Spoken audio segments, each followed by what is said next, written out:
Ms. Langford.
All right, ladies and gentlemen, we're ready here on the Junior Star Breeding Gilt side.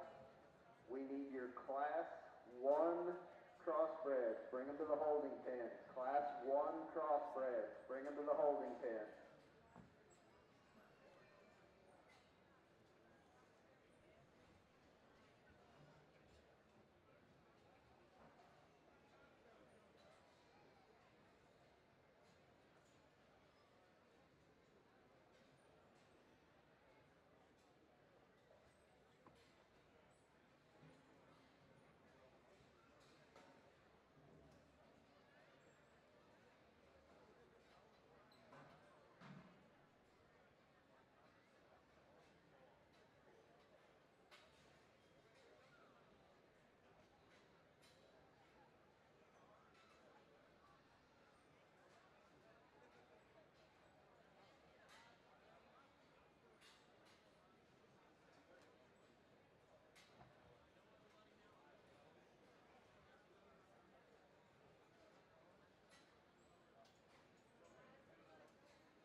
Okay, on the junior gilt side, we're just about getting ready to kick off. The first breed will be the Berkshires, and if you're in the first class of Berkshires, if you want to get ready, we're going to call you in just a second. So we're just about ready to start.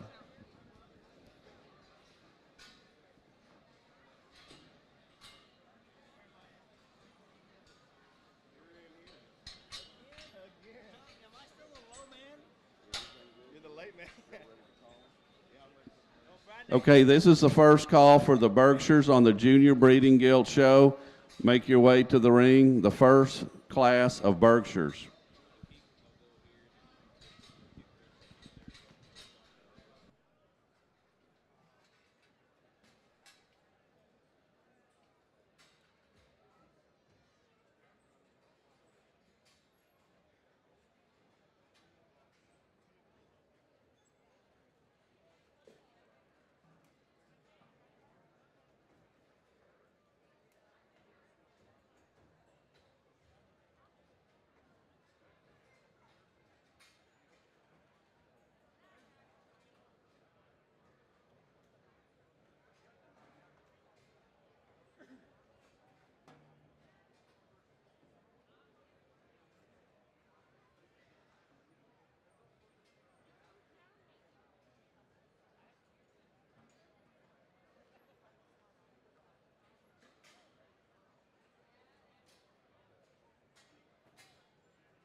One more thing on the junior gilt side, please bring your pedigree to the ring. That way we can validate your hog if you get pinned.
This will be your second call on your star gilt side. Class 1 crossbred, bring them to the holding pen.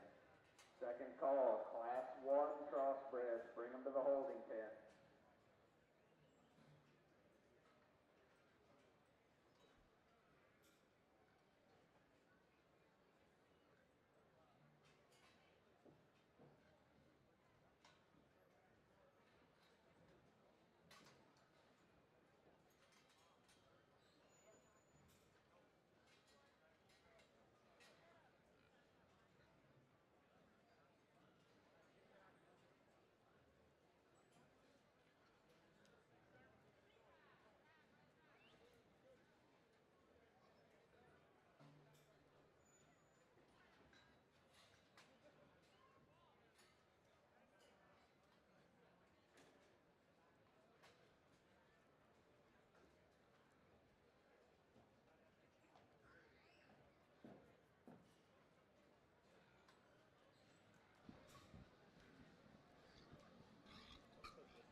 Okay, the judge has released these exhibitors in the ring. You can go back to your pens, and if you would give these children a round of applause, I'm sure they'd appreciate it.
Attention all you crossbred exhibitors on the star gilt side.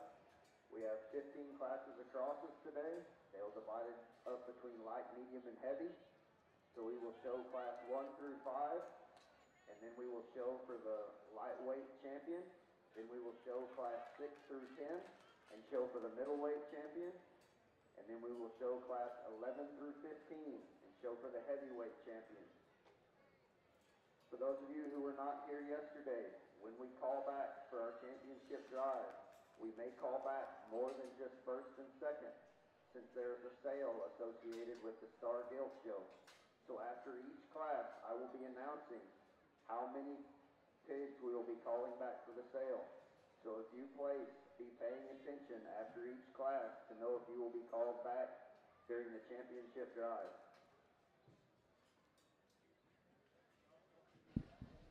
Okay, I'm going to introduce our judge today on the junior gilt side. It is Jason Correa. He's from Noblesville, Indiana. He's a graduate of Purdue. We tried to have him here last year, but bad weather didn't let him come. He's married with 2 children. He works at Crossroads Genetics with Adam Beck. He manages the boar stud. And you give him a round of applause for coming, and he'll give us your reasons.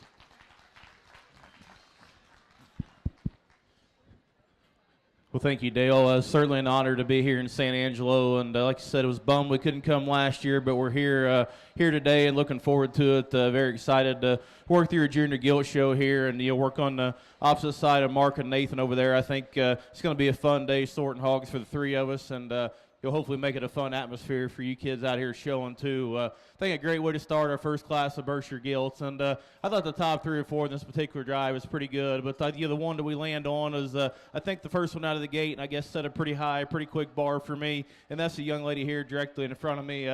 She kind of paints them how we're going to like them today in terms of that that sleek look up front, and then their heaviness of structure at the ground, and for me, just her ability to get out and just grab ring surface as she strides across, I think is what sets her apart in this particular drive. You nitpick her shot when you study her from the side, maybe elevate the height of her shoulder just ever so slightly, but for me, that'd be a nitpicky thing. I think that's the pretty easy place, at least for this show judge, to start this first class of Berkshires. A young man here, I think opposite token might have been the last one through the ring, and you're still one that's got awesome quality, and you're just a big, stout, dense hind leg that functions and goes exceptionally well, and that's what gets her ahead of the ones that go here that come here in 3 and 4s is her ability to use her hind leg. I like her extra width, like her extra dimension. She's probably got the advantage over the one that wins in that regard. Just didn't read that one as balanced from the side, as slick and as feminine looking up front, but that's still a high-quality Berkshire Gilt to stand second.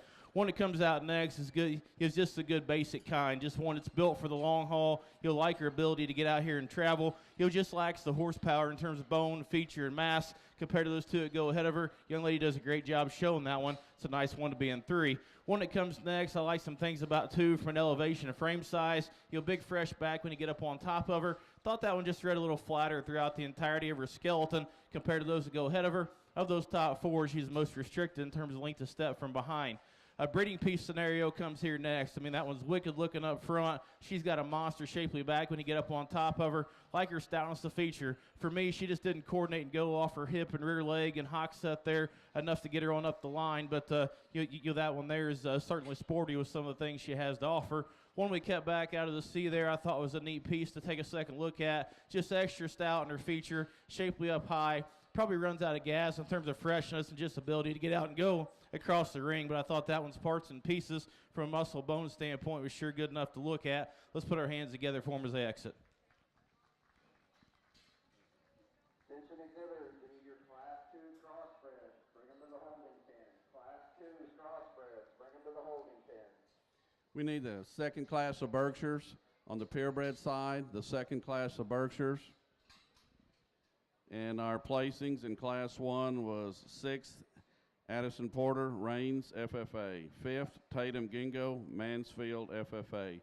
4th, Kinsey Short, Montague County 4-H. 3rd, Addison Granberry, Van Zant County 4-H. 2nd, Rhett Owens, Heiko, FFA. And our class winner was Sawyer Owen B. from Hill County 4-H. We'll now be judging the second class of Berkshires. I didn't.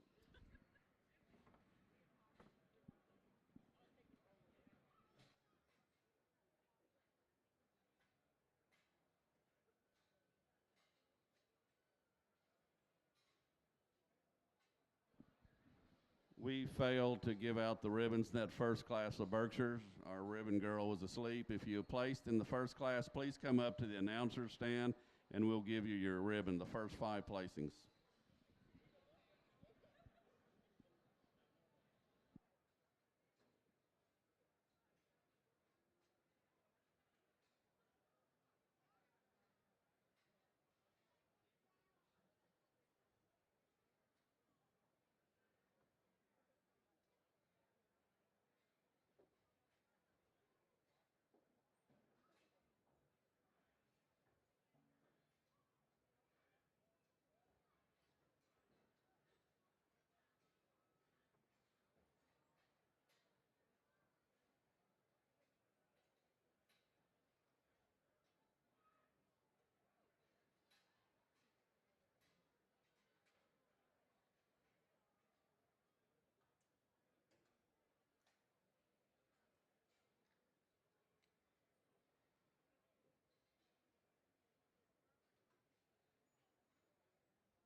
Attention on the Star Gilt side. This will be your second call. Class 2 Crossbred. Bring them to the holding pen. Second call. Class 2 Crossbred. Bring them to the holding pen. Let's give all these exhibitors in the ring a nice round of applause.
Attention on the Star Gilt side. I wanted to let everyone know that at the conclusion of today's show, a list will be posted of the gilts that will be in the sale in the order that they will sell. These gilts must remain in the barn, and the exhibitor or a representative must be present to move the gilts to the sale lot pins that correspond to your sale lot number and for the sale photos. We ask that you do not water or feed your gilts until the sale photo has been taken.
welcome everyone back to San Angelo for our second day with the Crossbred Gilts over here. And I visited with Jason Correa over there before we started. We're going to share the microphone, and I promised our ring staff and help that I would talk less than I did yesterday to keep the day on pace and get you folks home earlier. I do have to start my day with an interesting story. I went in to use the restroom before we started and get mentally prepared for the day, and a gentleman stopped me, and I don't know if this is a compliment, a good thing or a bad thing, but he says, Mr. Hogue, I'd like to tell you that I showed to you when I was an exhibitor, and that usually is 50-50. It's either good or bad. And I'm like, oh man, I said, I hope it was good. He goes, no, you call him a pig, a giraffe. I said, well, that's cool. It's a zoo animal. I like going to the zoo. He said, but I want to tell you that that my daughter showed to you yesterday, and so not only did I get to show to you, but my children are now showing to you. That means that I'm old, and I don't feel old, and I think age is a relative just number, but I went to the restroom, and I looked in the mirror, and I'm like, you know, I'm maybe not as good looking as I once was, but I don't feel that old, but here we go. I've done this long enough that it's a generational situation, and so excited to be out here with you folks today. We've got three good gilts, and I think these are the things that you got to decide.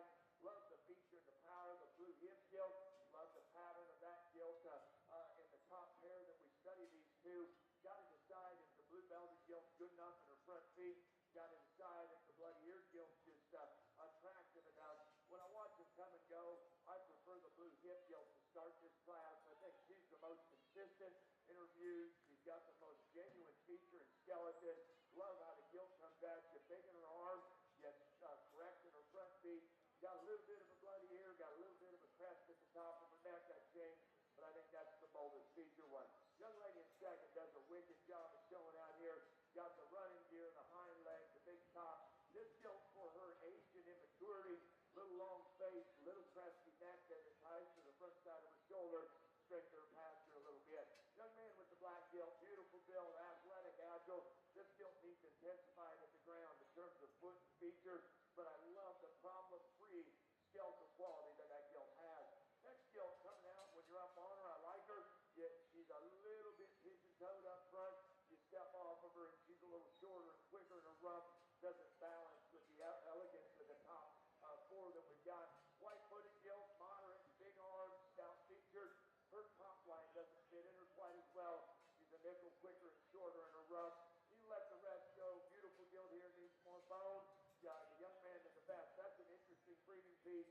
Just a little too skinny body. Got some good hogs out here that don't balance well enough. Let's put our hands together. We're going to have a good day in the cross-side. Job well done. We're going to go ahead and call the Class 3 Berkshires. Class 3 Berkshires, please make your way to the arena. Attention exhibitors, so for the first class of crossbreds, when we call back for champion lightweight, we will be calling back first, second, and third from Class 1 crossbreds. We will call back first, second, and third place for your championship cross drive.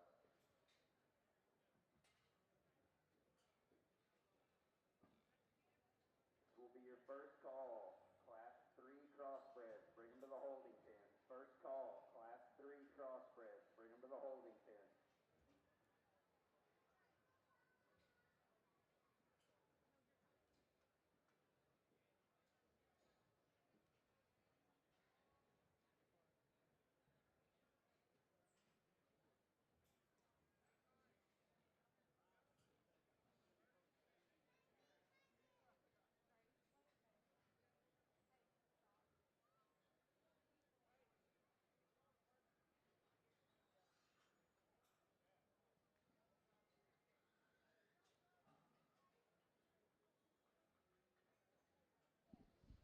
All right, Class 3 Berkshires, you're being called. Class 3 Berkshires, please come to the holding pen.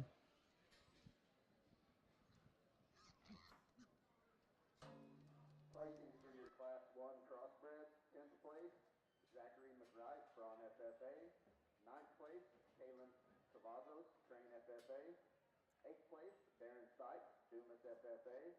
7th place, Austin Jenkins, Blanket FFA. 6th place, Sidney Hughes, Fort Elliott FFA.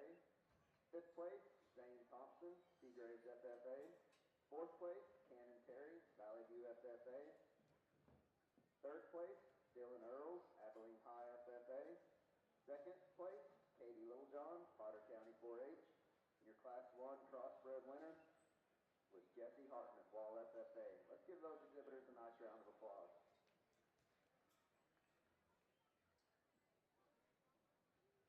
Would like to remind everybody today, please keep the alley between the pins and the south of the show ring clear of all packed chairs and other obstacles during the show.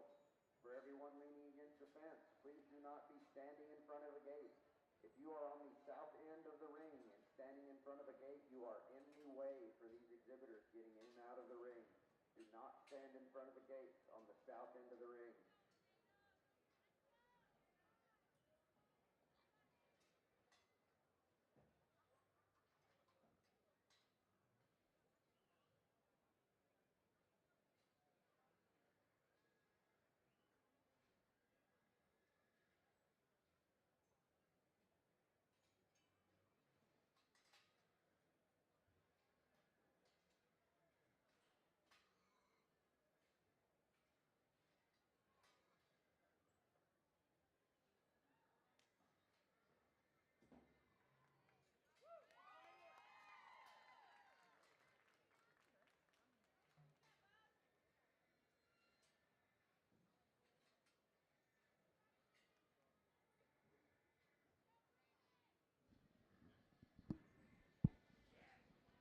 Well, here on the Pierce side, another really nice class of Berkshire Gilts. And I think the top trio's one, if you just kind of take a step back and let the stocks sort themselves. There's one that needs to start, and I guess start handling this judge's opinion, just from a balance and comfortability standpoint. And that's the young man's gilt there to my left. You get off the side of that one, height of shoulder is good, look is good, and I think everything just proportions and matches. She's the right length of body. She's got the right kind of dimension. Is she the biggest legged one in this particular drive? Certainly not, but I think she's certainly, when you study the size of her foot and her forearm and her blade, she definitely has enough heaviness of skeleton to just make everything match and blend. And then just her ability to get out here and kind of hot lap the rest of them in terms of how she uses her feet and her legs, I guess, is where she sets herself apart for me. Young lady in blue here is one that comes next, I guess, from that added size and extension. I certainly appreciate those things about that gilt. She is probably bolder and more expressive when you get right up on the top of her. She is a little stouter and bigger about her foot and her bone. I guess for me, as she drives across the surface, she wants to just get just a shot hindered in terms of how she wants to just plant and roll out of that hock. And they're a little coarser made there, so if we clean those up, maybe she is more agile, maybe she does stride better, and maybe you flip-flop that top pair, but I like those two exceptionally well. Young lady in third, killer job showing this one. Gilt highly presented, real fresh back gilt. It's good looking. For me, she just got a little short off of both ends, a little shorter, from the base of her neck, back into her blade there, back through her hip. She's the shortest and roundest about her rump. Still uses her hind leg adequately well. That's why she finds herself in three. A young lady comes out next, a good kind of a gilt that's round-bodied and good-looking. Gets a little plainer, blander in terms of her dimension and her shape. The next one comes out next. One that comes out in fifth, definitely, again, breeding piece scenario, gigantic legs, good in terms of how she wants to set her feet at the ground. Just gets a little more bunched up in terms of, balance from the side, and then we just need to give her a shot more width and dimension, but that thing certainly needed a second look. We dropped the last two out. Gilts that are shapely, just don't balance or just coordinate as well as the ones that go ahead of them.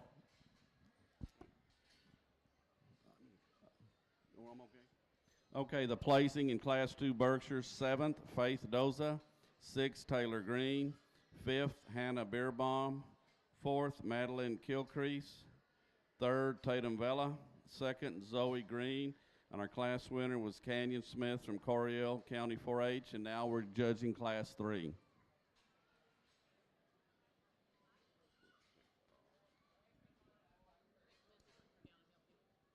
Would be great. This will be your second call for Class 3 Crossbred. Bring them to the holding pen. Second call, Class 3 Crossbred. Bring them to the holding pen. Also, if you are parked on the left side of the barn, against the barn or against the fence, you need to move your vehicle to the north parking lot. As today progresses, people will be loading out gilts, bringing their trailers in. They need to be able to get to these doors. So if you are parked on the west side of the barn, either against barn or against the fence. You need to move your vehicle to the north lot.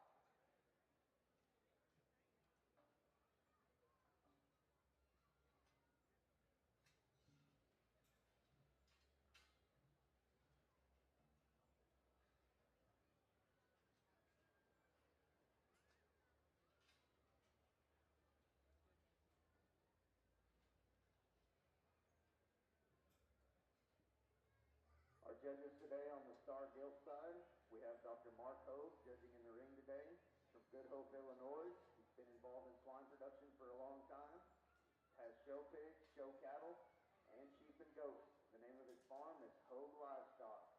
He has a PhD from Michigan State. His wife's name's Katie, and he has 3 kids, Carter, Nolan, and Nora Grace. Judging in the sifting pen, Nathan Weisinger.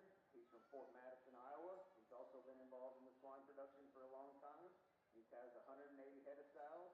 It's Weisinger Farms. He graduated from Iowa State University.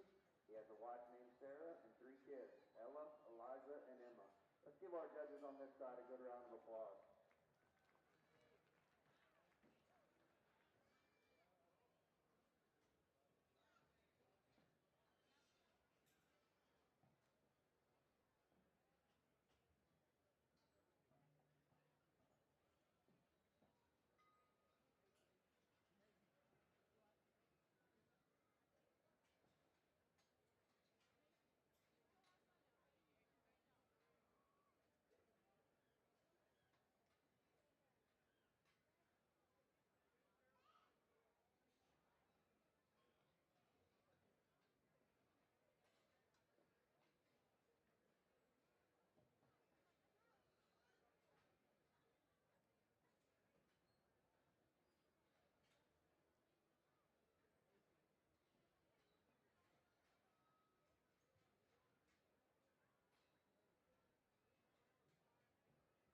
Got a really good class out here to study at the top end, and you love judging breeding livestock because you sit out here and you're like, man, there's a boar that I've seen that would work on this one.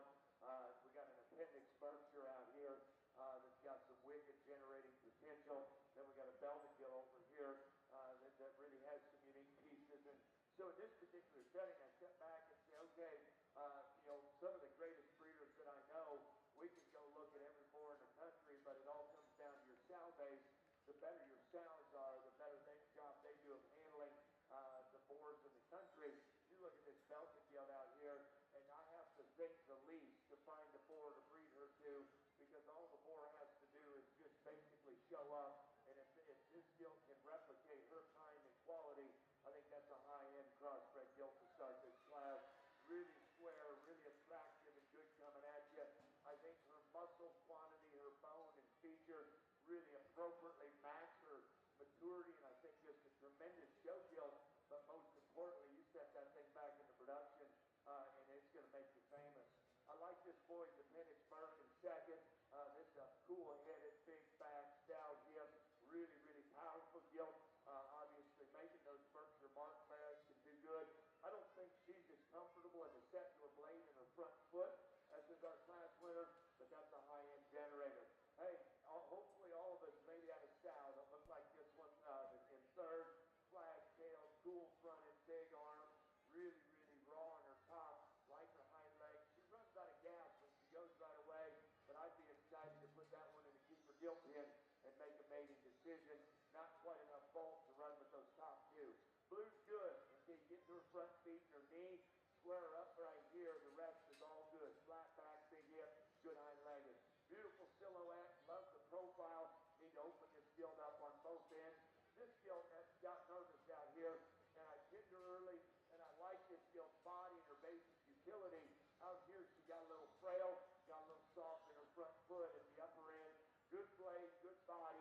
Got to make her more intense in her skeleton. Really like the look here. Need to open that gilt up, intensify her skeleton.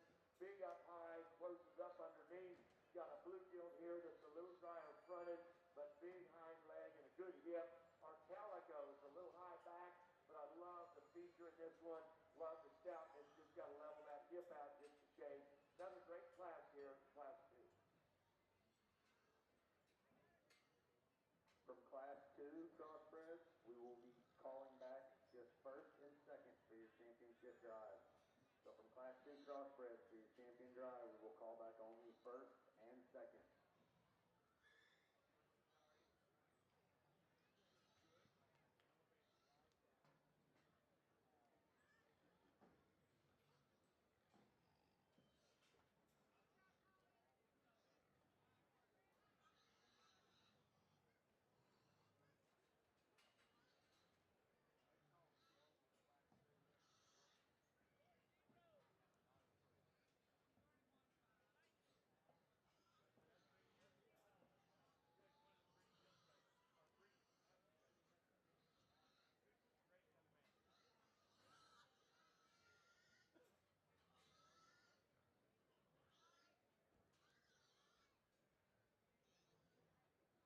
This will be your first call, Class 4 Crossbreds, bring them to the holding pen.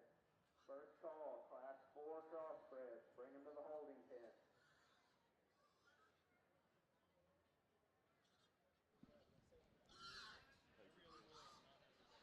Make sure he's good. I'll release these. Okay, we're going to release these pigs in the arena here on the Berkshire side. You exhibitors can go back, and thank you for coming. If you'd give them a round of applause, we'd appreciate it. And we're going to, this is Class 3 we're judging now. If you're in Class 4, you want to make your way to the holding pen on the Berkshire side. Class 4 Berkshires, make your way up here.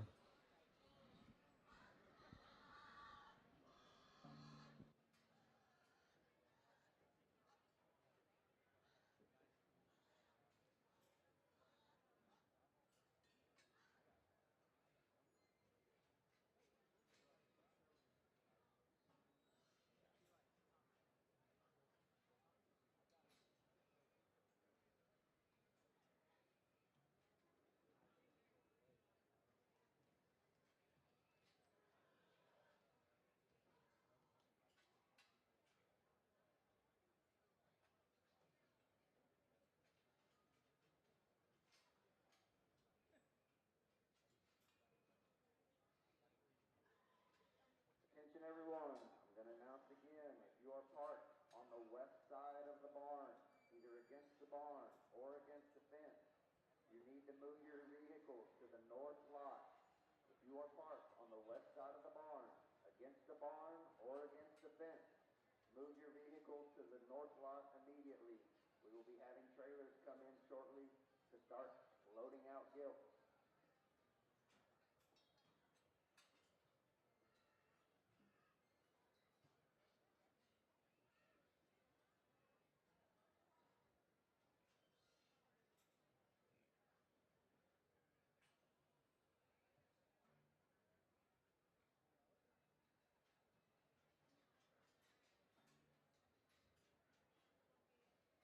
You gilt exhibitors there in the cross ring, you can be excused. Ladies and gentlemen, let's give them a nice round of applause.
Okay, we're going to call Class 4 again. Class 4 Berkshires makes your way to the holding pen.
We're here in this particular class of Berks. Honestly, a little tougher to sort, maybe not quite as deep of waters as the previous two classes we had. But I think the young lady here to my right needs to start this particular drive. And again, when you step back and just study which one's the quality animal that's tall-shouldered and good-looking, and you're round about her body shape and still fresh about her shape. I think that's where the young lady has to go ahead and start this particular drive.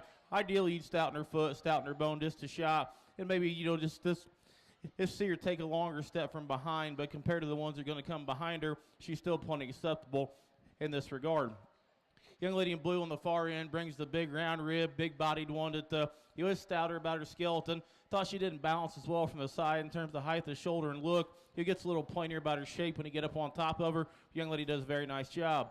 The problematic gilt for me comes in third. Is one that just doesn't want to show herself off very well, but that's a sharp-looking one up front that's shapely. I think when you study her and when she gets into motion is where she has to be 3, because I just don't think when you study as she comes and goes, she hits a square and true off both ends is what she needs to. But that's a high-quality gilt with some interesting pieces. I'm sure the young lady would agree. We'd both like to see her have a better attitude, but that's a nice gilt to be there. The one that comes out next in 4 is just a good practical kind of a gilt. It's sharp-looking, sound made. Pinned her up pretty early. But as the rest of them come, that one just runs out of gas in terms of heaviness of structure. You just overall mass and dimension. But you'll appreciate her looseness, appreciate her design. Young man brings a big shapely back, one that's sharp-looking up front. It just doesn't coordinate long enough from behind to get up any higher. Let's put our hands together for them as they exit. All right, placings on the Class 3 Berkshires. 5th, Sebastian Garcia, Lytle FFA. 4th, Alexis Beard, Era FFA. 3rd, Collins, Cheshire, Wall FFA. 2nd, Sage Koger, Lampasas FFA. And our class winner was Emma Banks from McLean FFA. And that is Class 3. We're now judging Class 4 Berkshires.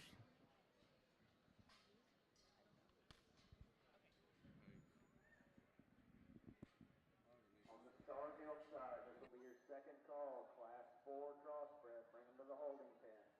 Second call, Class 4 Crossbred, bring them to the holding pen.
particular class, you know, boy, this is one of those where I feel comfortable describing the differences to you that I see out here.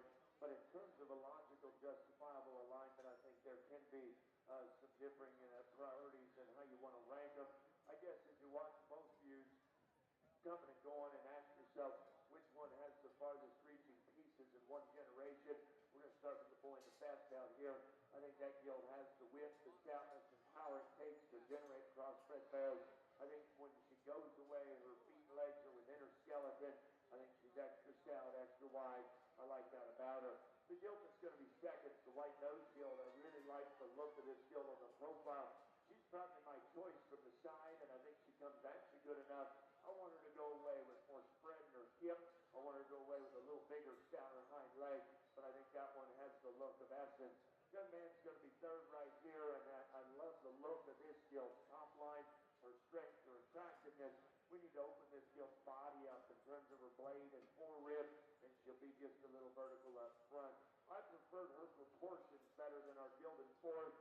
The Gilded Force suffers for me a little bit from the short syndrome. She's so long-bodied that she gets a little short and round in her rump for me, and I've changed those relationships. I like her bone, like her width and stoutness. Need to lengthen her rump, moderate her length of body to let her balance just a little differently. This one that comes in 5 was close to a high rent deal. Really cool-headed, current-looking in terms of her bone and her flatness to her back. I need to change her rear feet to just let her handle herself more comfortably out here than what she does. But a pretty interesting breeding piece in terms of what she would be pedigree-wise. Good up high, change her at the ground. The blue gilt, man, I've studied her long and hard to try to move her up in class. I want her to either go away with a little less width or come at me with more. She comes at me a little narrow, goes away a little wide, and then when I study her neck-shoulder junction, down her top line just a little rigid, but I love her strength to her pastures, love her muscle, and actually got a good-looking head. Front two-thirds are cool. This gilt needs a different left hind. It's not correct enough, but really cool in the front two-thirds. Stout, powerful ones, an little easy loin. Good body, one needs more stoutness and feature.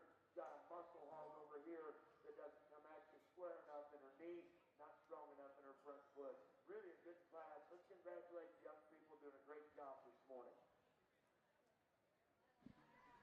Okay, we're releasing these Berkshire gilts in the arena. If you'd like to give these exhibitors a hand, I'm sure they'd appreciate it. From Class 3 of your crossbreds for the championship drive, we will only be calling back first and second for the championship drive from Class 3. First and second will be called back for the championship drive from Class 3. We're going to go ahead and call Berkshires in Class 5. Berkshires in Class 5, please make your way to the holding pen.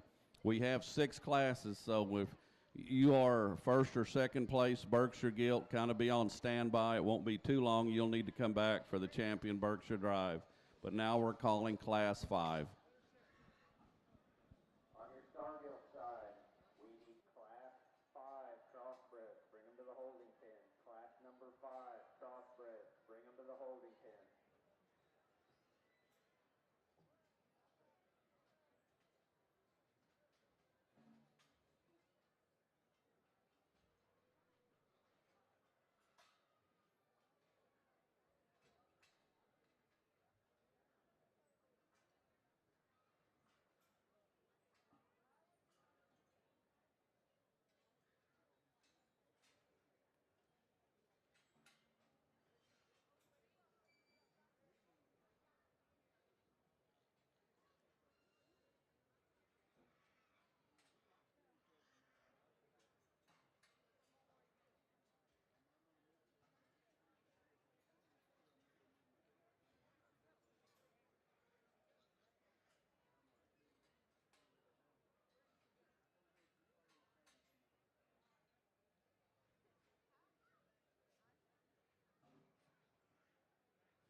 You crossbred exhibitors in the show ring, you can be excused. Ladies and gentlemen, let's give them a nice round of applause. Placings from your Class 3 crossbreds. 10th place, Eli Bell.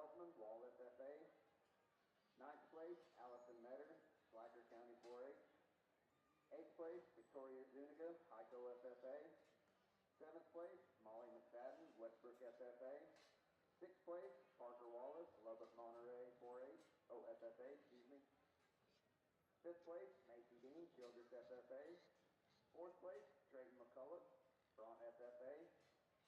3rd place, Landon Stovall, Tom Green County 4-H. 2nd place, Kane Kitchens, Callum Hartley County 4-H.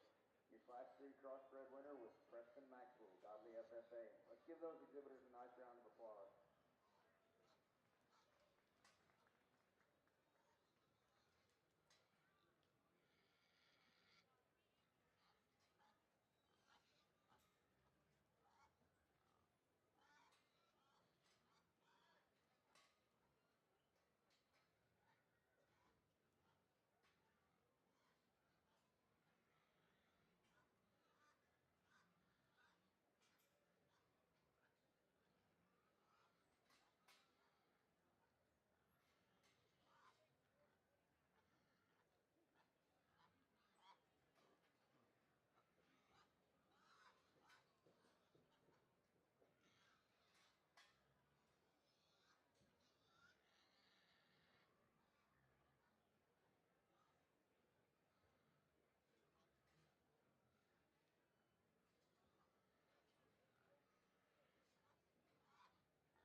Well, very, very good class of Berkshires here on this side. Without question, the deepest we've seen, and maybe some of the tougher calls we've had to make on the top end. Because I I think we're 3, 4, 5 deep in this particular class, and a couple down the line certainly could have found themselves a shot or two higher in some previous classes. But I think they all come with some distinct positives that need to be out here, and we tweak them all in just an area or two. But I guess the one for me that kind of was first on my card, I guess, more times than not, is the young lady on the far side. And I think that one just, for how I like him, needs to win. And that's a big elevated gilt. It's, tall-shouldered. She's awesome looking. I think she's the right length of body, the right roundness of body. Study her at the ground. She's gigantic in terms of feet and legs. And then the thing that impresses me the most about that one is when you set her into motion for how big her feet and how big her legs are, how clean her joints are, how loose they are, how she gets around the ring, and then step up on top of that one. She's got great spread and dimension. I think that one needs to win for this particular show judge. Second and third was close, and I tossed it back and forth, and I just stepped back and asked myself, which one follows the class winner better? And that's the young lady closest to me. I think that one reads with a shot more elevation, shot more frame size. I think she is sharper dressed about her front end to match the one that goes ahead of her. I like how she gets out and strides off both ends of her skeleton a shot more. Is she as stout and big at the ground as the one that goes ahead of her or the one that comes behind her? No, but I think she certainly has enough foot and bone, at least in this show judge's opinion. She is the fresher back one of those top two, and I appreciate that. Maybe wanted to get just a shot rounder out of her romp compared to that one that goes ahead of her. A young lady here was when we pinned up pretty quick, and I thought, if it doesn't get any better, we can, kind of strap a saddle here and ride this one, because I think this is a high-quality gilt. It's got a huge forearm, a big foot. It gives you a good kind of look. She, too, is shapely and expressive when you get up on top of her. I like her proportions in terms of body shape and mass. For me, of those top three, she just read a shot quicker, shot more moderate, shot rounder from behind, but that's still a high-quality gilt to be third in a really good class. Young man again brings another one I think's got some cool parts and pieces. Stout, mugged, and good looking. Big at the ground. Just kind of ran out of gas as the drive wore on. Just didn't keep enough stamina, enough momentum. That aside, she needs to be a shot more elevated in her frame. For me, the 1 in 5, a highly presented one that down, tall-shouldered, good-looking, flexible. Just needs more bulk, needs more bone at the surface to match those that go ahead of her. We get on down the line with some gilts we kept that had some things in terms of bone shape and feature. Just didn't maintain the drive long enough for balance as well as those that go ahead of them. Very nice class of Berkshire gilts. My compliments to them. All right, thank you, Judge Correa. The placings in Class 4. 8th, Madison Morris, McLennan 4-H. 7th, Emily Garner, Edgewood FFA. 6th, Cameron Ethan Menchaca, Post FFA. 5th, Cameron Alexander, Waxahachie FFA. 4th, Rhett Owens, Heiko FFA. 3rd, Lexi York, Valley View FFA. 2nd, Sierra Sisson, Lubbock Coronado FFA. And our class winner was Gigi Staling from Kendall County 4-H. That was Class 4. We're now judging Class 5, and there's a total of 6 classes. Attention in the barn. We have a little boy at the announcer's stand that has some lost parents. He is wearing a blue Hurley hoodie, it appears, and he has a green sippy cup. So if you are the lost parent of this little boy, he would really like to find you.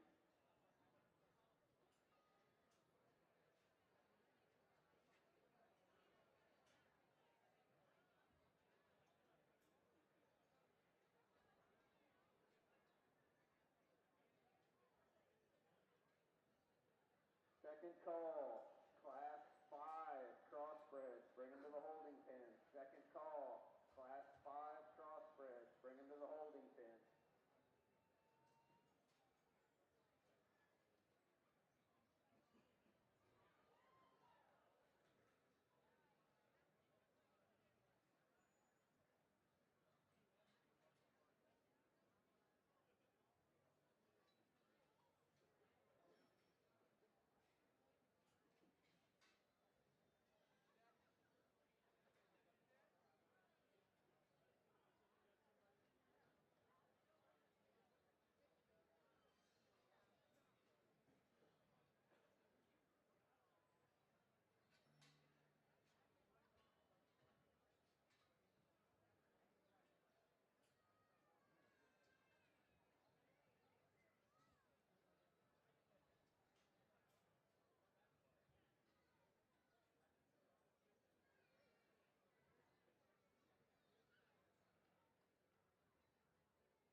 excuses for structure.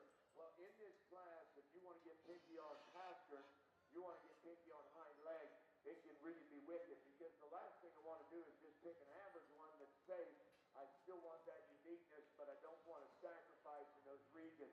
When I watch these hogs go, the one that does it the best for me, young man in the blue shirt, is going to be your class winner. And he's one of those that didn't hit me initially, but the more you study this hog, start at the ground, good toes, good feet, good joints, good shape, good body. When this gilt gets it going, she's got a little crest at the top of her neck. I fix that, but I think the angles are right, the body's right. When that boy gets her coiled up and going, I think it's all good from that standpoint. Maybe the farther reaching piece might be the boy in second that's the best, where I love this gilt from a profile, like her coming at me. I think, man, here's my class winner. Then you get in behind her and study where her stifle joint is in relation to her hog. It's right there. I tweak it a little, but that's an extra wide good one. Put a different set of front tires on this gilt in third. She's my favorite in terms of having the most width, having the most stoutness, and a great hind leg. She's a little rough in her ham loin, a little flat-footed, and I need to change that if I could. The gilded fourth is a real basic, good-bodied one. I don't see enough extras in her coming right at me. She's a little plain at her neck-shoulder junction. I don't see the shape and the generating muscle ability in her that I do those others. Beautiful hip, beautiful hind leg. I want more spirit fingers up through her front end, up through her left gut. Got a really neat one. This girl does a wicked job of showing her pig. This is a real pretty one. Not stout enough at the ground for me personally.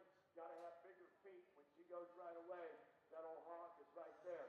Profile, she's good. Coming and going, I want to make her stouter. This boy's got a beautifully presented pig. I love the body and the rib.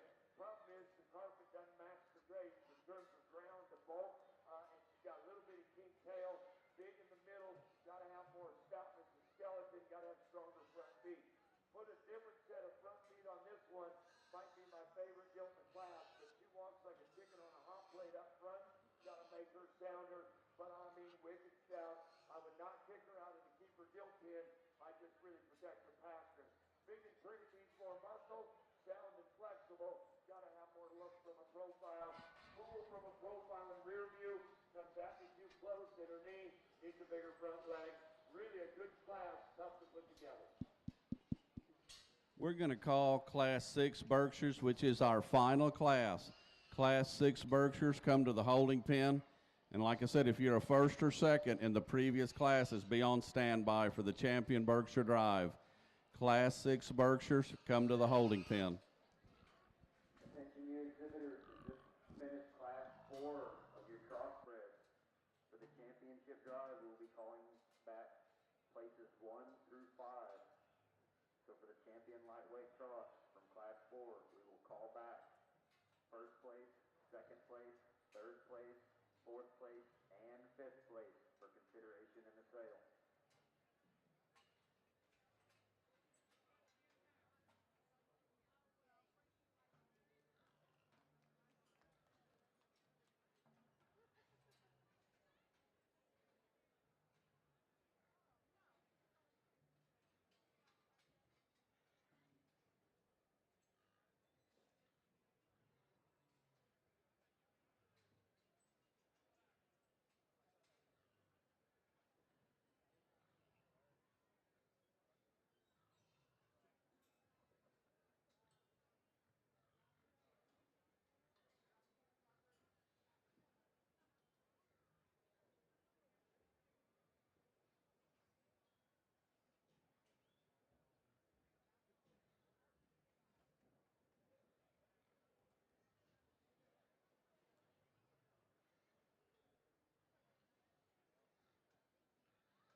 really nice class of Berkshires over here on the top end, and I think you know 3 or 4 again to bring lots of quality things. And young lady on the black on the far end is going to start this drive, and again just does so from just a balance and proportionality standpoint. Really like just how level and just loose that thing is when you study her skeleton from the side. She's tall-shouldered, she's long-sided, level-hipped, and you're real good and fresh about her look up front. I think of the top trio, she's the most comfortable in terms of how she strides across the surface. For me, that was just a really nice place to start this particular drive. Young lady on the far side, second, brings one that is a little stouter, a little more dense at the ground, if you will. I certainly appreciate those things about her. She's fresh and shapely when you get up on top of her. Still gives you a good kind of look through her front end. Maybe just doesn't balance as well from the side when you set her. When you study her lines there, and then when you set her into motion, I guess just a shot more restricted. But I thought, quality livestock, she was the second best in this particular drive.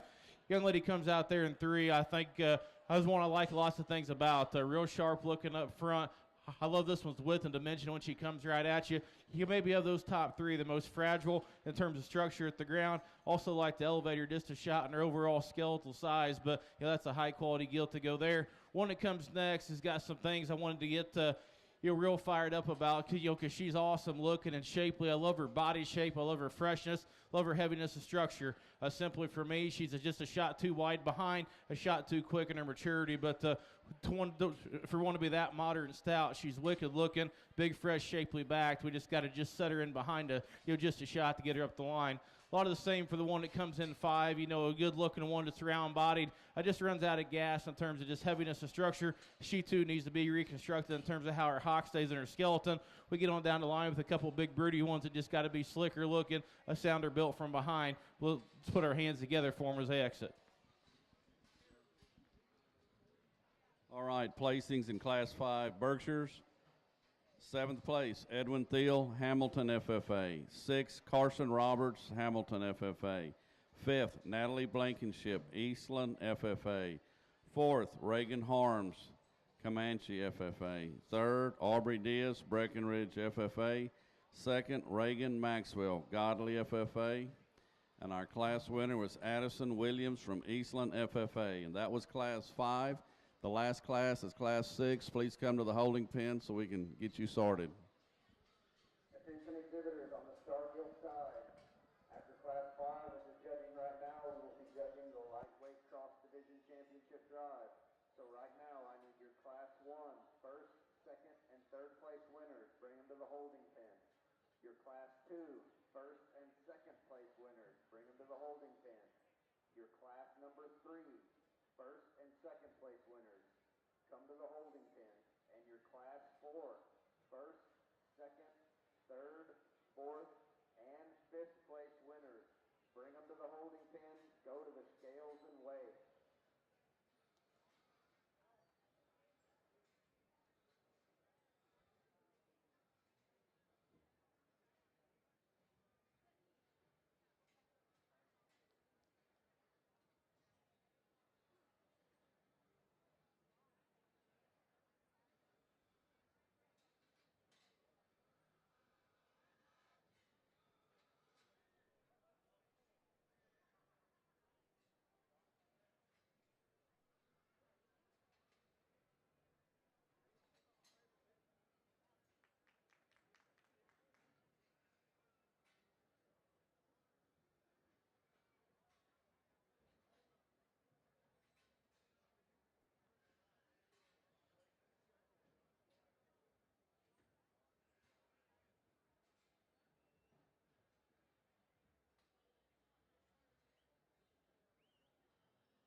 Placings from your Class 4 Crossbred, 10th place, Mackenzie Brumley, Stevens County 4-H.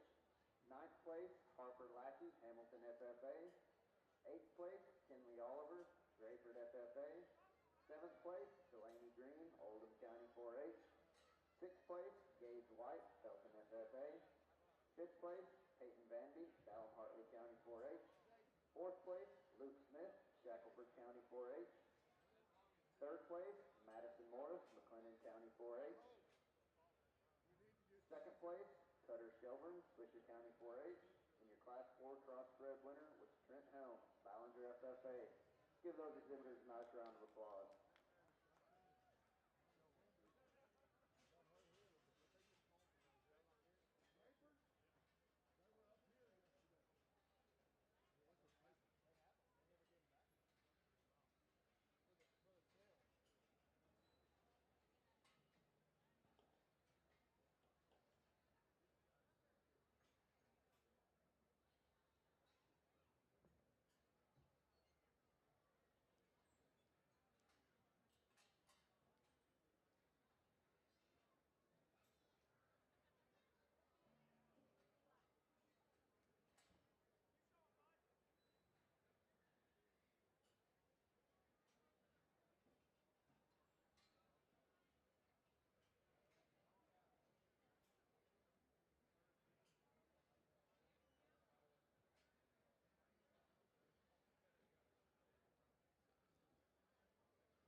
So we are judging the last class of Berkshire Gilts. If you are first or second, be on standby. And also remember to bring your pedigree, and if they have taken it in the office due to the other show, try to get a copy of it for us. Thank you. Next will be the dark OPBs. There's 3 classes of dark OPBs, which I believe are Polands and Herefords. It's going to be interesting how this lightweight cross deal fits together because in my mind, and I try to be very transparent with people, in my mind, I want to remember class winners and I want to get those unique pieces, and that's our goal, is to strive for that unique one. But at the same token, we want to make sure it makes sense in the ring. We want to make sure that our alignment for the sale order is appropriate. And out here, you've got to make some real calls on where you want to fit. Once again, hind leg structure, reach and comfort, pattern and foot quality. The one that hit me the hardest when they dropped out of those great pins right over there is going to be your class winner. And I wanted Nathan's opinion because she's pretty far out there. And every time I want to talk to him, he's busy talking to somebody else. So I had to get him in the ring here and say, hey, what do you think? In my opinion, the young lady right here in the cactus shirt, I'm not saying every crossbred down America got to be this way, but man, if you had 1 or 2 of these, I think this one's got some real unique boar-generating pieces. And we'll start with her rear view. That's the best hind leg for me, going straight away. You step off to the side, she's really huge in her arm, she's big in her back, she's cool in her head.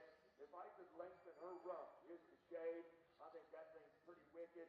I don't want to make her any flatter body, but she's pretty wild from that standpoint. I step off to a pair of gilts who are right on the line in terms of the shape of their hind leg.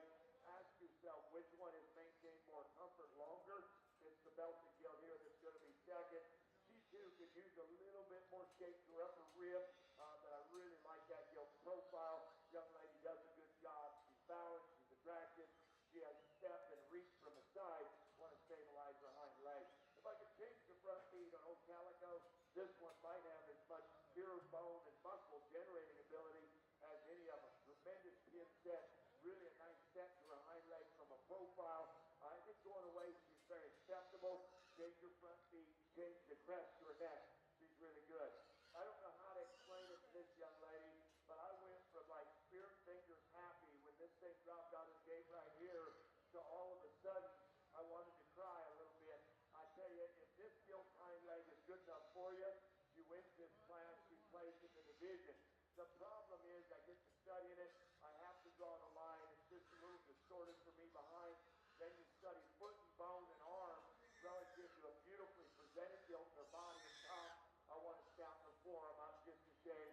That one's real close to being a champion within a division. Front 2/3 are good here. A little short hip. That short hip correlates with a little more awkward step behind, but I like the front 2/3 on that one. Let these things roll out. Blackie chain here coming. Needs more bone. I like the build. I like the design. I like the balance. Got to have more feature. Got a nice one here that's just a little more refined, a little more awkward in terms of her spine carriage. Got a real good basic body one here, little panther-legged. Sheeta needs more chest width, but full profile. Got one here. Front 2/3 are good. When she goes away on her hind leg, just got to have more stability. Good class, good way to finish our division.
Class 1 winner, Jesse Hartnett. Second place in that class was Katie Littlejohn.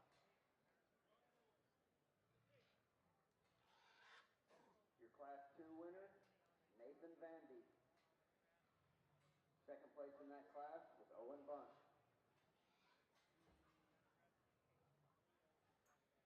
Your third place class winner, your Class 3 winner, Preston Maxwell. Second place in that class was Kane Kitchen.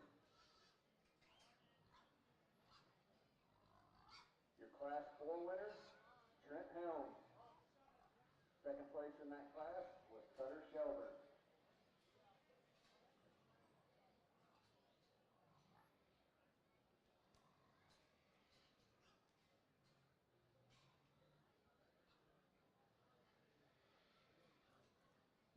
Okay, we're finishing up the last class of Berkshire, so please, first or second Berkshire Gilts, come to the holding pen.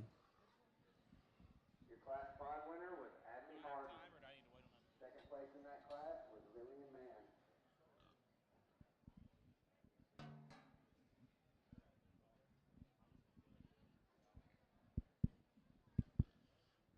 Well, here at our pier side, our last class of Berkshire Gilts, I think we end in a pretty strong fashion. And young lady on the far side, he was going to win this particular class. And I'll be honest with you, she's won as the drive wore on. She just I kept circling back to that one. Initial impression when we rework them out here, I thought maybe that one, it was just a shot wide from behind, and not sure if she went loosened up. But it's almost like she kind of found that next gear and kind of got after it. So when you study her in that regard and just study everything else that Gilt has to offer in terms of spread and dimension up high and still that kind of look, she's got to win this particular drive. I mean, that one coming at you, I think is as good as you can make them.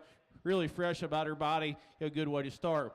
A young lady there in seconds won. She was my class winner the first half of the drive, and as it wears on, I guess she just kind of started to plane up for me, I guess, started to kind of flatten up. I just need to open that one with more spread and dimension, but you study that one when you put her into motion. She's real sound, real comfortable, real good looking, and maybe just not those quite unique extras as that one that goes right ahead of her, but that's still a very high quality gilt and a really good kind of class. The one that comes out here in 3, young lady drives again. I like a lot of things about this one. You like her height of shoulder, like her look, like her when she comes right at you. She is sharper and more expressive about the backside of her skeleton. Certainly appreciate those things about her. Big square hind leg. It just doesn't reach out and grab a long enough stride to run with the 2 that go ahead of them. One that comes next is one we kind of threw in there at the end. I kind of worked up because if you could call this one's hind leg good enough, I think you could run this one a few spots higher, because that thing for a Berkshire is wicked in terms of how tall shouldered she is, how sharp looking she is. I love that thing's extra width and just her squareness off both ends of her skeleton. She just doesn't get out and just hammer as hard off her hind leg as what she needs to. And then compared to those that go ahead of her, we just got to stouten her foot size, but that's a unique one for sure. One that comes out next is a big round bodied one. I like a lot of things about that one. The front 2/3, I just wanted to kind of run out of gas, get a little shorter, a little quicker. Round out the class with some big, bulky, dense ones. Just got to balance them a shot better. My compliments to them as they head out.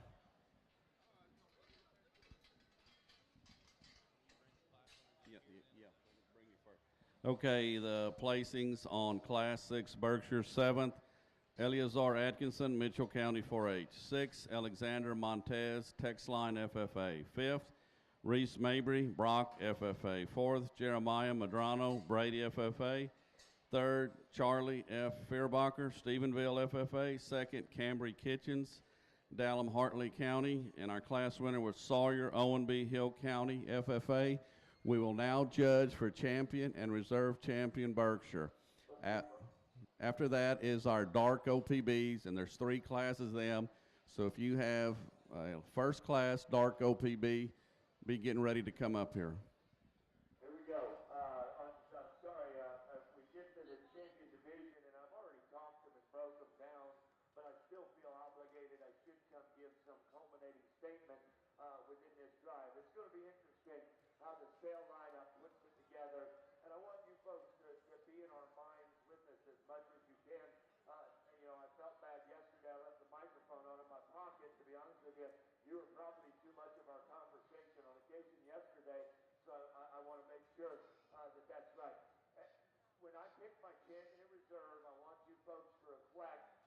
In my opinion, there's one in here that as a show judge in a show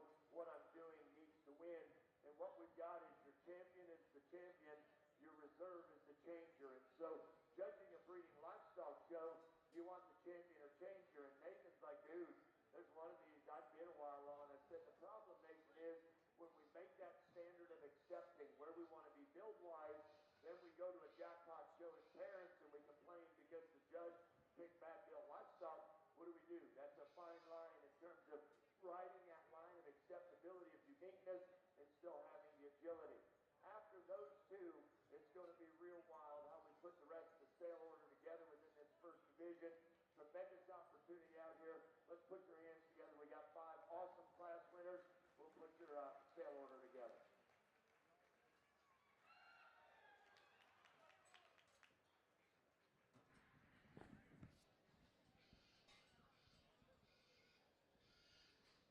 Okay, our Class 1 Berkshire Gilt was exhibited by Sawyer Owenby, Hill County 4-H.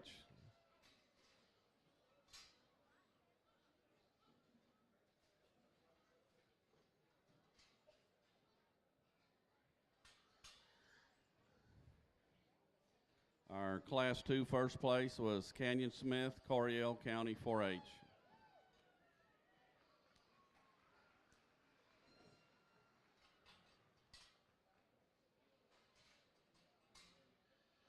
Class 3 winner was Emma Banks, McLean, FFA.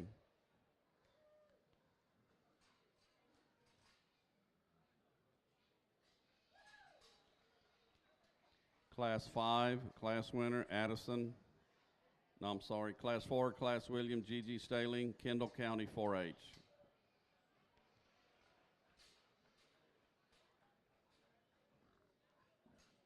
Class 5 was Addison Williams from Eastland, FFA.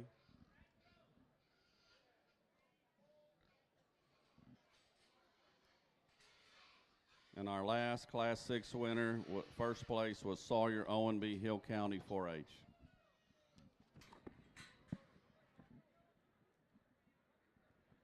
Attention exhibitors, we need your Class 6 crossbred. Bring them to the holding pen. On the start field side, Class 6 crossbred. Bring them to the holding pen. Oh, also, we need a parent or ag leader for this champion and reserve champion. Please come to the holding pen. A parent or an ag leader, please come to the holding pen for this champion and reserve champion so they can pull hair. I'm going to go ahead and call the first class of dark OPBs to the holding pen. The first class of dark OPBs. Again, for this champion and reserve champion, we need a parent or an ag leader for these exhibitors. Please come to the holding pen.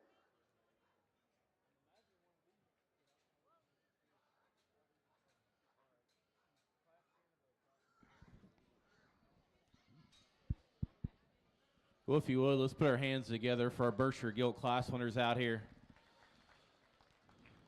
Get all 6 of them out here. Happy with how they come together. Some of the classes are maybe a little stronger than others, but I think we've got 6 high-quality representatives out here, all vying for for champion honors. And I mean, there's several out here. I think if you wanted to stand and really make a strong case for, you could justify to lots of people why that particular one needs to win. But I guess when you get out here and you study them, it comes back to a couple. And I'm a first impression kind of guy. When they come out of the gate, which one hits you the hardest, and then which one's the hardest to forget as you kind of work through them classes. And I think when you look at them like that, it comes down to a pair of them for me. And I think of the pair of them, I think there's one that's just simply maybe, I guess I hate to say more ready today, but I think one is farther along. One that I think just is next level in terms of her elevation, her look up front, her heaviness of structure, and then for me, her ability to get out and maintain ring comfort exceptionally well. Young lady in blue on the far end's got your champion.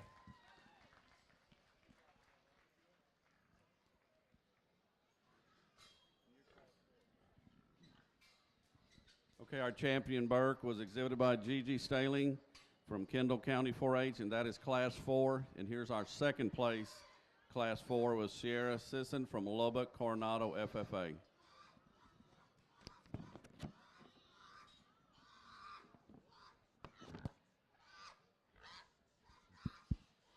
We dropped that second place in, and that was probably the best class we had today. I thought just in terms of just depth of quality livestock, and she's one that comes out here and I think has to fall in contention. Her height of shoulder, her look up front, I think is exceptionally good. Just her freshness and pliability when you get up on top of her, I think is exceptional. You really start to break that one down. You ask yourself, is she just long enough and level enough about her rump? And then you study her at the ground, is she just stout and dense enough in terms of bone and feature? But she comes out here, and I guess for me, falls into the immediate contender.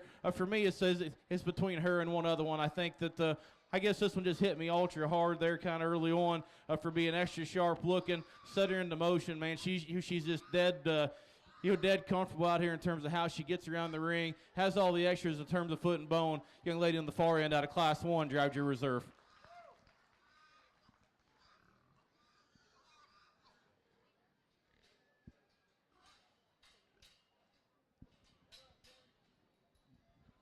And our reserve Berkshire was exhibited by Sawyer Owenby, Hill County 4-H. That concludes our Berkshire show. We are now judging the dark OPBs, first class.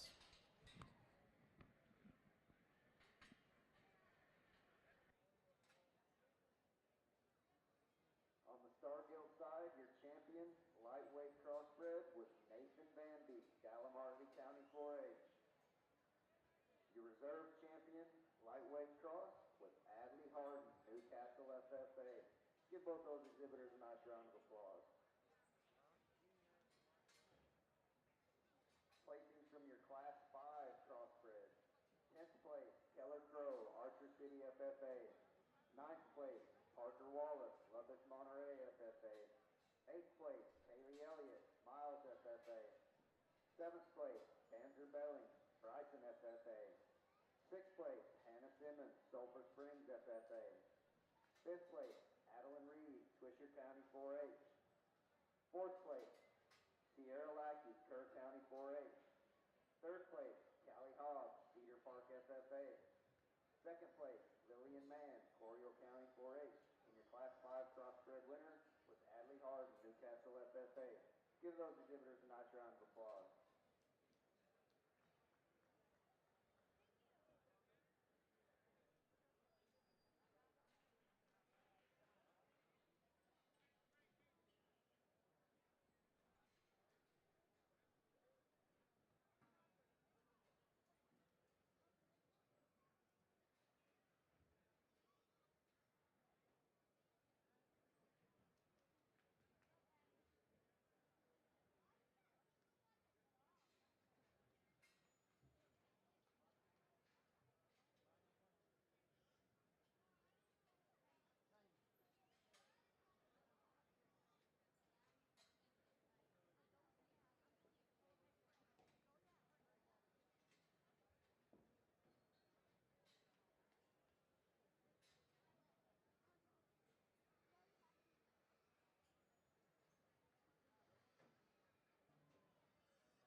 Attention exhibitors on the Star Gilt.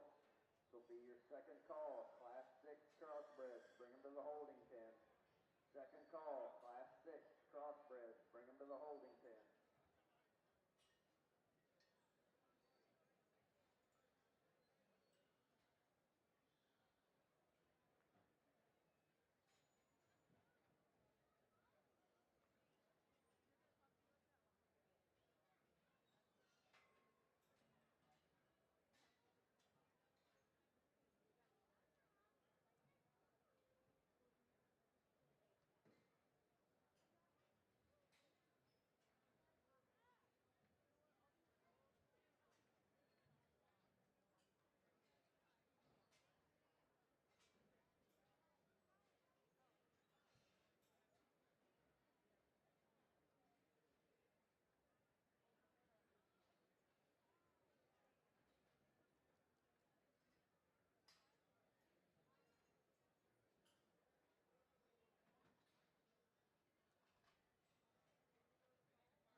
Please bring your Class 2 black OPBs to the holding pen. Your Class 2 black OPBs come to the holding pen. These are smaller classes that we can keep the show moving.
Okay, these exhibitors in the ring are released. Back to the pen, if you give them a round of applause, we'd appreciate it. And start making your way to the ring with a Class 2 dark OPB.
We're here at first class, the dark OPBs. I think the easy, handily thing to do is you start with the young lady here in blue, comes at me. I guess that's a pretty high bar for this show, Judge.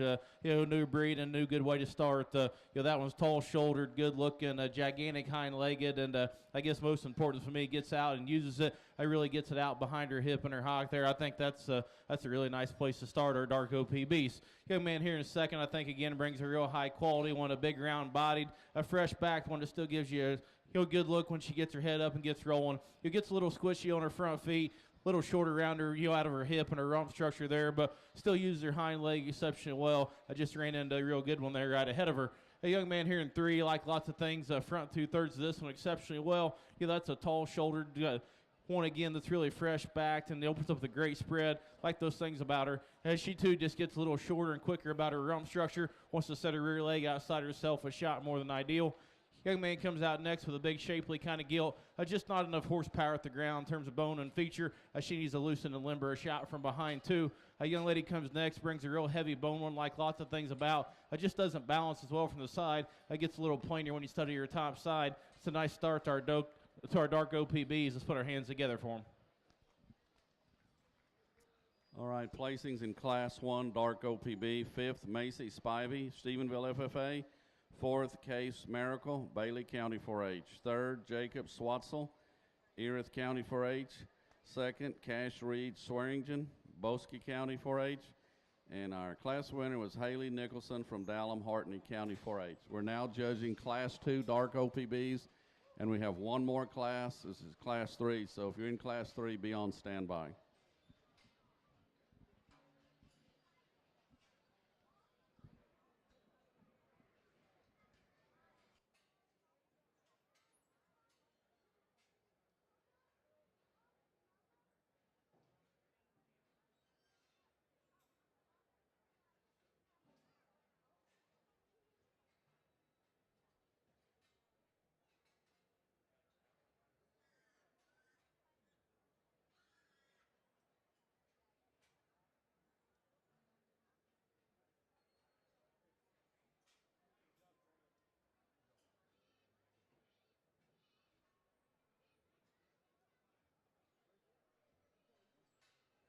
Attention, crossbred exhibitors. This will be your first call. Class 7, crossbred. Bring them to the holding pen.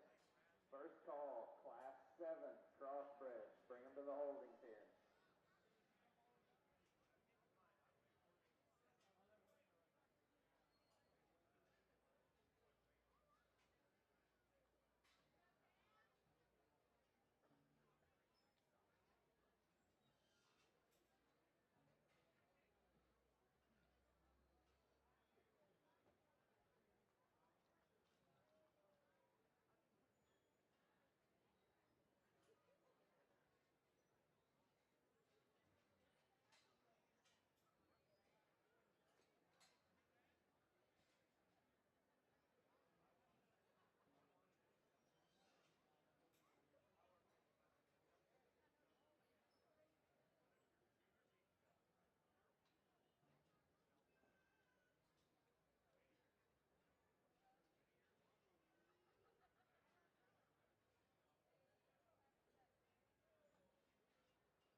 Okay, we're missing one entry in Class 2 Dark OPBs. Delana Mayfield Andrews FFA. Delana Mayfield Andrews, your class is being shown. If you're scratched, please let us know so we can keep moving. Delana Mayfield. Okay, she's here. Thank you. No, she's not. So please either come or let us know if you're not here.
Okay, the exhibitors in the ring are excused. If you're going to go back to the pins, and please give them an applause.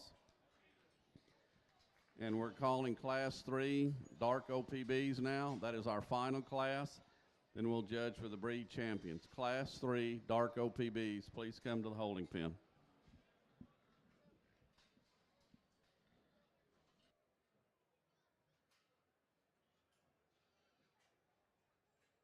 You crossbred exhibitors in the show ring, you can be excused. Ladies and gentlemen, let's give them a nice round of applause.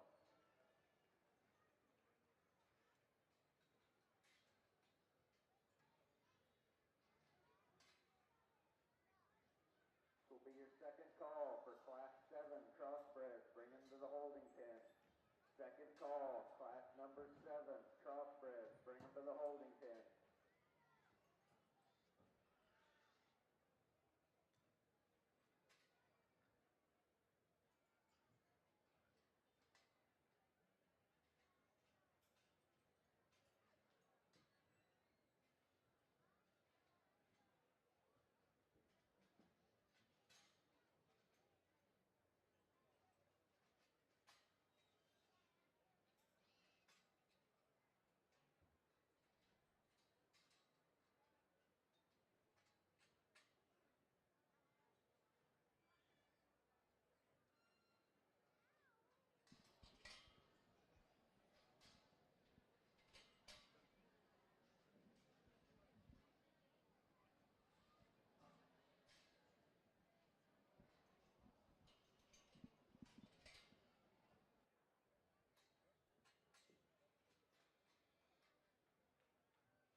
Good class of Dark OPB Gilts here once again. I think, the top 2 or 3 in this class rise and do so relatively easy, especially top pair. I think you got to find those, kind of in overwhelming fashion. And I think within the 2 that you just step back and just kind of let them sort themselves for a second. A young lady here close to me needs to win. That one's got the class advantage when you study length of face, in terms of slickness of jaw, certainly like that. But then when you break that thing skeleton down, that's one stout, robust animal that's just big and broad about her back. I love her pliability. I love the density to her skeleton, especially her hind leg. Set her into motion. I think that's where she sets herself apart. It's a nice place to start this particular drive. Second over there on the far side, I think, again, is one that you certainly got to find in in that spot within the lineup. That one too, she probably is a little maybe fresher about her back shape compared to the one who goes ahead of her. She too is round and pliable about her body, just not as stout and bold at the ground, maybe just not quite as sharp up front, but one that when you set her into motion, certainly comfortable in terms of how she handles herself. I think that's a very good place. Just ran into a really nice one ahead of you there. One comes out next is one we pulled out pretty quick from the sea, and I almost pinned this one as she got a little far away from me before I could, but we got her put back in pretty quick. That's just a good kind of pulling animal that's sharp up front, shapely up high. Maybe just didn't read as stout in terms of body, being a little thinner heighted like she is. She's maybe not just as burly at the ground, but that's one that's got lots of quality compared to the two that go ahead of her. Just kind of gets overwhelmed from a pound perspective, but that's a nice gilt to be there in 3. One that comes next, again, is just a loose made one, that's sharp looking, just not enough dimension and width off both ends to run those that go ahead of them. Young lady does an excellent job driving that one to us. One that comes next, again, is a sharp-looking one, that's shapely. It just doesn't stay smooth enough in her ham loin. That's coordinated enough from behind, but again, that's a nice one there. I kept the one here in 6th I thought was a neat one I wanted to take a look at. That is just one heavy bone, just sound-footed, good-looking kind of Poland female there. She's just too plain and bland about her shape and her expression, but that's one that I wanted to take a second look at. High-quality animal. Young man does a good job. Let's put our hands together for him as they head out.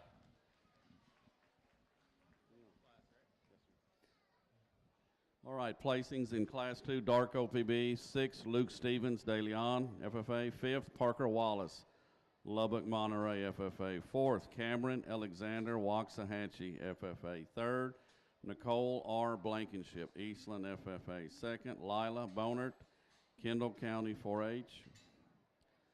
2nd, and our class winner was Mallory Dan Burton from Bosque County 4-H. We're now judging our final class of dark OPBs, and we'll do the breed champions of the dark OPBs. The Durocks are next. It's our biggest breed. After we do the champion darks, we're going to take a 10-minute break, then be back. Just a minute.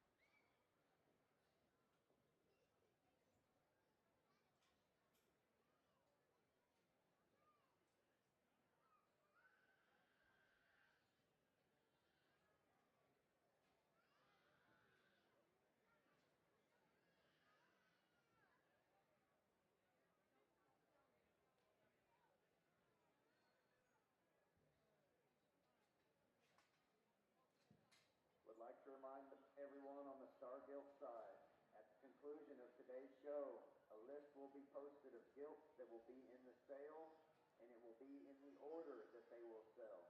These gilts must remain in the barn, and the exhibitor or a representative must be present to move these gilts to the sale lot pins that correspond to your sale lot number and for the sale photos.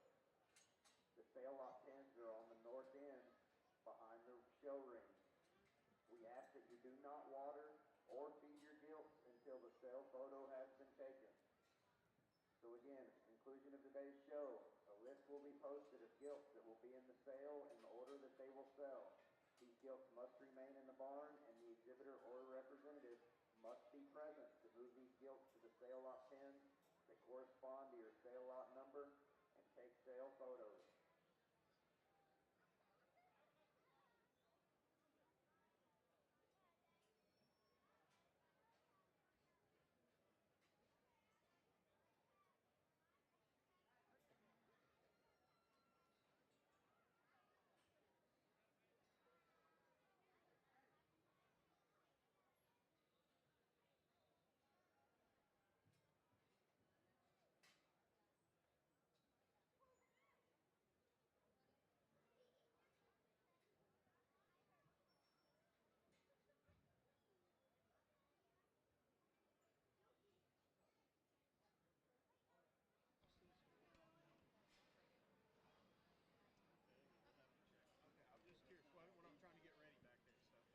Okay, we're missing 2 in this class. Cameron Craddock, Howe FFA, and Connor Smith from Shackleford County 4-H. Your class is being showed. If you're not coming, please let us know. Okay, Cameron's a scratch. If you're a first or second class winner, be on standby. This is our final class of dark OPBs.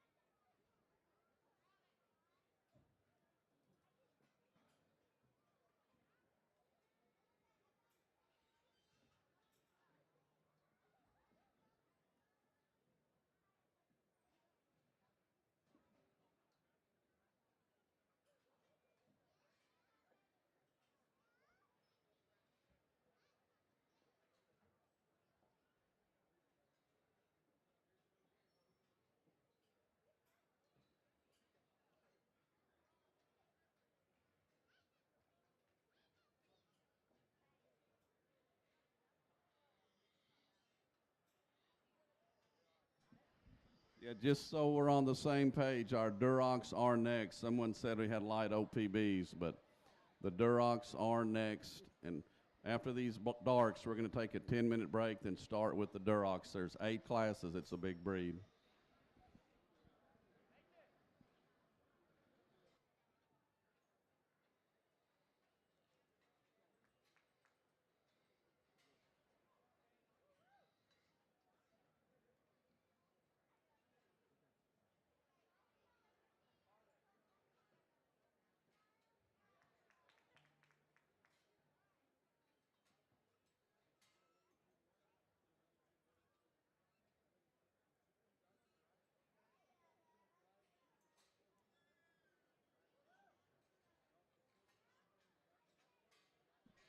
Okay, the exhibitors in the ring are excused. You can go back to your pen, and please give them an applause.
in my opinion, there are boars in America that need to see all 10 of these breeding gilts in this particular class. And what's the challenging is, it's the yin and yang in terms of what you're willing to accept to get what you want within these this set of gilts. And I think it makes it very, very difficult. I can go at a pretty quick pace if I find something I want to marry at the top end, build the class around it. When I look at consistency of use, coming and going in terms of body shape, top, hip, stoutness, and hind leg design going away, young man in the black vest is going to start this class. I think in terms of consistency of use and strength, that gilt brings the most totals to me to the class within this particular drive.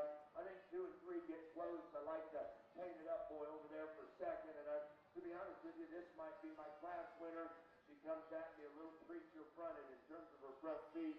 After that, she's beautiful build, good design. I like how her hind legs work. I'd like to shape her upper rib a little bolder. After that, we fix her front feet, roll her rib a little differently. That one's real, real good build. Love the sow power in the 1 1/3. That's an awesome hind leg and a big stout hip.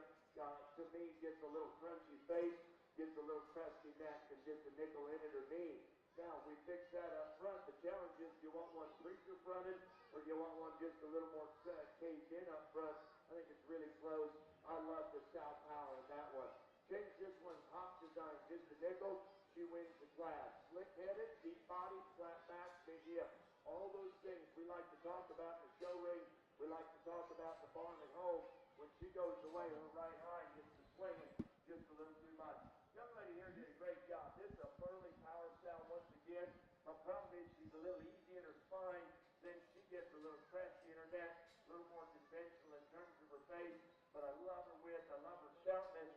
The farther I got away from her, the plainer that gilt hit me. As a result, she's forward or so.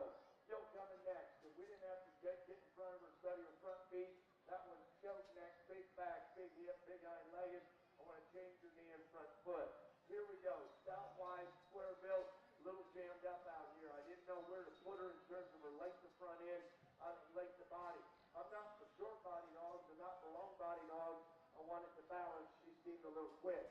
Big pretty gilt, needs more to her when she goes right away. Here's the challenge. I regrowed this gilt 9 because bone cells.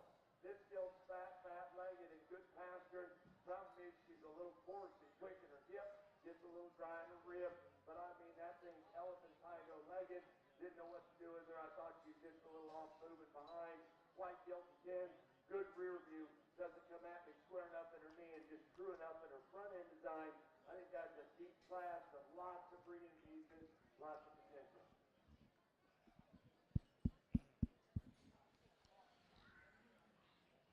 Well, here on our last class of Dark OPBs, kind of gave me a chance to do a couple of my favorite things within Show Pig Deal, and one is listen to Mark Hogue give reasons, because that's one of the intelligent guys in the business, and I told him I wasn't going to try to out-talk him by any stretch, because I couldn't even do it if I wanted to, but this gave me a chance to watch him sort a good class over there. And then my next favorite thing is to sort good quality livestock, and you guys, I don't care if these are Polands, I think we got good livestock out here in front of us. By far the deepest class of the Dark OPBs that we've had to sort. We got gilts down in 6 and 7. Just going to be honest with you, could have won maybe a class or two we've had throughout this breed. 2 young ladies driving an awesome pair of gilts. I think there's lots of good things that you can talk about each one of them out here. Unfortunately, you got to break them down and kind of figure out which one fits you. The one that hit me the hardest out of the gate, and as the drive wears on, I think gives you a little sharper look up front. This one's fat-legged. Gets out and uses that hind leg exceptionally well. I think she's certainly square enough in her knee. That's where I would change her. Just a shot. Young lady here closest to me drives your class winner here. Young lady there in the middle, again, brings us a very, very good one. I think her ability to get out and cover the surface, I think, is exceptionally good, too. I love that one's freshness. I love that one's pliability when you get right up on top of her. Study her from the side. She gets just a little shorter off each end compared to that one that goes ahead of her. But again, guys, that's a very, very good Poland gilt. One that comes out in third, I like a bunch of things about, too. That one is sharper looking about her head and her jaw, especially compared to the one that goes ahead of her. She may have the class advantage in that regard of the top 3. Really fresh backed when you get up on her. I love her body shape. I love her when you put her into motion. For me, compared to the 2 that go ahead of her, we just got to stouten her foot and her bone to rival those, but that's a very, very good gilt. One that comes out next, again, It was a dead ceiling. We had to get back in and almost pinned that one up, but we kind of got in a string where we put 3 or 4 or 5 in a row. I wondered if that one had just enough horsepower off both ends, but we get her back out here in that class, and she just keeps working herself up. I mean, that's what females need to look like when you analyze them from the side. Tall-shouldered, extra sharp-looking, big hind-legged, functional legs off both ends. Just gets too flat in her skeleton, too flat in her body shape to get on up the line. Young lady did a great job getting that one drove up. Another high-quality showman comes out next, and this one probably maybe matches the ones that go a couple of spots higher than the one right ahead of her. When you study freshness of shape and pliability and mass, for me, some of those things work to her disadvantage. If she wants to get a little quicker, a little shorter off both ends of those top 5, she's the most restricted from her hind. One that comes out here again next, I like a lot of things about from just a skeletal width and dimension standpoint. Again, fresh, shapely back. Just didn't coordinate from behind. As the drive wore on, I felt like it got worse, so we had to scoot her on down the line. Wrap up with a big elevated gilt that's sharp looking, sound-footed kind of a gilt that could have found herself up the line. A few other classes, just not enough extras. I had to run with those that go ahead of her. My compliments to a very good dark OPB class. Will be your first call, Class 8 Crossbred. Bring him to the holding pen. First call, Class 8 Crossbred. Bring him to the holding pen. All right, placings in Class 3 dark OPB. 7th, Cole Thomason, Brock FFA. 6th, Raylan Corbin, Brock FFA. 5th, Tatum Jinjo, Mansfield FFA. 4th, Cambry Kitchens, Dallam Hartley County. 3rd, Savannah Ashley Shonalls, Follette FFA. 2nd, Lauren Brashear, Grandview FFA, and our class winner was Avery Mabry, Brock FFA. That was our last class of darks. We're now going to show for the champion dark OPB in reserve, and then we're going to take a little break and start on the Durocks. Won't be but a 10-minute break. From your Class 6 Crossbred, when we do the championship drive, we will be calling back 1st, 2nd, and 3rd from Class 6. Placings in your Class 6 Crossbred. 10th place, Lakin Houston, Belton FFA. 9th place, Dawson McCauley, Idalou FFA. 8th place, Tucker Andrus, Hamilton FFA. 7th place, Kenya Hudman, Coast FFA. 6th place, Sophia Solano, Little FFA. 5th place, Brinley O'Brien, Reagan County 4-H. 4th place, Stormy Malden, Taylor County 4-H. 3rd place, Adeline Galovic, Jim Ned FFA. 2nd place, Darian Reed, Randall County 4-H. Your Class 6 Crossbred winner, Stockton Matthias, Midland FFA. Let's give those exhibitors a nice round of applause. Okay, our class winner, dark OPB, Haley Nicholson, Dallam Hartley County 4-H. Let it out.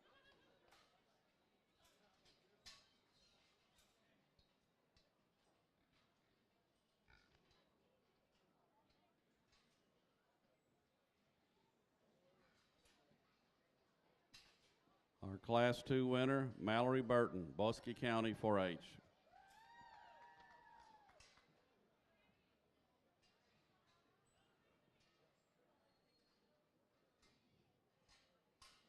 And our Class 3 first place was Avery Mabry, Brock FFA.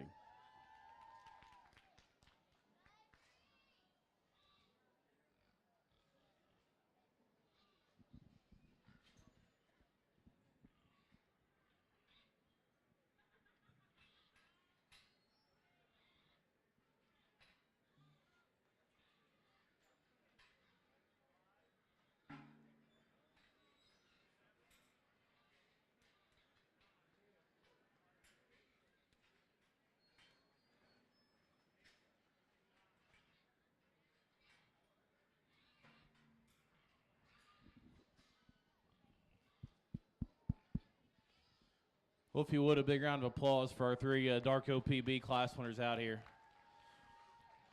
Guys, I'm telling you, this show may not have been as big in numbers, but this quality out here is very, very dense. The depth down through here was very, very good. And was just kind of telling Dale there as we were kind of getting stacked up.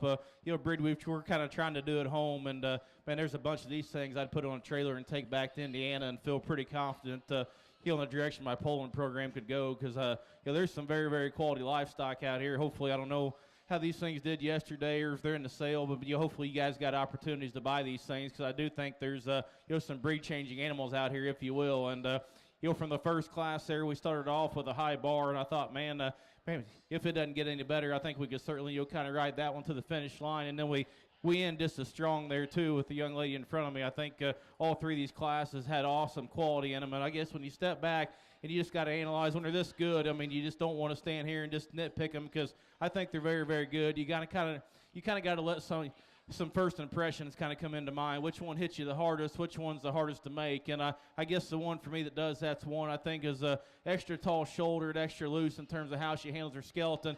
Comes at you with a big square chested knee, and I think does everything how I like to make him at home. Young lady right here has got your champion.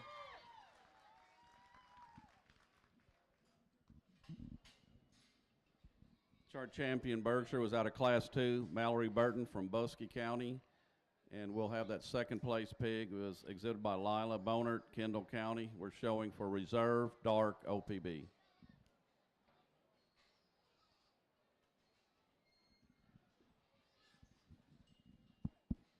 We dropped in that second place, and that was a good class. That was a good gilt. We talked about how fresh her back was and how bold her body was, and still good looking, sound, fundamental kind of a gilt. Maybe just not the extras in terms of that added foot size and bone, but one is still very, very good animal. It comes in here, I guess, kind of falls into the mix.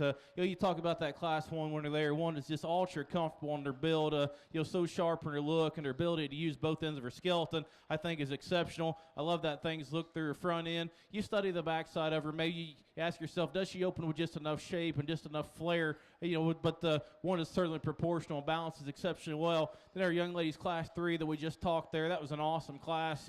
Lots of depth. That thing was next level in terms of foot and bone. I think she uses her hind leg exceptionally well. She won that class for being a sharp, just a shot sharper looking. Maybe didn't come at you with just a square chested knee, maybe is what that champion did, but I think that one's awful good. She's my second favorite.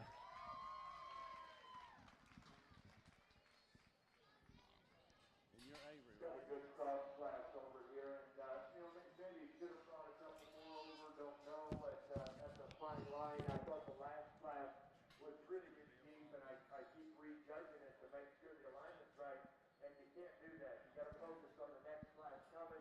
You got a good pair of basic gilts up here to study.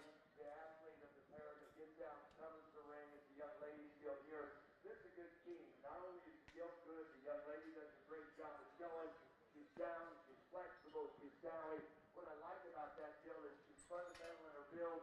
You can take her to some wacky boards. She's going to hold them together structurally and then really make that next generation unique. The blue gilt, very similar in terms of her spine, her levelness. I don't see this gilt as strong gilt right at the top of her blade. Her spine bone going right back to her forearm, but I like her feet, I like her levelness. Nice kind of gilt. Encourage young man to get her out, really get her driving. Big pretty gilt coming next, just a little more set to her hind leg, a little more vertical in her shoulder, but man, she's right side uphill. Cool ahead, flat back, big up high. Just change her build just a nickel behind. Got a real pretty one here, needs more bone. From a profile, I really like her. You step in behind her and she'll be just a little close walking behind. Want to scout the hind leg up. Great profiling gilt, extended and attractive, needs to be more opened up. We go 180 degrees the opposite direction. Stout wide, moderate, powerful, just a little plain feature coming next. Front 2/3 of the black-headed gilt I like in her arm and her front foot. Just a little more off in terms of her rump and hind leg. Got a white gilt that's moderate, stout, and chunky. Just a little different in terms of her length of rump and hind leg design. Pretty profiling gilt needs to be opened up there in age. Good class, my compliments again. Okay, our reserve dark OPB was out of Class 3, Avery Mabry from Brock FFA. We're just going to take a real, short 10-minute break, then resume with the first class of Durocks. We'll be back in just a couple of minutes.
This will be your first call, Class 9.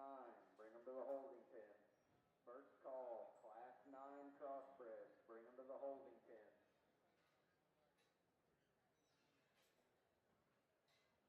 Placings from Class 7 crossbreds. 9th place, Michaela James, Wellington FFA. 8th place, Presley Elston, Erath County 4-H. 7th place, Brayson Hammett, West Texas FFA. 6th place, Chloe Chick, Erath County 4-H. 5th place, Carter Donovan, Floyd County 4-H. 4th place, Leanne Maxwell, Godly FFA. 3rd place, Maggie Reese, Yoakum FFA. 2nd place, Carter Carrion, Albany FFA. And your Class 7 crossbred winner, Paisley Long, Madison County 4-H. Let's give those exhibitors a nice round of applause.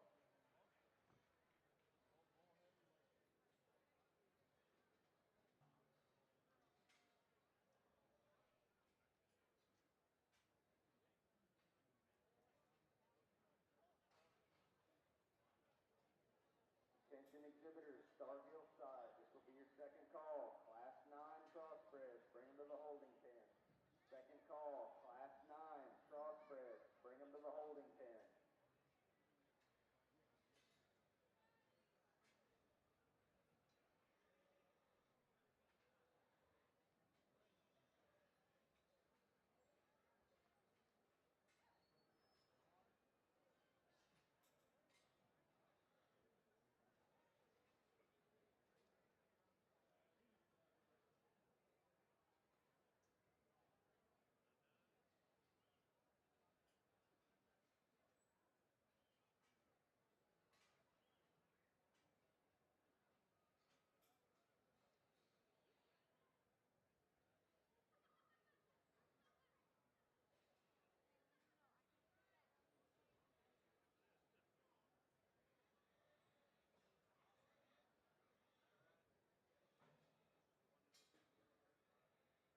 You Gilt exhibitors there in the showroom, you can be excused. Ladies and gentlemen, let's give them a nice round of applause.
star gilt side.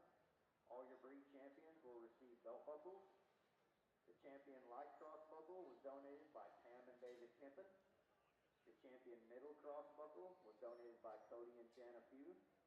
Your champion heavy cross buckle was donated by Tex-Mex Genetics. Your supreme champion overall buckle was donated by ADM Mormon Showtech. And your reserve supreme champion overall was donated by Creative Awards. Let's give our buckle sponsors a nice round of applause.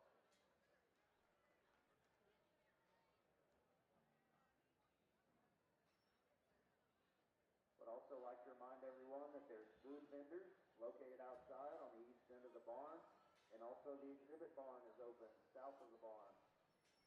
Go check out the exhibits and get you some good food outside.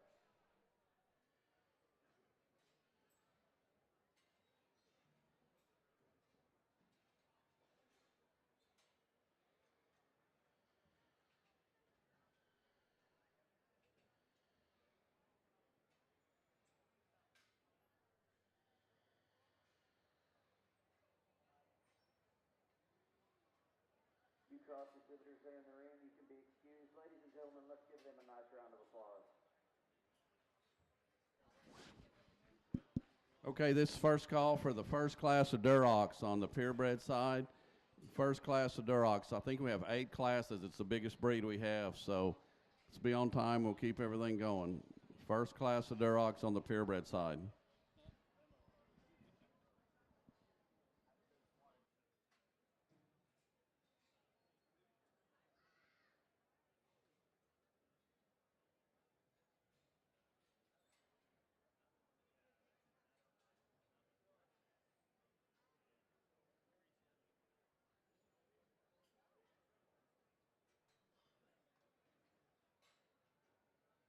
Attention exhibitors, final call, class 9, crossbred, bring them to the holding pen.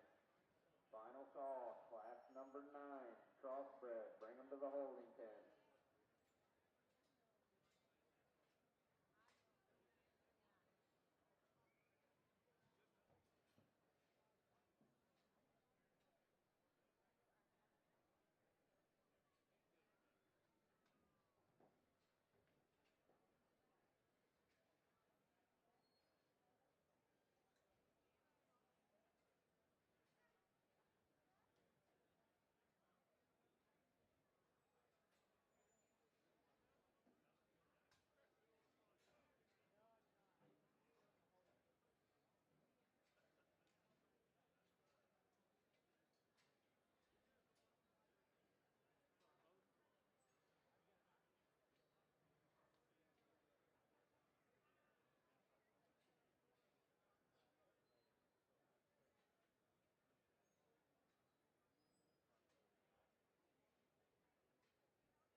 Attention everyone in the gilt barn.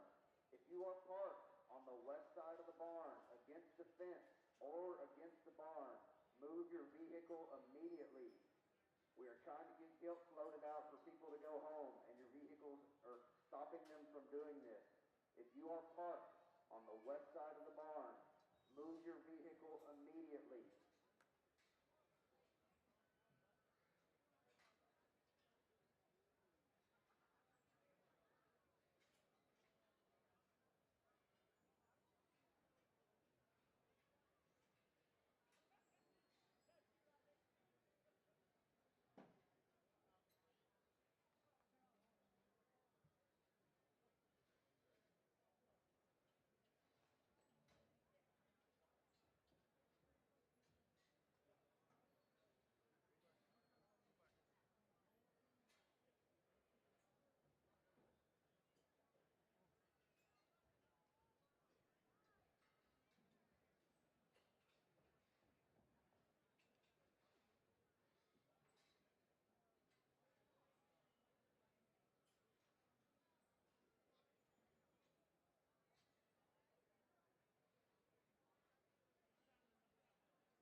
There are so many things going through my mind, and I wanna let you folks in on what's going on through my mind, because I'm not sure that it's right or wrong, but this is what I see and this is what I'm feeling.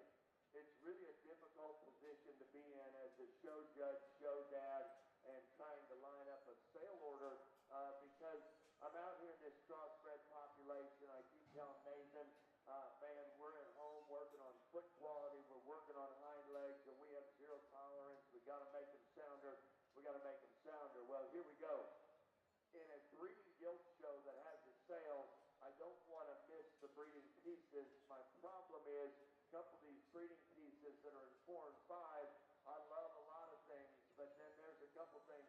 I think hate's the worst 4-letter cuss word that could ever be stated, but I definitely have a love-hate relationship with the pigs in 4 and 5 in some regions, and so then I'm like, okay, let's go back and study our lesson. Where do I want to be? I want the most tricked out breeding piece that I can get, but yet with the most function and utility. I think the calico is the best suit within this particular class. She's got the bone and the feature and the stoutness, yet I think her appendages on both ends stay within her framework, and I think she's coordinated in her ability to get out and go. Now, I don't want her any shorter or quicker stepping off of her hind legs. The stouter and the fuller and the cockier we get them what I call a little jackpot Johnny Gilt, and they don't have that extra gear and reach. I like that gilt. I don't want her any quicker stepping behind. 2 and 3, I think, get real close in my opinion. I like the blue gilt for second. I think this is a great body, really functional, built female, that everything fits. In a basic sense, everything fits. The problem is, I don't want her too forgettable. You study her rib, you study her squareness, you study her volume. She's actually quite good. Young man does a great job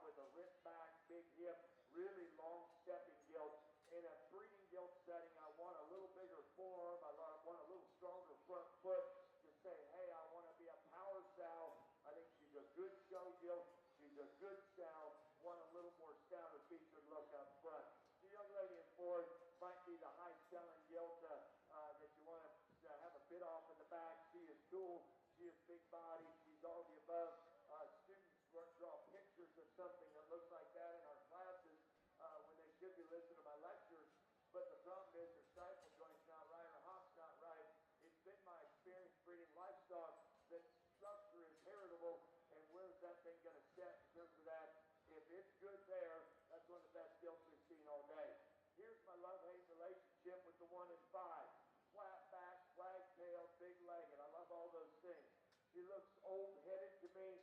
She looks a little dry-bodied, and she doesn't just want to face and ride behind. Now, can she make the next 4? Potentially. I didn't know what to do with her. I don't want to maybe replicate and represent that on mass quantities, but in a limited situation, it's quite good. Young man here, first and foremost, he used every guard in the clipper box on his haircut. I compliment him for that. I like his still muscle shape and stoutness. A little frail, a little flat. Want to stouten her up. Good body dog here. Gets you out up front. Walks a little hesitant, but I like her body and shape. Got to have the foot match the bone. Foot match the mass. I like the shape. I like the woolly gilt coming out next. A little coiled up in her spine. A little panther-legged behind. Want to change that. Nice long body gilt with muscle. Just runs out of bone and feature. Our final long-tailed gilt, really sound and correct. Got to stouten her up in terms of skeletal density. A really difficult class there at the top end to know where I want to stand on some of that structure issue.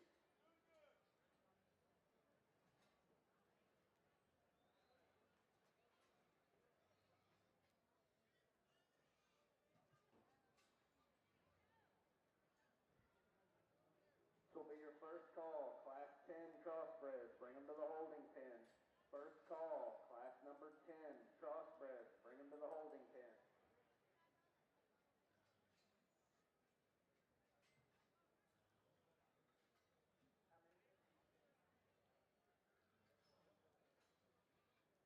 From Class number 8 Crossbreds that we just judged, we will be calling back for the championship drive, 1st through 6th. So when I call for the champion middleweights, I will be calling back from Class 8, 1st through 6th.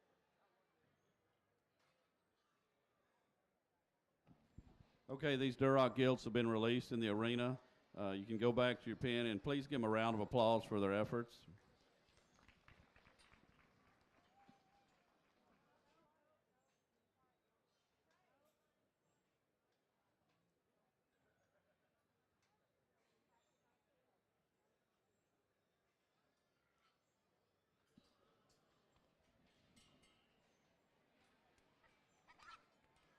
Sorry.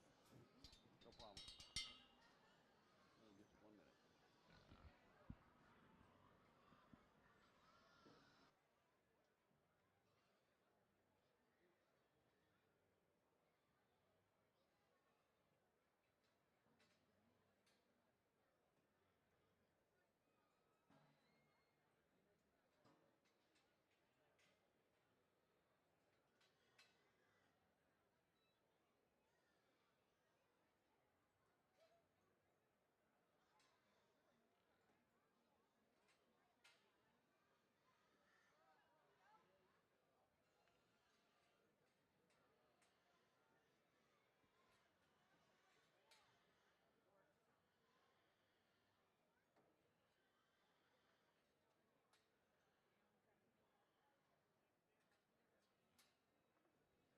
Placings from your Class 8 Crossbreds. 10th place, Rylan Norwood, Belton FFA. 9th place, Wyatt Wilson, Brownwood FFA. 8th place, Caden Smith, Robert Lee FFA. 7th place, Farron Roach, Santo FFA. 6th place, Trey Allfield, Burke Burnett FFA. 5th place, Grayson Merritt, Greenwood FFA. 4th place, Kenzie Smith, Midland County 4-H. 3rd place, Cash Hooten, Steele County 4-H. 2nd place, Carter Hitt, Belton FFA. And your Class 8 Crossbred winner was O'Brien Underwood, Mason FFA. Give those exhibitors a nice round of applause. Okay, this is the first call for Class 2 Durocks. First call for Class 2 Durocks. Please make your way to the holding pen.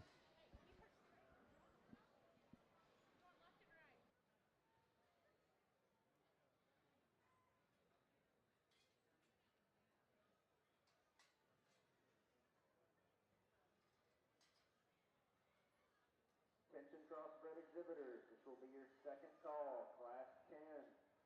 Bring them to the holding pen. Second call, Class number 10 Crossbreds. Bring them to the holding pen.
We're going to start our Durocks here on the purebred side, and I think the class winner needs to start for me just because, once again, she just kind of overwhelms the rest when you stand back and just analyze, just build from the side. I like her look for as stout as she is. She's bold and broad when you get up on top of her. I think her hind leg functions, certainly acceptable enough for me in terms of just how stout and dense it is and how she gets out and uses it. I think that's a good place to start.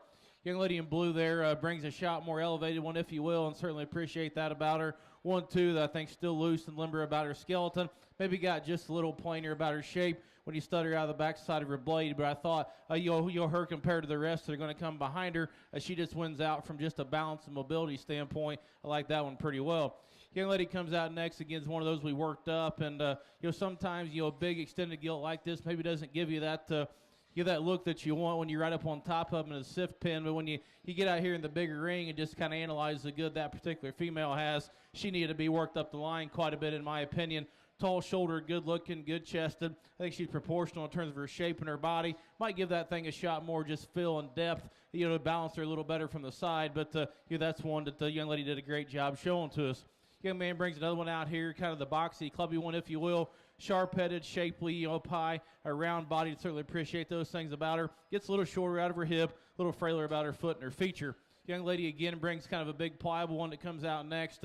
Certainly appreciate just the ruggedness this particular gilt has. Looks like one of those females that you could just have a bunch of and step out and find the boars you need to use, and you'll kind of make the changes that you need to, because that one's square off both ends. She's sound. She's functional. Maybe she might be just a little plainer and more bland in terms of her overall mass and dimension. We get on down the line with a couple of gilts that are elevated and shapely. I just don't come at you as wide or square as they need to compared to those that go ahead of them. That's a nice class to work through. My compliments to them. All right, we're starting on Class 2 Durocks, so if you're in Class 2 Durock, please make your way up here. The placings on Class 1 were 7th, Jeremiah Madrano, Brady FFA. 6th, Trent Helms, Ballinger FFA. 5th, Courtney Nance, Valley View FFA. 4th, Colin Carter, Springtown FFA. 3rd, Kinsey Short, Montague County 4-H. 2nd, Haley Nicholson, Dallam, Hartley County. And our class winner was Paisley Oglesby from Hamilton County 4-H. Now we're judging Class 2 Durocks.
Final call, class number 10 Crossbred, bring them to the holding pen.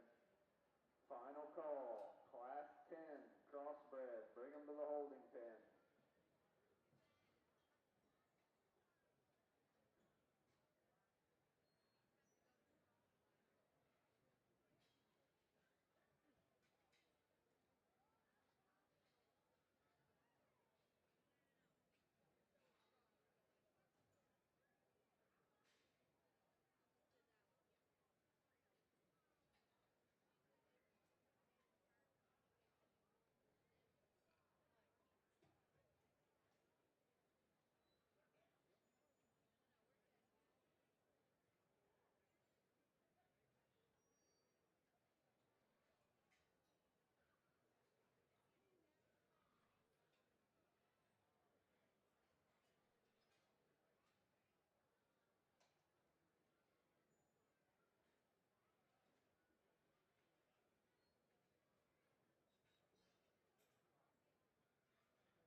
Sale list will be posted of the gilts that will be in the sale in the order that they will sell. These gilts must remain in the barn, and the exhibitor or a representative must be present to move the gilt to sale lot pins that correspond with your sale lot number, and also take sale photos. We ask that you do not water or feed your gilts until the sale photo has been taken.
We are missing one gilt from Class 10.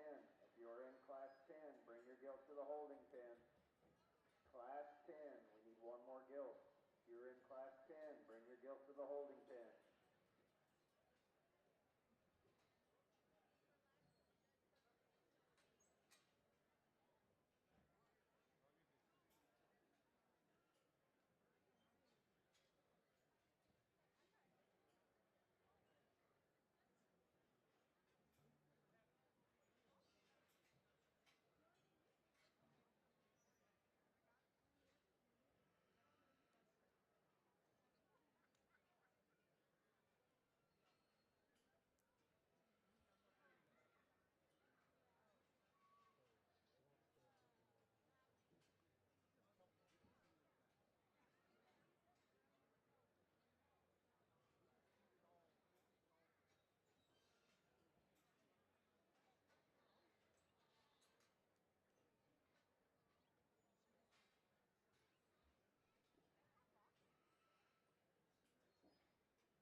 Okay, our judge has released these Durock Gilts in the holding pen. They can go back to their pens, and could you please give them a round of applause for coming, and we appreciate it.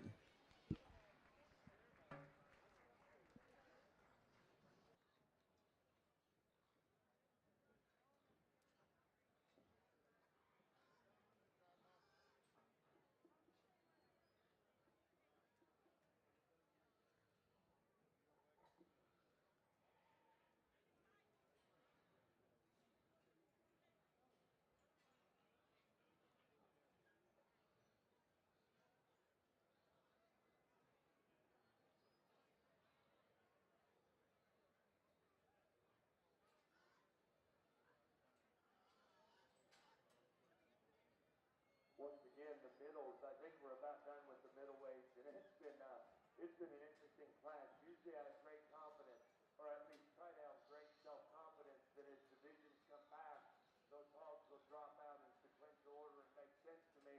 I've had to work harder in the middleweight division of your crossbred gilt drive than I've had to in a while, and I tell you what, I think there's really, really good pieces out here. Once again, you know, you got the show, you got the sales, you got a lot of environmental factors in terms of breeding programs and what you want to do with it. We got a good top pair out here, and you got to decide.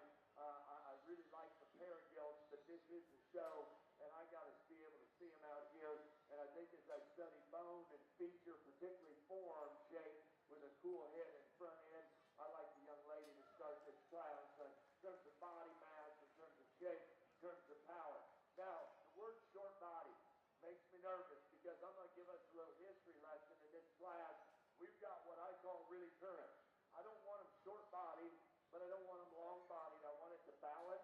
I think that gilt balances appropriately well.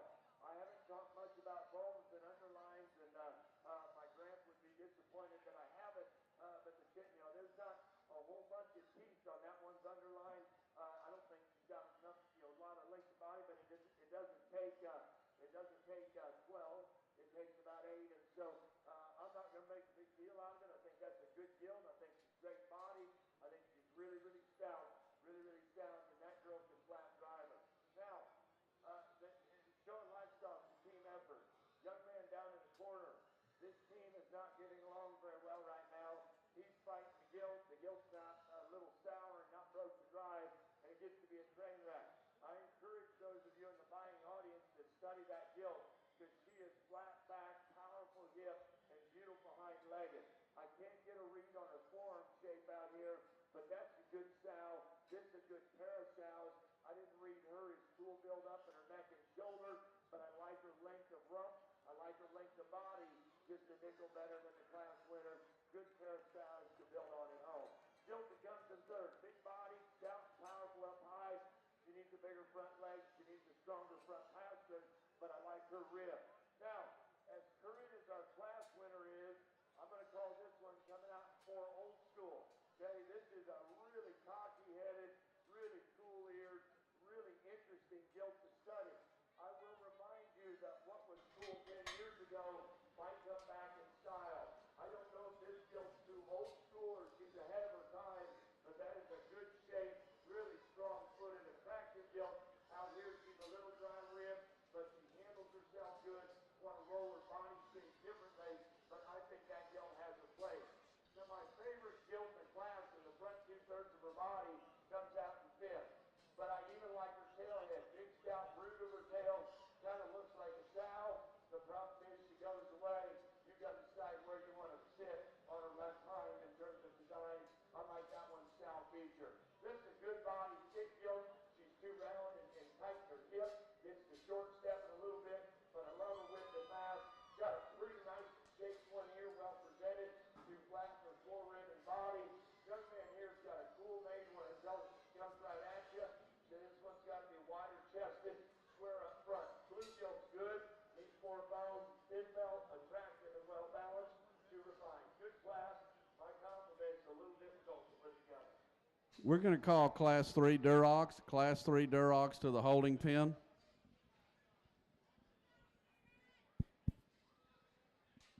Well, here in this particular class of reds, I think an interesting trio that sorts themselves to the top, and again offers some minute differences, I guess, in where you want to just kind of land and where you want to start and where you want to be third. And the one I kept coming back to the most is the young lady in green that drives directly at me. I absolutely love that thing from the side when you analyze just her pattern, just her lines, just how everything blends and matches, and then how just comfortable she is when you set her into motion. She comes at you good in terms of being square about her chest to knee. I question as she goes away, does she have just enough in the seat of her pants? And if you want to tell me, hey, she needs more, I probably wouldn't argue with you a whole lot. But I think you have this contemporary group. She's the balanced one that needs to win this particular drive. Young man there in second, that one does go away with more authority. I certainly, certainly realize that. She's got good shape up high. She too gives you that long, extended look there. When you analyze it from the side, I guess for me, as she went away, she did want to get just a shot wide. Then when she comes at you, I want to square her knee just a little bit. But again, a high-quality gilt there to go ahead and be in two. A young lady in three, again, just kind of fits the pattern of the two that go ahead of her. That's a sharp-looking one up front that's elevated. I like her freshness of muscle when you get up on top of her. I thought of the top three, she got just a shot quicker and rounder about her rump. Maybe just not quite as dense there in terms of her foot size and bone, and when you just square her front foot compared to the two that go ahead of her too. The one that comes next, I like lots of things about, and we repin that one up. That's just good practical kind of livestock that's just square. You'll sound comfortable, good looking. Same time, just reads too flat and plain about her body shape and her upper rib shape. How to run with those that go ahead of her. One that comes next was one I think we pinned up there pretty early there out of the chute. Sharp looking and shapely up high, square chested. Just wanted to fall apart there in her ham loin. Get a little rounder and quicker from behind as the drive wears on. Wrap up the class with the big stout broody one. I thought was just his covers basics extremely well. Sound comfortable, bold, pliable. Just not tricked out enough in terms of look or just show hog presence up front or just freshness of back shape when you study her behind her blade. But that's just a big functional pliable one that needed to catch a pin. My compliments to him as they exit.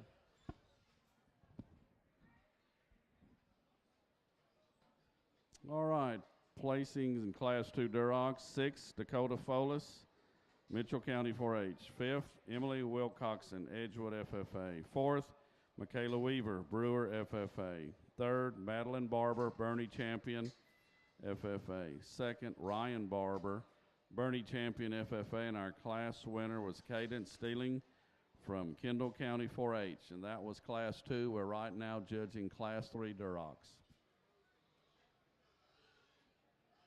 Attention in the barn.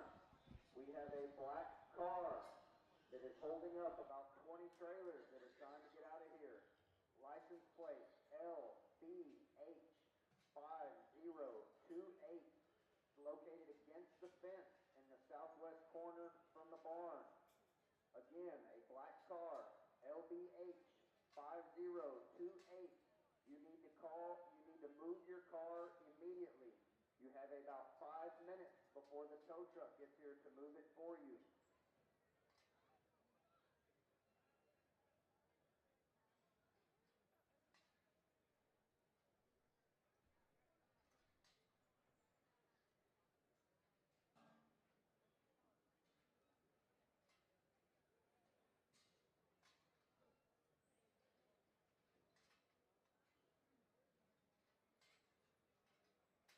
From your Class 9 crossbreds that we just judged, when we call back to the champion drive, we will be calling back first, second, and third from Class 9. First, second, and third from Class 9 crossbreds will call back to the champion drive, which will be right after this Class 10 that we are judging right now. Placings in your Class 9 crossbred. 10th place, Emily Young, Tarrant County 4-H. 8th place, Cannon Harris, Cisco FFA. 7th place, Carmen Miller, Winners FFA. 6th place, Preston Maxwell, Dodley FFA. 5th place, Emily Burton, Evan FFA. 4th place, Luke Rogers, Post FFA. 3rd place, Audrey Hitt, Belton FFA. 2nd place, Jackson Lindbergh, Mason FFA. And your Class 9 crossbred winner, Matley Fishbacher, Potter County 4-H. Let's give those exhibitors a nice round of applause.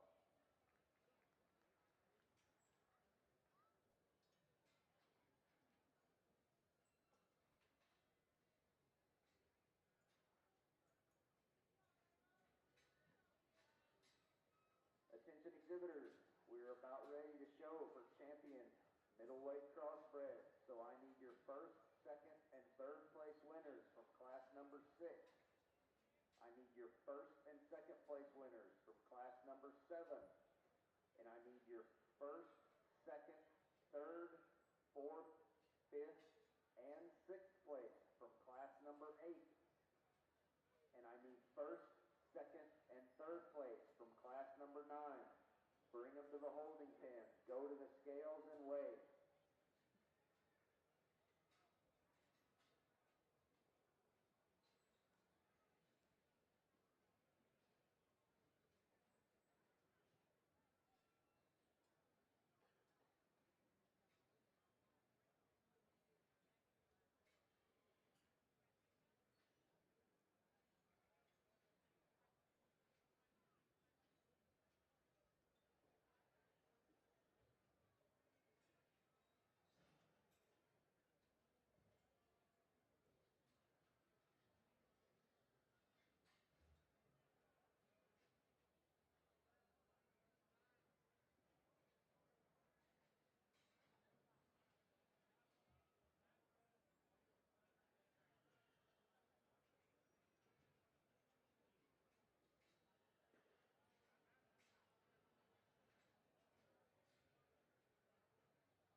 Attention exhibitors, I would like to take this opportunity to recognize ADM Mormon Showtech, who is the sponsor of our Supreme Champion belt buckle on the Star Guild side.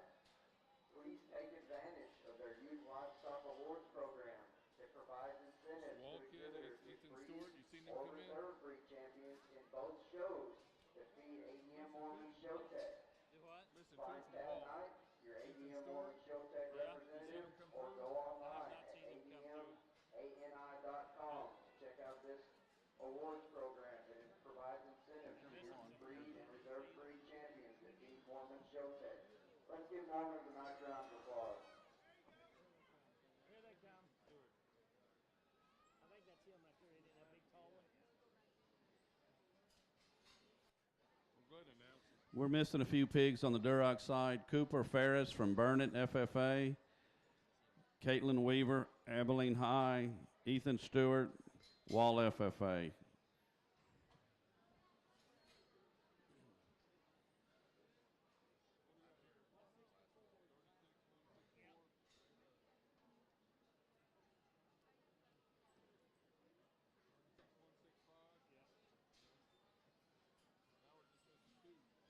How's it going? We're still missing 2 on this Durock Guild side, and their announcer names again. Cooper Ferris from Burnett and Caitlin Weaver. Please let us know if you're coming or scratched. Class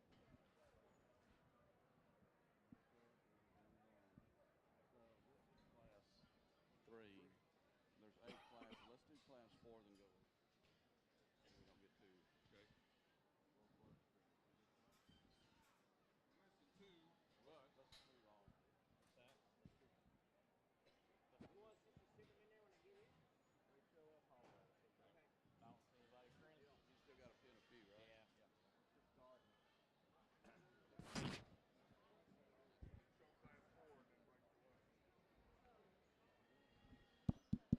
Okay, so these Durocks, we have 8 classes, so we're going to go ahead and show class 4. We'll be halfway through.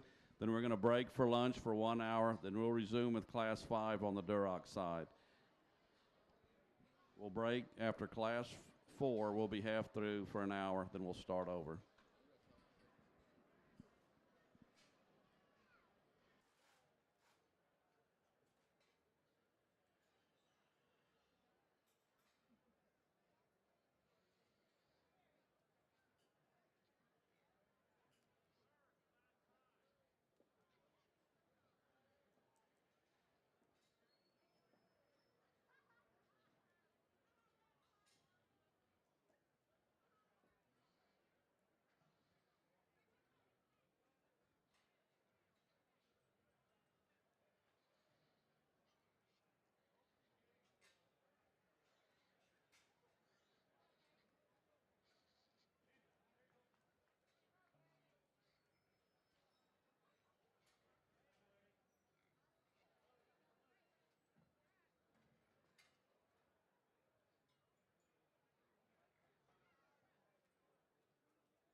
think a great way to end our middleweight division out here. Got lots of quality, and I just told Nathan the crossbred population will really challenge a person to stay committed to what they believe in, and I sure think that's interesting as a judge is out here observing what comes at you.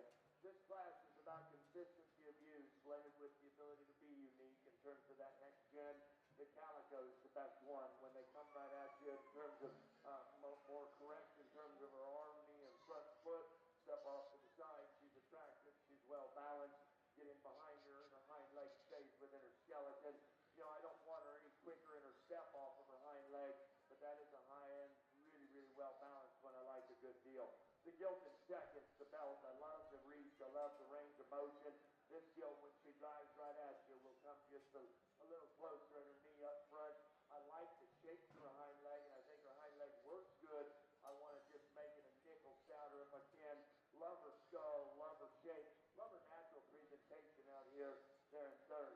The white gilt, really bold, interesting gilt to study, comes at you strong, goes away strong. I love the genuineness that this gilt's got. Her neck, shoulder, and right behind her shoulder, I want to blend just a little neater. I want to body her up just a shot to let that balance just a nickel more. You make the call in fourth. You know, this gilt, if we prop her up and take a photo, she can make a board. The challenge is, when this gilt gets out and goes, I gotta have more reach than that today in the show race. Take her off the power feed, let her get on south feed, she'll probably mellow out, make you famous in terms of a horse breeder. We lose bone from here on out. Got a great built one here, good body, just not enough foundation, not enough skeleton. Got a nice made one here, just a little chicken footed behind. Want to change your rear foot and hop, like the rib, like the back. Got to stout her up. Got a power stout here I like. Runs downhill a little bit, but you want to talk about a basic stout that can build a program in terms of females. I like that one in terms of her design and functionality. Just a nickel forgettable out here in terms of look. Stout mug over there, comes at you too close. Got a nice presented one here. Just needs a bigger front leg and a square chest, but I like the gilt going away. Got a real powerful one here that's worth a try in the breeding pen. Just today, not one to drive and enough pace and enough agility off of her hind leg. Once again, a good class. Nice way to finish up. Okay, these Durock gilts in the big arena are released. They can go back to their pen, and you could please give them an applause. I'm sure they'd appreciate it.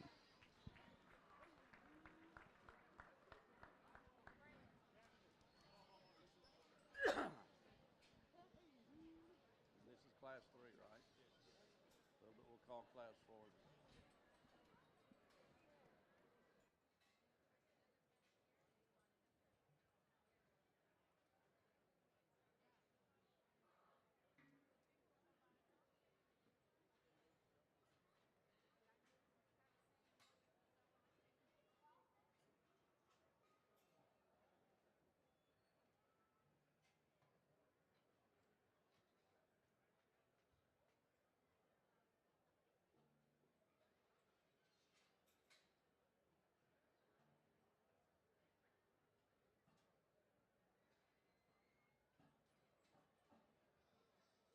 Attention in the swine barn. We have another kid with lost parents. It's a little girl in a gray hoodie with a cream-colored bow. If you're parents and you're lost from this little girl, please come to the announcer stand. She is wearing a pair of brown boots with pink tops, a gray hoodie, and a cream bow in her hair.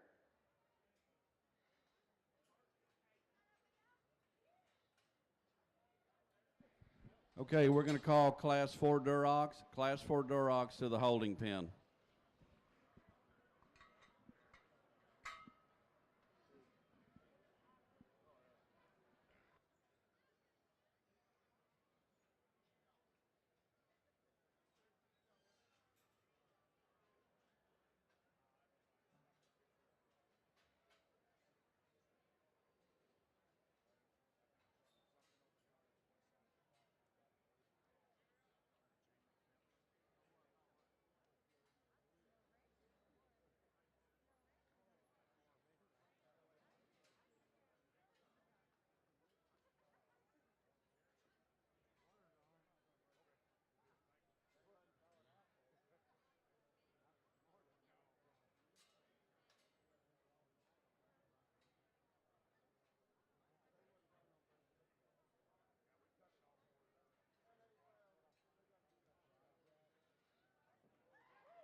where this particular class of reds, maybe a little deeper on the sword, maybe had to pull a few more out of the sea to get our placings, but I think class winner is without question an easy thing for me to do with this particular drive, and that's a young lady in pink on the far side. Pinned that one up pretty quick out of the gate, and she kind of rose to the front pretty quickly for me. Tall-shouldered, sharp-looking, big legs, everything kind of fits and matches. Real easy class winner in this particular drive. I think from there, kind of gets close as you kind of want to prioritize some things as you work on down the line. And second for me is a young man here to my right. And he ends up there just from a hind leg build and comfort standpoint. That's kind of the old sword on a lot of the red ones, is trying to keep him good enough built from behind and then try to stack on the extras we can. And I think that one does it exceptionally well. Tall-shouldered, good hind-legged like we mentioned. Gets a little softer about her front foot. Maybe just a shot more moderate in frame than what I like ideally, but I think that's a quality piece of livestock that needs to be in second in that particular drive.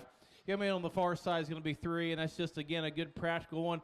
A big, elevated, sound, mobile kind of a gilt. Maybe just not the extras in terms of that sharp jaw line or that big rolled up back, but the one you set her into motion, just you'll combine some things in terms of elevation and mobility that puts her in that particular spot. The next one comes out, does have those extras. We just follow the one ahead of her, but this one's she's too small-footed, too frail, boned at the ground, and you study her from behind. Just gets a little too quick and around out of her hip. Round out the class one with just a good-made, good pattern one. It needs to be stouter at the surface.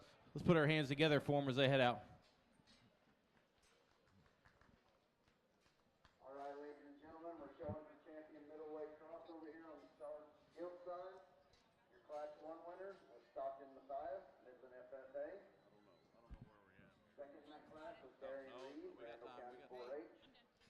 Your Class 7 winner, Paisley Long, Madison County 4-H. Second in that class was Carter Carrion, Albany FFA. Your Class 8 winner, O'Brien Underwood, Mason FFA. Second in that class was Carter Hitch, Eaton FFA. Your Class 9 winner, Matley Fishbacher, Potter County 4-H. Second in that class, Jackson Lindbergh, Mason FFA. And your Class 10 winner was Dahlia Sadler, Eastland FFA. Second place in that class was Riley Langford, Parker County 4-H. The little girl with the missing parent, her last name is Martinez. She is in the livestock office now. If you are a missing parent for a little girl with last name Martinez, she is in the livestock office. This will be your first call. Class 11 Crossbred. Bring them to the holding pen.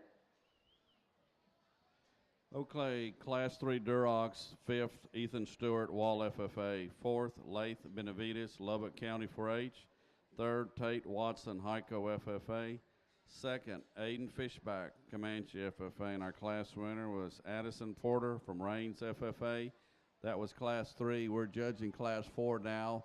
Then we'll break for lunch 1 hour.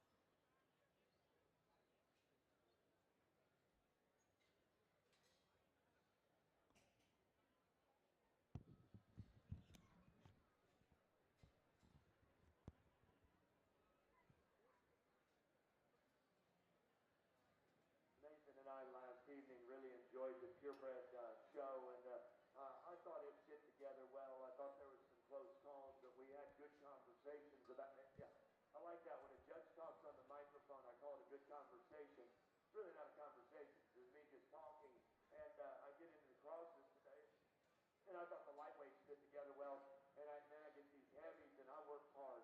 And the harder you work, you hope that you're rewarded in terms of benefits. And all I keep doing is rejudging some of these classes, not 1 and 2, but I'm concerned about 8 through 10. And so I get out here, I'm nervous, I'm excited for Nathan to share class winners.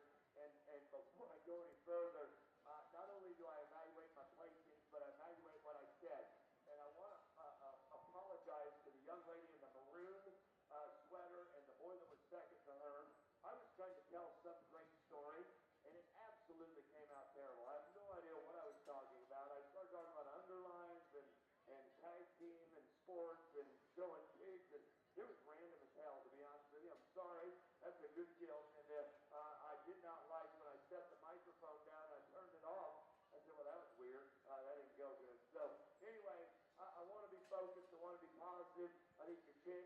not only brings the most money, but makes the most change in one generation.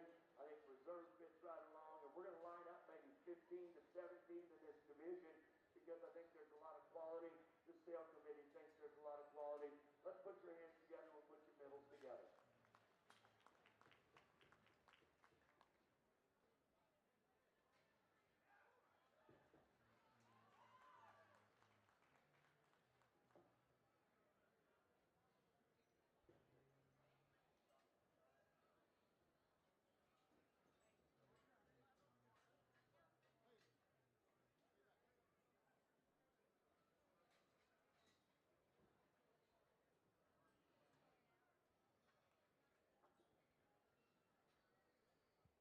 There you have it, ladies and gentlemen, your champion middleweight cross, shown and exhibited by O'Brien Underwood, Mason FFA.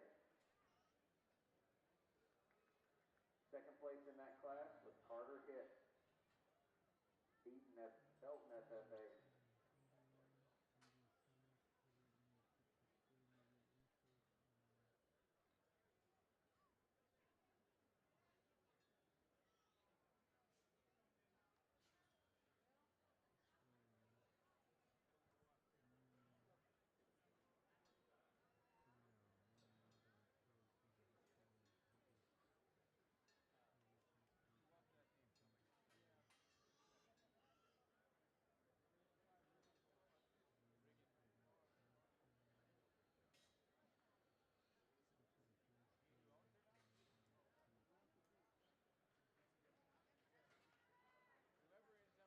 And there you have it, ladies and gentlemen, your reserve champion middle cross, shown and exhibited by Carter Hitt, Belton FFA.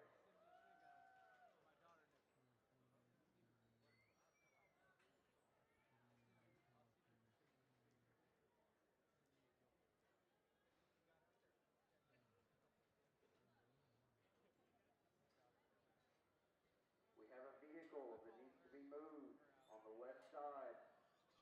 The parking pass is registered to Reina Tasha Sanchez. You need to move your vehicle immediately. We need parents or adult leaders of the champion and reserve champion come to the holding pen. A parent or adult leader for this champion and reserve champion middleweight, please come to the holding pen.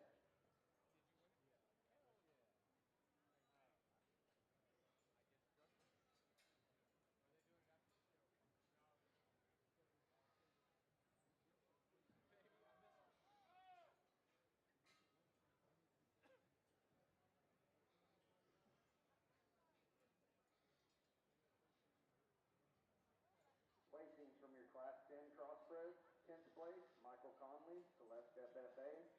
9th place, Addison Williams, Eastland FFA. 8th place, Kyle Anderson, Florence FFA. 7th place, Gaines Griffiths, Ballinger FFA. 6th place, Leslie Torres, Rawls FFA. 5th place, Maddie Mann, Correa County 4-H.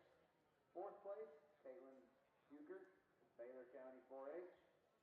3rd place, Cutter Go, Young County 4-H. 2nd place, Riley Langford, Parker County 4-H. And your Class 10 winner was Dahlia Sadler, Eastland FFA. Let's give those exhibitors a nice round of applause. All right, these Durocks gilts are being released. You can please give them a round of applause. I'm sure they'd appreciate it.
Real nice way to wrap up our reds before lunch here. And I think, top pair you got to land on again for at least how I like to do them. I'm going to keep doing them here. And, Gilts are elevated and balanced and just, build as acceptable as we can make them at the ground within, particular groups we have to work through. And I think your class winner for me is one that I guess I kind of land on. I keep coming back to because I think she is the best built from a hind leg perspective. I think she's the most comfortable in terms of how she moves around the ring. I would like to strengthen her front foot just a shot, but she does handle it exceptionally well. I'd pull just a shot of fill out of her, but the young lady there drives us a real nice gilt to start this particular drive.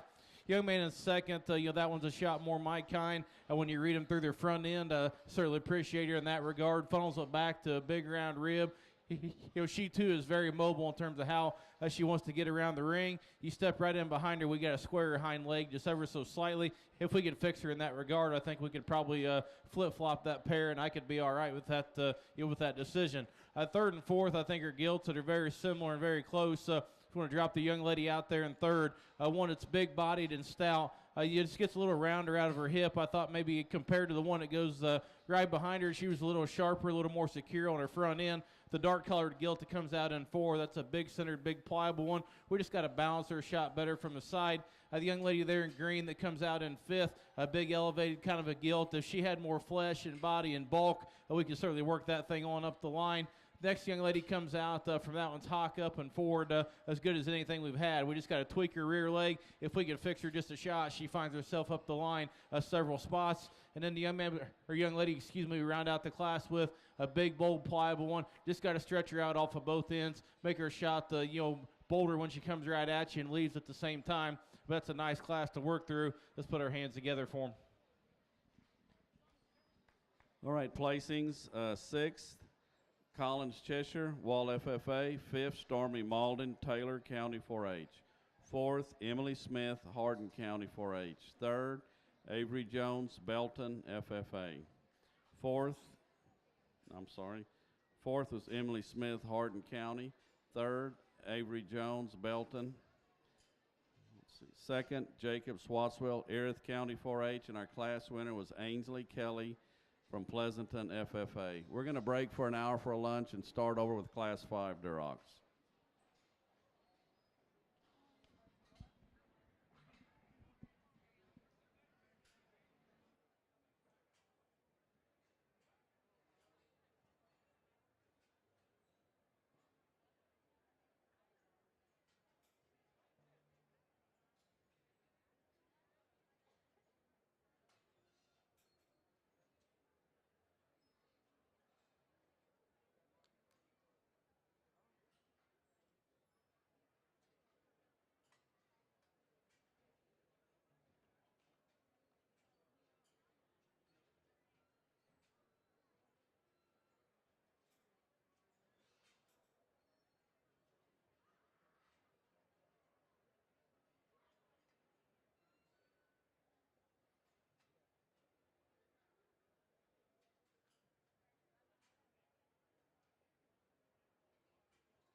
first call, class 12, crossbred, bring them to the holding pen.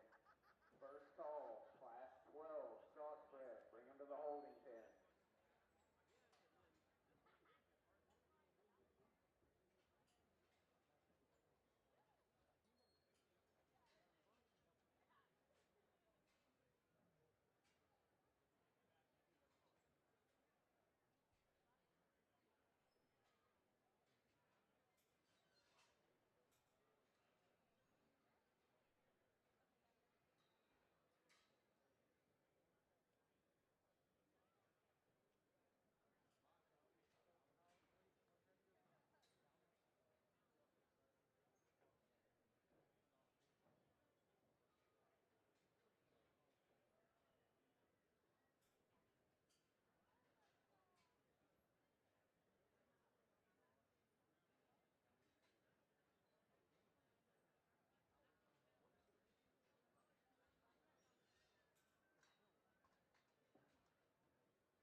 shape here. It's more feature, but beautiful, beautiful build.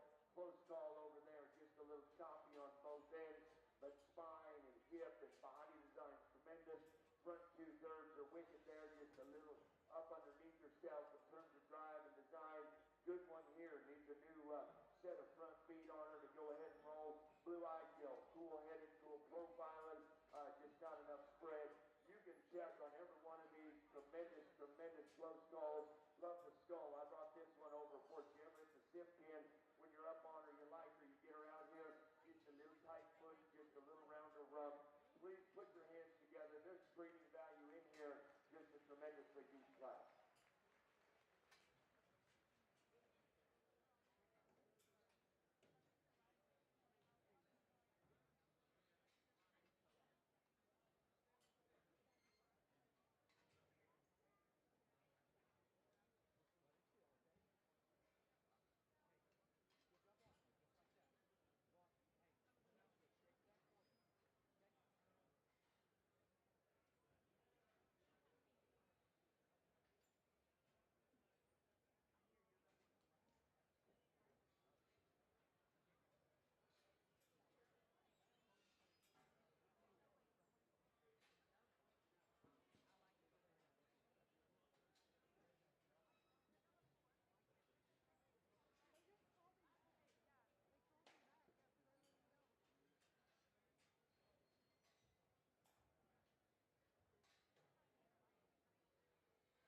Second call, Class 12 Crossbred, bring him to the holding pen. Second call, Class 12 Crossbred, bring him to the holding pen.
We have a black Honda Civic that needs to be moved.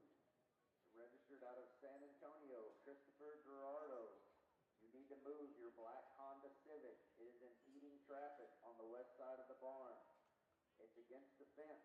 A black Honda Civic, Christopher Gerardo, San Antonio. Move your car immediately.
a really, really good class. As we indicated, there's a lot of good hogs. Go back to the pen.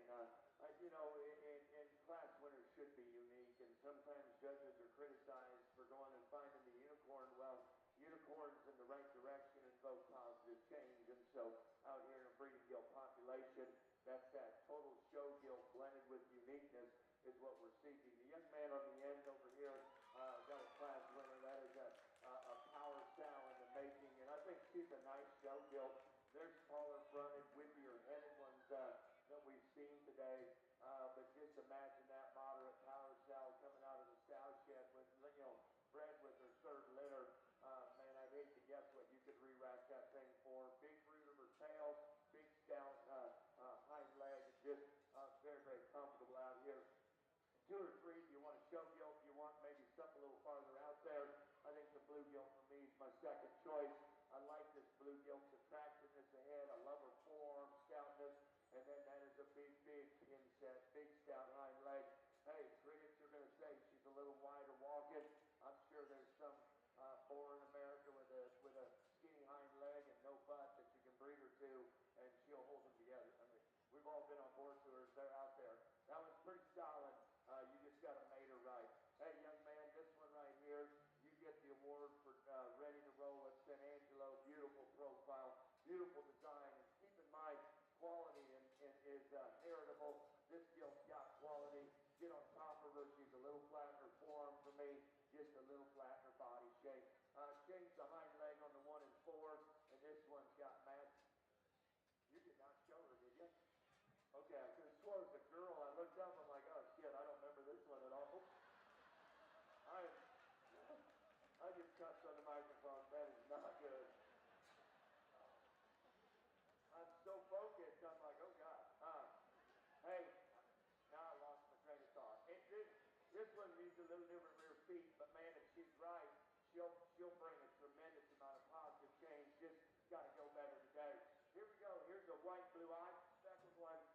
You tricked this one out in terms of horsepower. This might be as athletic a gilt as we have in the entire class. Love her athleticism, love her skeletal quality. Just got to push her out there a little farther on the edge for me. But that one is a high rent one that needs to be looked at. Young lady here does a super good job with a big body, basic, moderate one. Out here, she looks a little compact, looks a little plainer fronted. Want to whip her up a little bit, meet her up front. She's down her hind legged, and the next one, big pin, big back, big upper rib, a little flat footed, a little small on her front leg bone. The blue, if we could elevate her up front, clean her crest up, this one's got some serious horsepower. Maybe should have moved her up a spot or 2 in class because she's sound, she's thick. I thought she's a little long body, a little round rump, a little cresty neck. Those are minor details. Got an extra Durock gilt here that's nice-headed, good top, needs more bone. I still love this one. That's a fat-legged generator out in the show ring. Just a little rounder, a little more hollow belly. Still tremendous value. Great job, my compliments.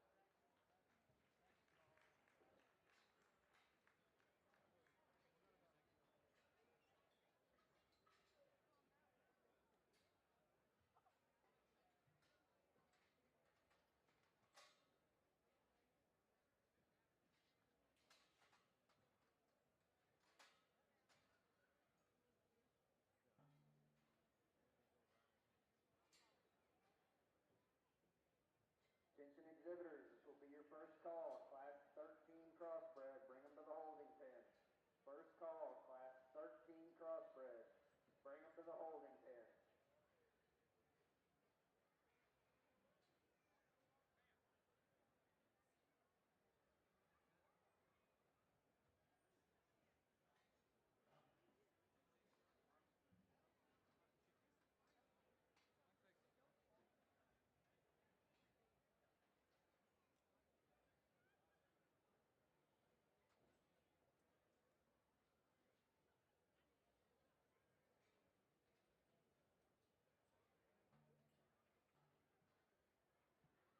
You Gilts exhibitors in the showroom, you should be excused. Ladies and gentlemen, let's give them a nice round of applause.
place, Michael Houston, Midland County 4-H.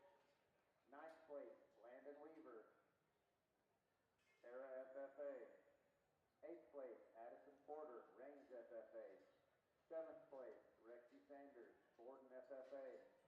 6th place, Kinley Oliver, Drayford FFA. 5th place, Carter Hicks, Belton FFA. 4th place, Paisley Wells, Correa County 4-H. 3rd place, Braylon Lunt, Otter County 4-H.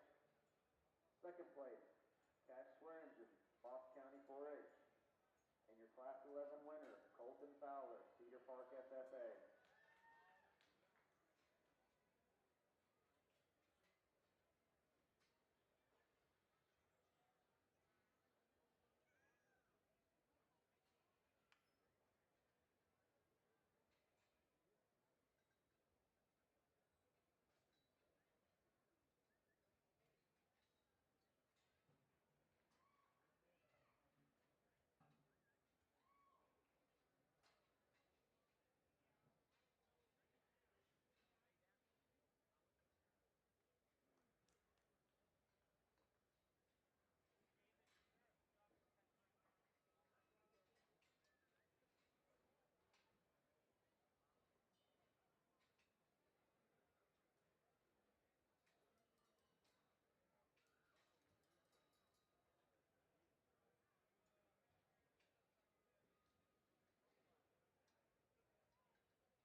Crossbred exhibitors there in the showroom, you can be excused. Ladies and gentlemen, let's give them a nice round of applause.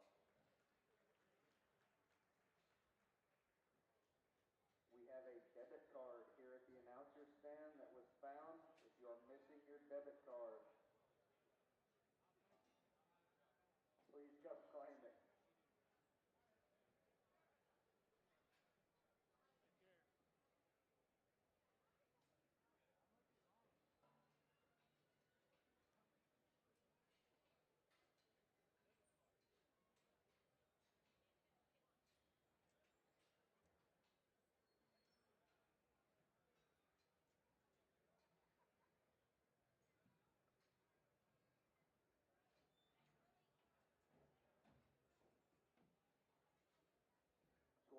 second call, class 13 crossbred, bring them to the holding pen.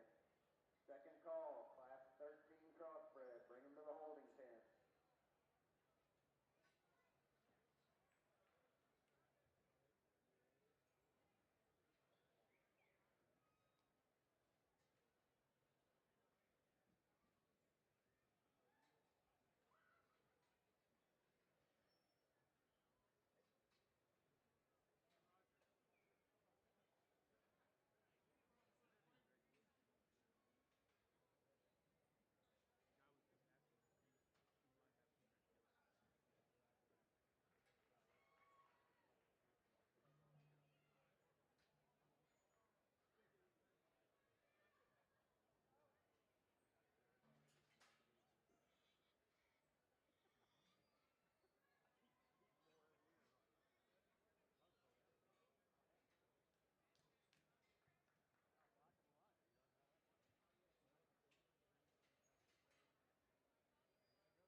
So over here on the purebred side with the Durocks, we took about an hour off. We're going to start here in just a little. Don't bring class 5 yet, but to be ready, we'll start call for them here in just a couple of minutes.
bits and pieces and really some subtle differences that sort of, what's interesting is you study the balance and the show ring presence blended with tremendous squareness on both ends and maybe as good a pin set, hock, and rear foot placement. It's one thing to be correct. It's another thing to be 8 foot wide and correct. That's hard to do.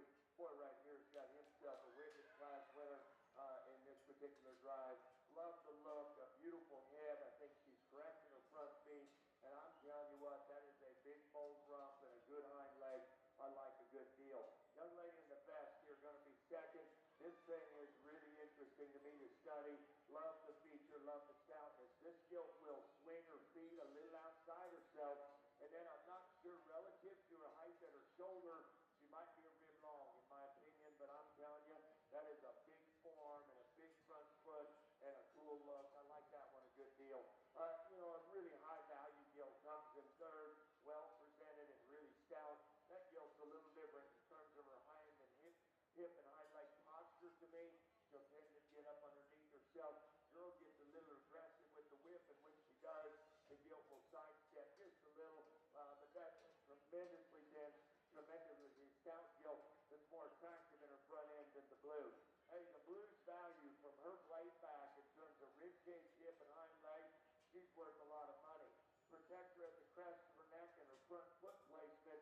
I think that thing can really go up in class and really generate some good stuff. Never apologize for good built, clean made livestock. The white one's good built, clean made. She just didn't bring the bells and whistles in terms of feature and just skeletal density to run with those others, but I love that one. Square this one up at her knee.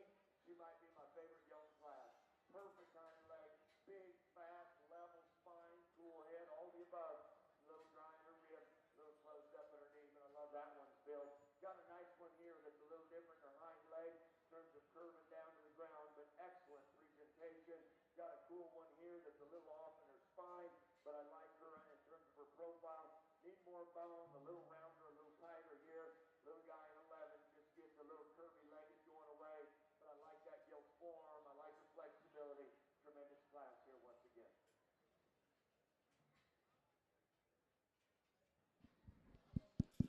Okay, this is first call for Class 5 Durocks on the purebred side.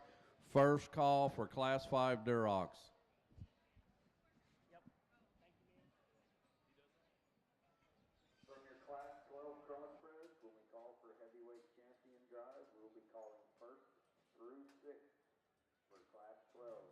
So your Class 12 crossbred, when we do the champion drive, we'll be calling first through sixth. This will be your first call, Class 14 crossbred. Bring them to the holding pen. First call, Class 14 crossbred. Bring them to the holding pen.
You crossbred exhibitors in the ring, you can be excused. Ladies and gentlemen, let's give them a nice round of applause.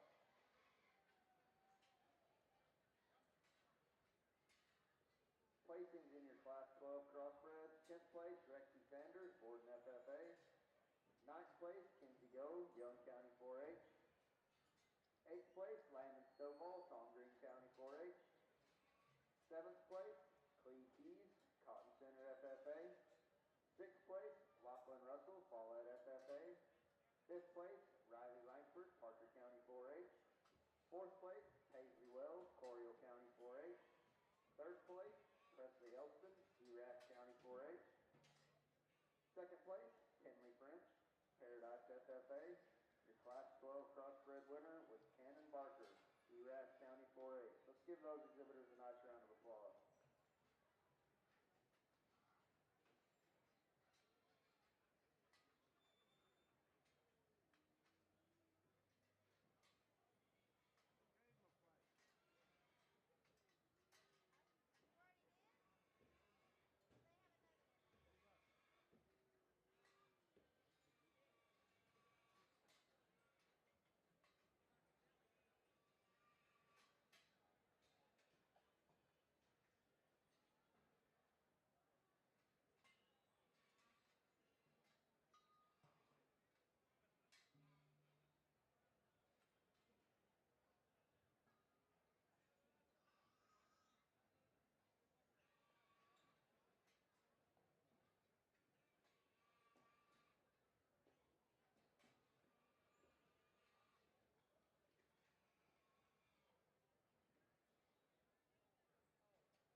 showroom. You can be excused. Ladies and gentlemen, let's give them a nice round of applause.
Attention exhibitors, I'd like to remind everyone on the Star Gilts at the conclusion of today's show, a list will be posted of gilts that will be in the sale in the order that they will sell.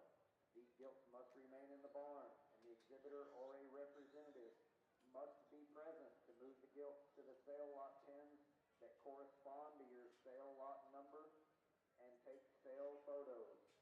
We ask that you do not water or feed your gilts until the sale photo has been taken.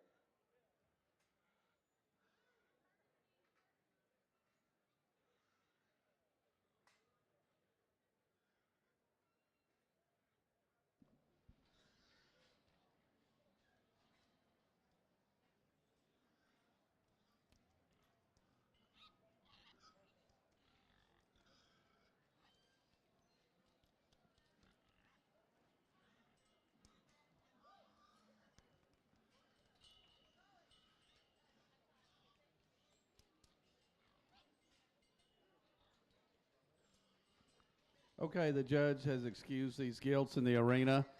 They can go back to their own pens, and if you'd give them a hand and a round of applause, we'd appreciate it.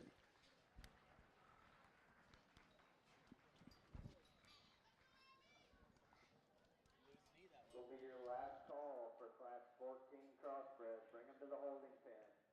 Last call, Class 14 Crossbred. Bring them to the holding pen.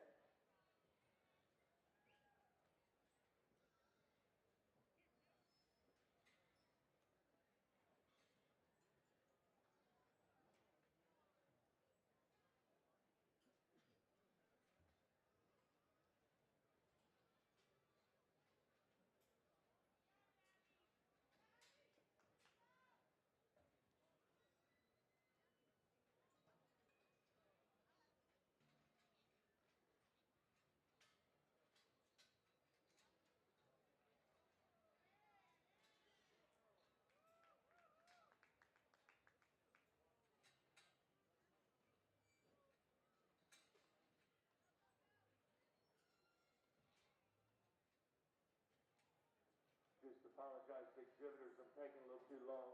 Top pairs out here between the young lady and the young man, and I think they feature trade-offs. I like the pastern quality of the blue gilt up front, maybe just a shade better. I like the length of rump, and I like the agility and reach off of the hind leg of the belt just a little bit better. You study body cover, you study condition, and you got to ask yourself which one of those things you want to, evaluate and accept. I think it gets close. In my opinion, what makes it really close is obviously a junior gilt show. There's an element of showmanship in it, and one of our showmen's just flat getting after it, and I think a tremendous driver, and I always give a little credit to that also. But bottom line, I step back, ask myself which one of these of concern that I have at home. Young lady's going to win this class. I think that's the best Gilt. In terms of her hip, her spine, you put a different set of front feet on her, and I think that one's real, real good. And there's a show. How old are you, young man? How old are you? 15. It's impressive to have a 15-year-old boy that focused. I've got a 16 and a 13-year-old. I struggle a little bit on occasion. This boy can flat drive them. I mean, this is a good blue Gilt, really full body, really good up high. I want to lengthen this Gilt in her rump. She tends to waddle. She got a big juicy hip and stifle, but she waddles just a little bit behind. But I like her foot quality. That's a great Bruce out there. Boy, that's a tremendous job. Really a big pretty one coming third. I want to fix this one's hind leg. Not only its orientation onto the base of her ham, but then also the size and circumference. I love her body cover. It's lean, it's shapely, it's good condition there. Built and forward, needs to have longer strides on both ends of her skeleton, but you want to offer some width and power in your breeding program. I'd study this one because it's a long ways from one side of her body to the next. Just a little more restricted than ideal. Got a heavy built one coming out next, a little long body, a little short and rounded or rough, like her feature and stoutness. Young lady does a good job of driving a real nice show Gilt in terms of body shape and pump and show readiness. The foundation doesn't match the body mass. You step in behind her and I need more muscle, just more real, genuine horsepower going away than what I got. Flat Gilt, awesome profiling, little flat, little concave underneath, but I love her running gear. I love her length and flexibility. 6 wide and jumping, kind of like a Campbell skid right here, got that neck, little rounder and plainer, but 6 down utility.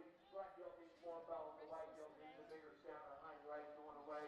Both of these hogs don't have symmetry, both have balance and look on the profile.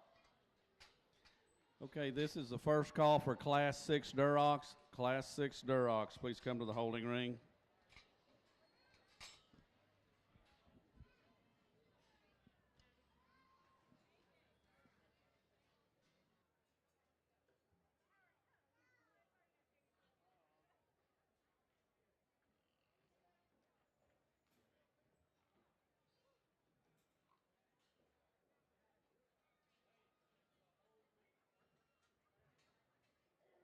From Class 13 Crossbred, when we call for the champion drive, we will be calling first, second, and third from Class 13 Crossbred.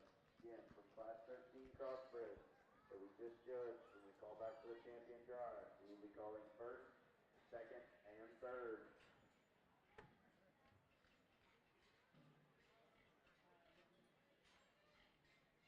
This will be your first call for Class 15 Crossbred. Bring them to the holding pen. First call, Class 15 Crossbred. Bring them to the holding pen. As we fire back up here, I think a nice start to this Durock drive, and the young man on the far side is going to drive your class winner. For me, that's the big elevated one, to stout, and then just he kind of brings all the extras in terms of bone and feature and dimension. I think she certainly has enough look through her front end, maybe not quite as slick as the one that's going to come in too, but I think of the top pair where she wins out, especially as the longer the drive wears on, she just stays the most loose and limber about her skeleton. To be that big-footed and that heavy-boned and be that square and opened up off both ends and just be that balanced, I think her mobility wins out in this particular drive. Young man here in a second, like I said, that one is a shot sharper neck, maybe just a little bit fresher backed, if you will. But as the drive wears on, that thing starts to get a little more restricted. It wasn't like that the first portion of the drive, and that's why she finds herself as high as she did. But she gets tight pretty quick on us. But that's still a high quality one. I wish she could have kept her stamina the duration to see how that may have shook out. The one that comes out here next, too, I think is the next quality one when you analyze it from the side. Tall-shouldered and sharp-looking. Again, I like that one's fresh and some muscle when you get right up on top of her. Really good about her body shape. Of those top three, she's the frailest in her bone work. She becomes the most concave in her chest and her knee. The one in 4 is one that I liked early on, just kind of wore out on the young lady and kind of like Mark's made the comment a time or two, showing pigs is about a team effort. Your teammates got to stay with you. Just couldn't get that one off the rail, but that one is a high-quality one that's loose and limber. Of those top 4, she's probably the quickest in her muscle, maybe like the elevator just a shot. The one that comes here next is a big, stout, broody one that's good-looking. Just not the extras in terms of that extra just flare and spread up high. The extra bone and feature at the ground. We also need to just kind of fix her out of her chest and knee as she comes right at you. Wrap up with a couple of gilts that are stout, extended. I just got to motor and go better to get on up the line. Let's put our hands together for him.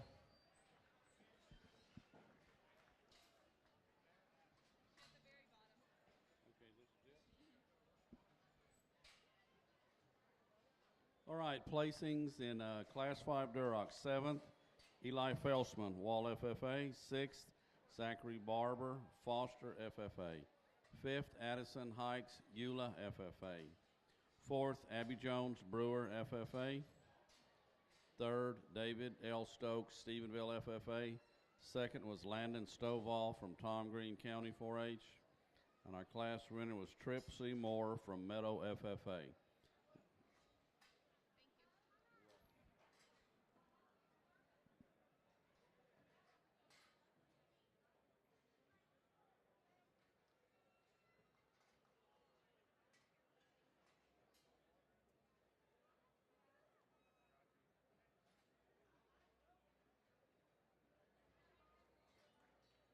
Placings in your Class 13 Crossbred. 10th place, Addison Brent, Paradise FFA.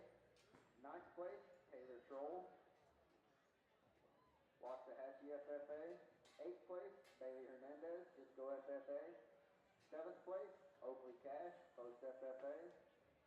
6th place, Zoe Green, Callisburg FFA. 5th place, Braden Thompson, Eastland FFA. 4th place, Cash Swearingen, Boston County 4-H.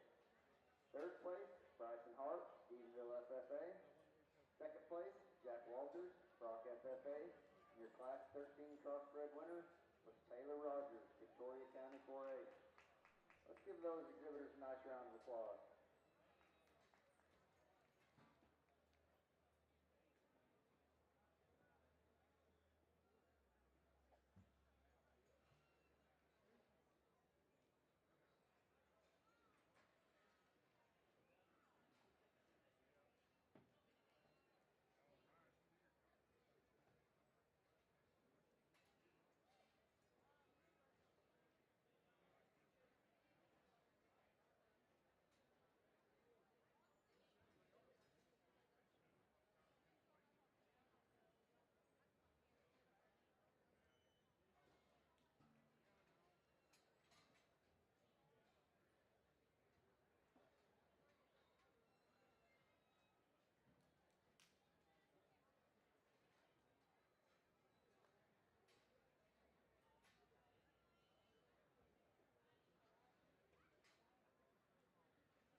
Gilts exhibitors in the showroom, you can be excused. Ladies and gentlemen, let's give them a nice round of applause.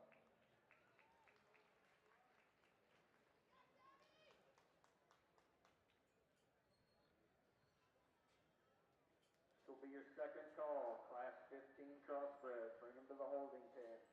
Second call, Class 15 Crossbred. Bring them to the holding pen.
Okay, these Durock Gilts in the ring are excused. They can go back to their pens. If you'd give them a round of applause, we'd appreciate it.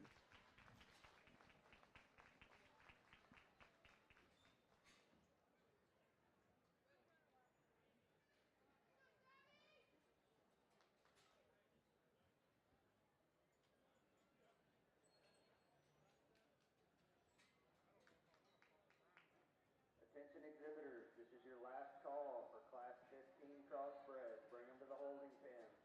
If you have a Crossbred that has not shown in the Star Gilt show today, this is the last class. Bring her to the holding pen, excuse me. We're going to call Class 7 Durocks. Class 7 Durocks, come to the holding pen, please.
Real nice class of Durocks, and I think an easy place to start. And the young lady in black on the far side, one that comes out here and just kind of, I guess, checks the boxes of this particular drive, of being big-chested and stout-skulled for when she comes at you, but step off to the side, her height of shoulder, look up front's good, everything balanced, the proportions, and then she's next level. In terms of bone feature, certainly square and sound enough. I think a real good place to start this particular drive. Young lady in second there does a great job sticking one, and really love the top side of this one, skeleton, exceptionally well. You know, big square backed and good looking, a good hind legged. Just doesn't have the horsepower at the ground in terms of boldness of feature and just density of foot and bone. Is that one that goes ahead of her? But I felt like she had the next best second best hind leg there, and needed to land in that particular drive. One that comes out next, I like from the side, and as she goes away, young man does a good job sticking this one. Height of the shoulder, length of skeleton, I think is perfect. Hind leg is good. Comes right at you. We got to bust her open in her chest and knee to get her on up the line. If we fix her in that regard, she can at least get a spot higher. The big stout broody one comes next. Really like a lot of things about the extra pliability and roundness of skeleton this one has. Gets a little quicker, a little shorter off of both ends. A little more fragile about her hind leg and hind foot. One that comes next is a big elevated one that's sharp dressed up front. I like her shape when you get up on top of her. Wants to get a little east and west off both ends of her skeleton, but like her lines from the side.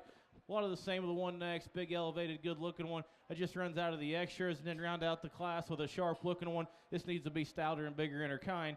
My compliments to those kids as they head out. All right, placings in the Class 6 Durocks. 7th was Natalie Blankenship, Eastland FFA. 6th, Abrianna Kitten, Lubbock Cooper FFA. 5th, Maddie Mann, Correa 4-H.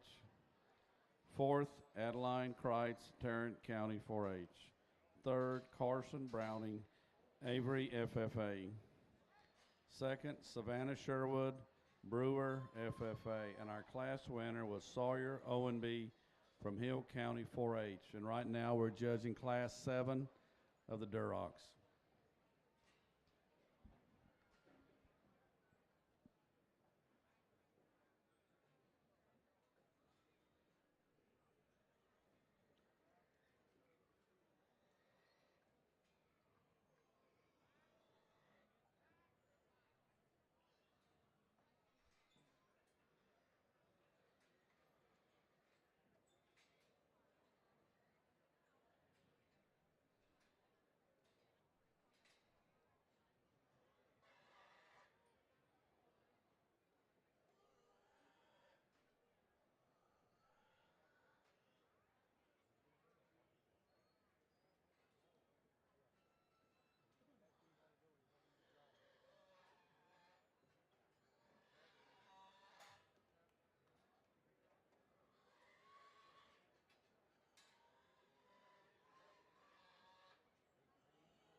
It's always a humbling experience to grab a microphone and justify your decisions within a day.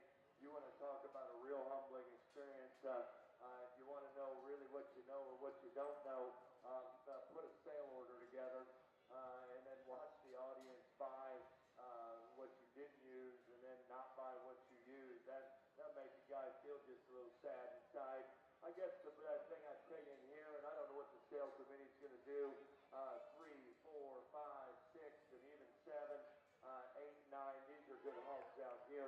I like the 3 gilts that we have, and bottom line, you got to take a step back and you got to ask yourself, what do you want your sow herd to look like? And there's a couple in here that I'm not sure I want every sow to look like in my program, but if I had one, I'd probably be a lot richer than what I currently am. Then I step back and say I admire the fundamentals of what we have at home, and I think it's very, very difficult. So here we go. I took a knee, the one that I think represents the best sow in terms of building a program around, in terms of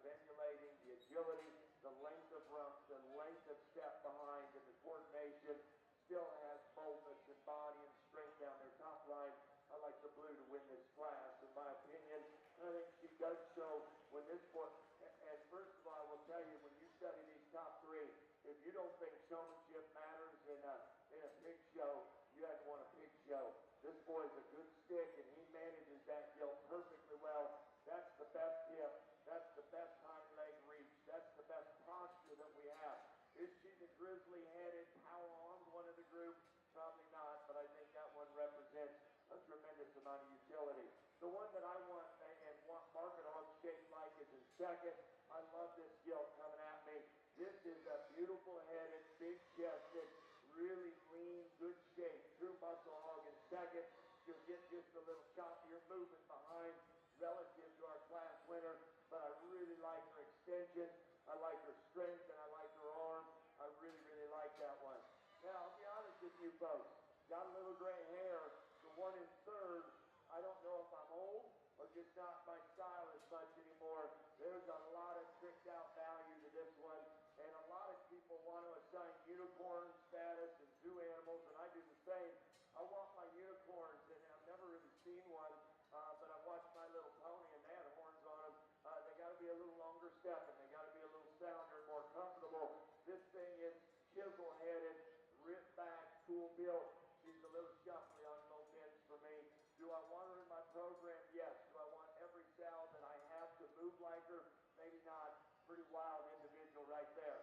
Now, if you want a sow herd, buy this one, okay? I'm not saying black, bell, white. I don't care what color they are. This Gilts Forest will never have a tight structure day in her life. Her angles, her comfort, her design is tremendous. Out here, she's a little plain in her crest, just a little easy in her spine, but that is a big, fat hind leg that works right. I like that one a good deal. I know I'm too critical on this one because of her front feet. Tremendous length, tremendous value from this Gilt Hamloin hook up back. Her hind legs, awesome. Her head's awesome. Her design's good. You got to protect her front feet. Really stout, moderate, a little rounder rump, a little quicker in terms of her hip, but I like the chunk factor, like the moderation and the shove. Got a wide stout one here that gets a little outside herself behind. Love her shape, love her power. Just a little rounder and a little more coordinated. The final three, we got a cool painted up one that's a little short hip, but neat looking. Got one here that's a little flat body, but nice from the side. I like the black-headed gilt. I encourage the boy to get her driving a little more. That's a pretty genuine breeding gilt, in my opinion. Out here, just didn't have the wow factor. Tremendous set. It'd be interesting how many we offer for sale. Okay, we're missing two gilts here, Durocks in Class 7, Macy Goswick, Snyder FFA, and Skylar Farley from Santa Ana FFA. Your class is being shown. Please let us know if you've been scratched.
Crossbred. 10th place, Brackmore, Loop FFA. 9th place, Zoe Green, Callisburg FFA. 8th place, Dalton Birdwell, Bryson FFA. 7th place, Shannon Barker, Erath County 4-H. 6th place, Chloe Stewart, Cisco FFA. 5th place, Rylan Corbin, Brock FFA. 4th place, William Cook, Orange Girls FFA. 3rd place, Addison Johnson, Monday FFA. 2nd place, Savannah Shanall, Paulette FFA. Your Class 14 winner was Tayson Williams, Randall County 4-H. Let's give those exhibitors a nice round of applause. Okay, these gilts in the ring are excused. If you would give them a round of applause. And I'm going to go ahead and call our last class of Durocks, which is Class 8. The last class of Durocks, you can make your way to the holding pen.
Another good class there is, and I think an excellent class winner. The young man drives this.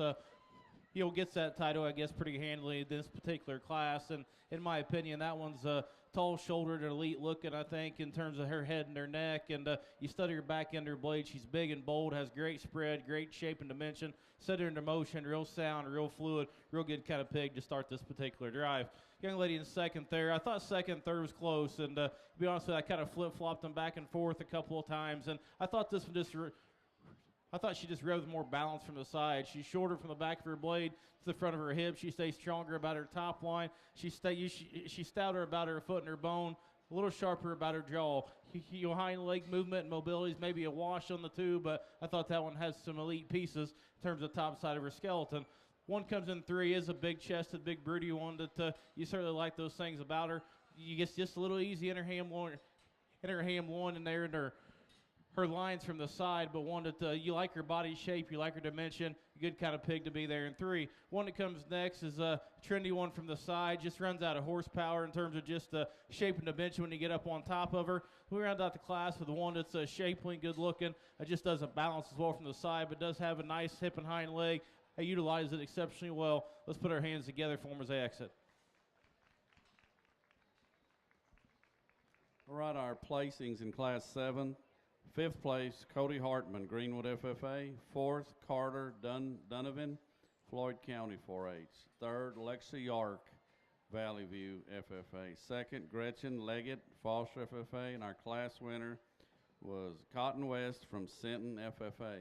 We're now judging Class 8th Durock, which is our last class of Durocks.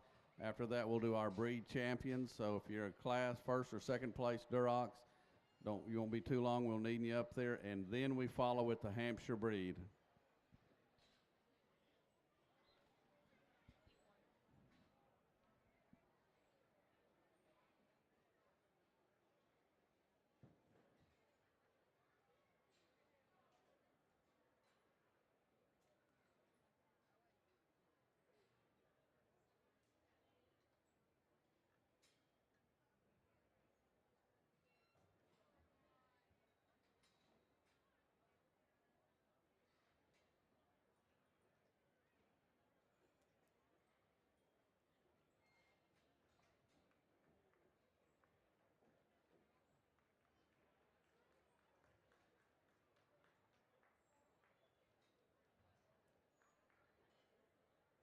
Attention on the Star Gilt side.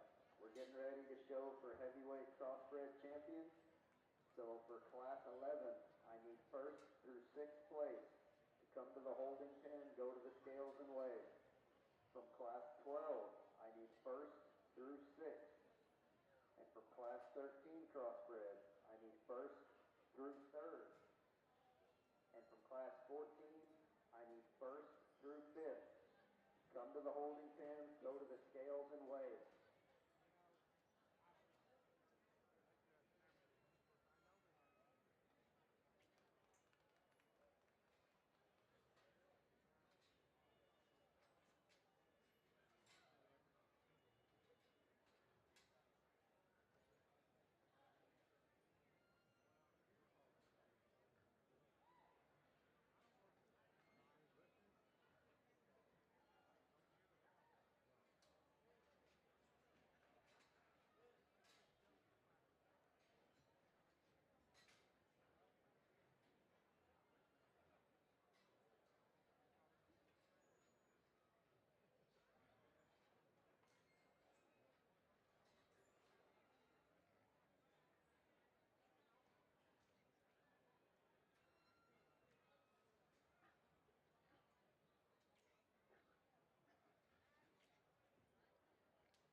Attention on the Star Gilt side.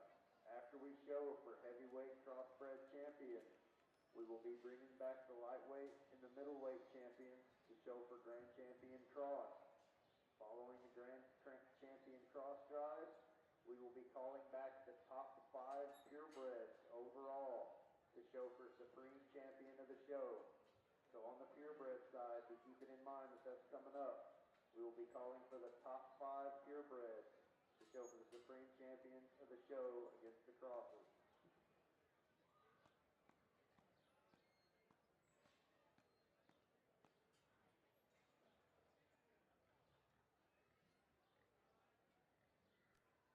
Again, on the Star Gilt side, show for heavyweight cross champion from Class 11, we need 1st through 6th.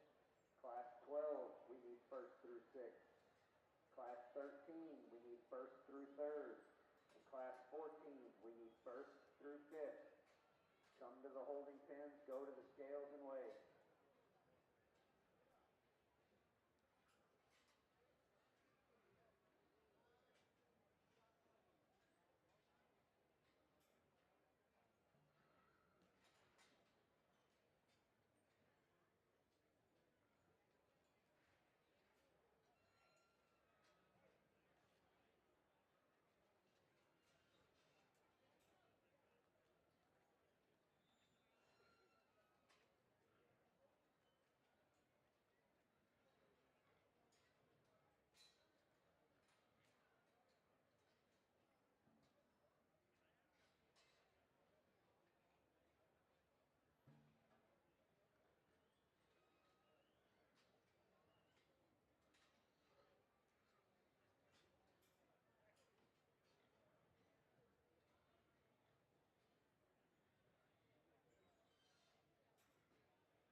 Okay, these Durock Gilts in the ring have been released. They can go back to the pen. If you'd give them a round of applause, we'd appreciate it. Once again, the ability to drive is critically important out here, and as you study these, you got to ask yourself, do you want to protect front pastors? Do you want to protect hock and rear ankle? In my opinion, I'm going to keep a pair of them together that are better in their hip and hind leg.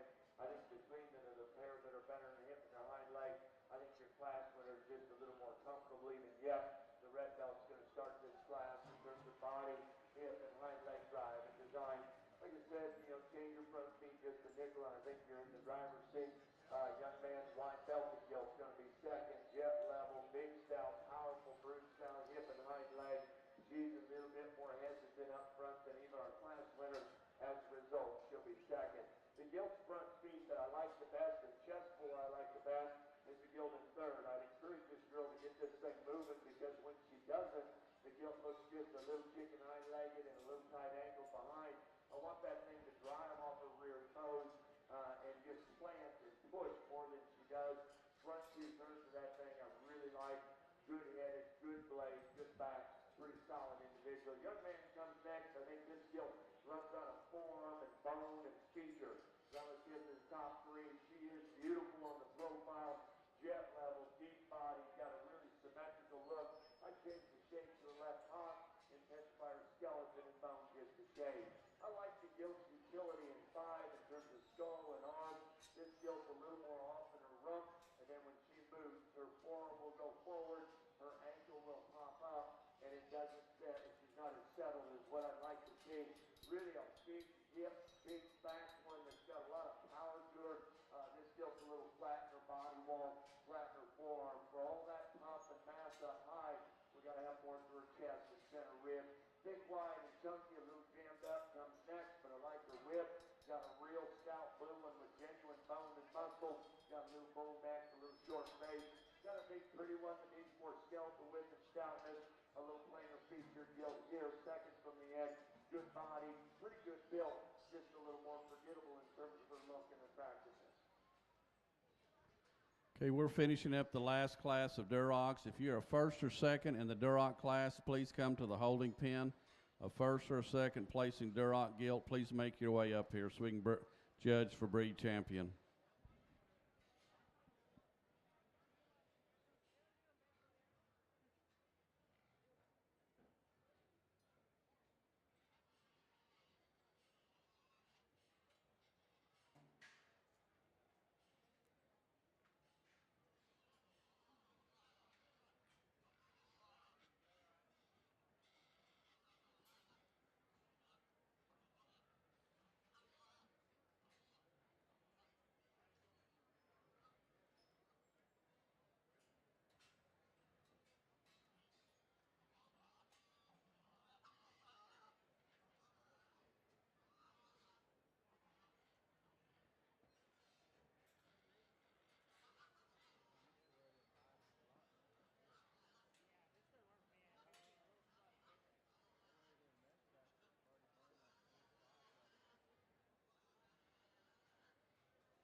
Real strong way to wrap up our Durock classes on this side. The young lady here directed in front of me drives your commanding class winner, and her hardest first impression out of the SIF pin, hardest first impression when they come out here to redrive. I think that one's awfully good. Again, just love just her smoothness and balance from the side. Her height of shoulder is awesome. Her look and extension up front, I think, is next level. She proportions back into me for the right length of body, right roundness of body shape. Set her into motion. I think everything fits. Could you make her a shot heavier bone? Absolutely, but again, I think she's got plenty, at least for this show, Judge. The one in second maybe is a little stouter in terms of feature at the ground, and certainly appreciate that about that particular female. When this one kind of shows herself off and isn't acting like a bear like she wants to here as the drive wears on, that's a very tall-shouldered, good-looking one too. Again, I think her freshness and roundness of body shape is very, very good. For me, where she falls into second is, especially as the drive wears on, she just gets a little quicker, a little postier from behind. But I thought the pieces she offers were second best in this particular drive. The one that comes out next, again, is a high-quality gilt that it just looks like a good kind of red sow, a round-bodied, good kind of rib shape. Height of shoulder is exceptionally good. Gets a little rounder about her rump, a little quicker about her step. One that comes next is a lot of one of the same, really, just stout mugged and big chested, big about her rib shape. Gets a little plainer in her muscle when you get up high. You study her from behind. She gets shorter and rounder, a little quicker step in there, and then if she wants to turn her front feet in at the same time. One that comes next, I like her shape. I like her elevation. This one looks like she can make some show barrows with that kind of moderation, that kind of look, that kind of muscle. Fortunately for me, she's got to have bigger feet and bigger legs. One that comes next is an elevated gilt that's round-bodied, a little flatter, plenty of muscle. Wrap up with a couple of gilts that are elevated and good built. I just like the extras in terms of width and dimension. My compliments to them as they exit. All right, placings in Class 8 Durocks. 8th, Katie Braden, Glasscock 4-H. 7th, Anavi Chavez, Cedar Park, FFA. 6th, Aubrey Lebkowski, McLennan. 5th, Lila Bonert, Kendall County 4-H. 4th, Lania Gaines, Comanche 4-H. 3rd, Lacey Day, Comanche, FFA. 2nd, Lauren Brashear, Grandview FFA. And our class winner was Lexi York from Valley View FFA. And now we will judge for the champion and reserve champion, Durocks.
All right, our Class 1 first place winner was Paisley Oglesby from Hamilton County 4-H.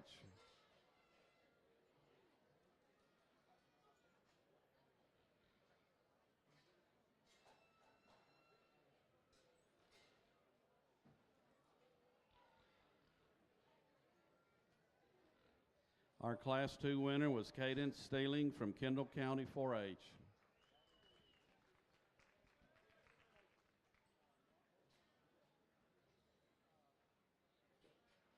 And our Class 3 winner was Addison Porter from Rains FFA.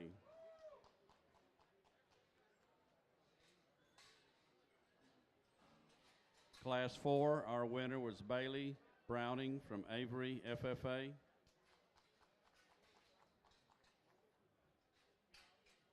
Class 5, the winner was Trip Moore from Meadow FFA.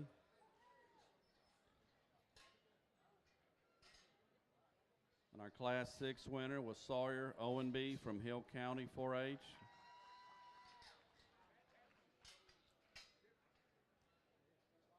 And our first place pig was Cotton West from Sinton FFA.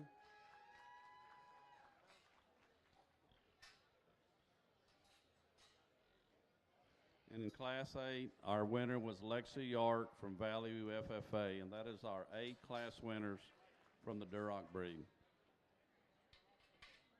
Over on the Star Gilt side, we're showing for the heavyweight crossbred champion. Class 11 winner was Colton Fowler, Cedar Park FFA. Second in that class was Cash Swearingen, Moss County 4-H. Your Class 12 winner was Cannon Barker, Erath County 4-H. Second in that class was Kinley French, Paradise FFA. Your Class 13 winner, Taylor Rogers, Victoria County 4-H. Second in that class was Jack Walters, Brock FFA. Okay, on the purebred side, our next breed are the Hampshires. So if you're a Hampshire exhibitor, please bring your Class 1 Hampshires to the holding ring. I believe we only have 2 classes, so it'll go pretty fast. Hampshires, Class 1.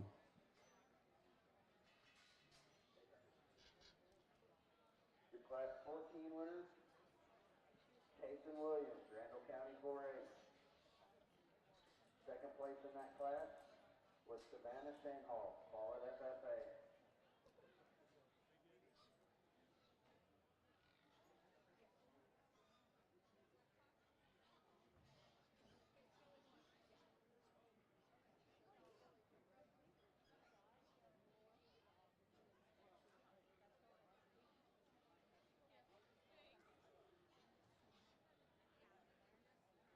Your Class 15 winner, Dakota Garner, Tom Green County 4-H.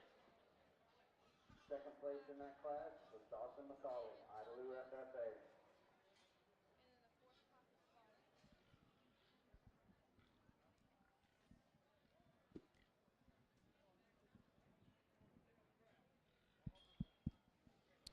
Well, if you would, again, let's put our hands together for our Durock Gilt class winners out here.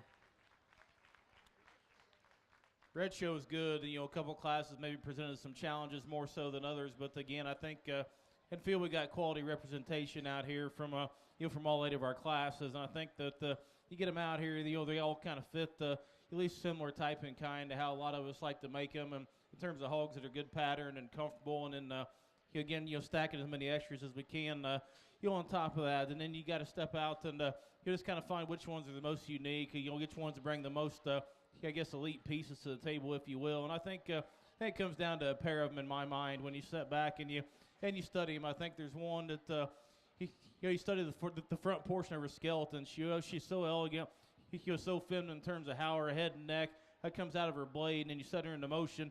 She's so sound, so comfortable. Maybe she's one you want to open her chest just a shot, and then you've got another one that comes at you bigger and bolder in that regard, and just you maybe not just quite as tricked out through her head and her neck, but certainly has enough. I think hind legs very comparable and certainly acceptable in both of them. I think there's one that offers a shot more bone, one offers a shot more look. I think they're both high quality animals. I guess for me, if you flip flop them, I'm certainly not going to argue with you a whole lot. I guess the one that hit me harder within that particular class, young lady in black's got your champion.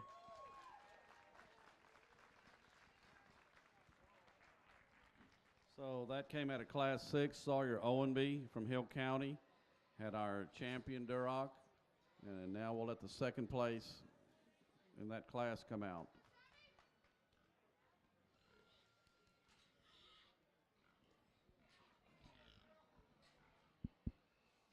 Who drop in second? That's a very good pig too. Sound, loose-made, good-bodied one. Definitely doesn't take anything away. But I guess for me, as close as that champion decision was, I guess the reserve that comes very easy and very logical to my mind. And when you like them, they're tall-shouldered and sharp-looking and just built for speed. Man, I wish I could crack this thing's chest open just a shot and to give her just a shot bigger foot and bone. And this game over for me. Young man here's got your reserve.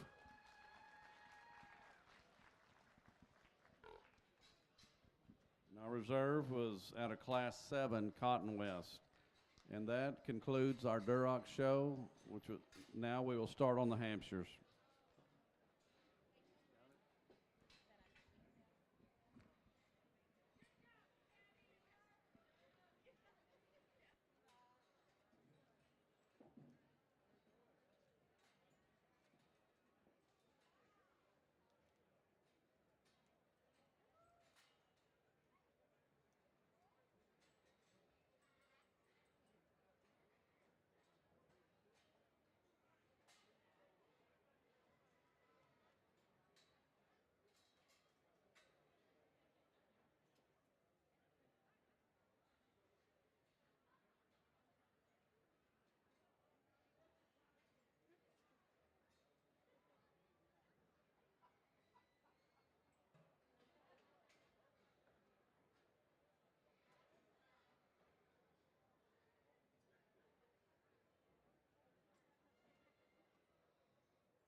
I asked Nathan, well, to be honest with you, this is one of those Kit Kat moments, or Twix, whatever, when you don't sure what to say and your wife asks you which pair of black shoes you should buy, you just shove a candy bar in your mouth so you don't have to talk and make the wrong decision. You can go to the bathroom and just not come back and see what happens.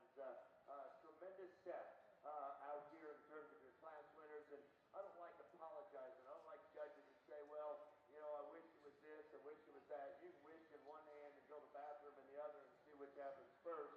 The reality is, all of these hogs that we have out here are no excuse. They're not breaking apart, they're comfortable, they're really high quality, and if you spend any time in a fairhouse house and you travel and your wife stays home, your kids stay home to pull pigs, you got to make sure that things are functional in the crate. And I like where we're at in this particular heavyweight division.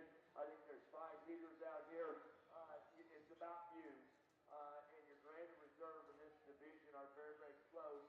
And one of them I love going away. One of them I love on the profile. And you got to ask yourself, is the rear views enough different? Is there enough difference on the side view to justify that? And so I asked Nathan because I value his opinion and I like his first gut instinct impression because he hadn't seen any of these class winners to actually what I used within these divisions. And so we talked. We think it's very, very close. Let's congratulate all 5. This is a wicked crossbred division. Lots of breeding potential.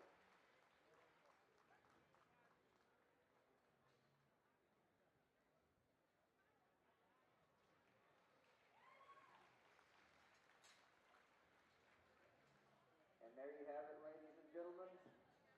Your heavyweight crossbred champion, Cason Williams, Randall County 4-H. Second place in that class was Savannah Shane Hall, Follett FFA. We need a parent or ag teacher of this champion and reserve champion to come to the holding pen immediately. And there you have it, ladies and gentlemen, your reserve champion is Cannon Barker, Erath County 4-H. Again, we need a parent or adult leader of this champion and reserve champion to come to the holding pen.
Okay, these Hampshire Gilts in the ring have been released by our judge. You can go back to your pen.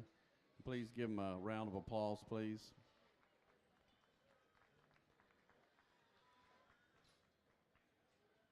This is the first call for the Class 2 Hampshires. I think we only have 2 classes of Hampshires. So if you're in the second class of Hampshire Gilts, please bring them to the holding ring.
Attention exhibitors on the Star Gilt side.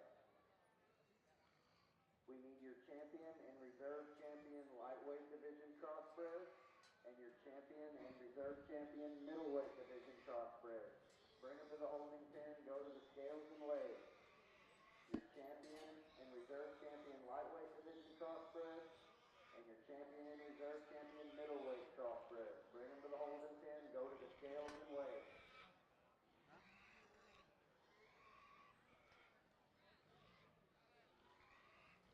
Again, over here on the Star Gilt side, after we show for Grand Champion Cross, we will be bringing back the top 5 purebreds.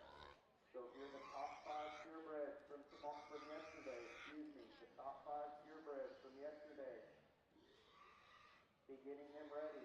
We will be calling for them after we show for Grand Champion Cross. This is the second call for the Class 2 Hampshire Gilts. Class 2 Hampshire Gilts.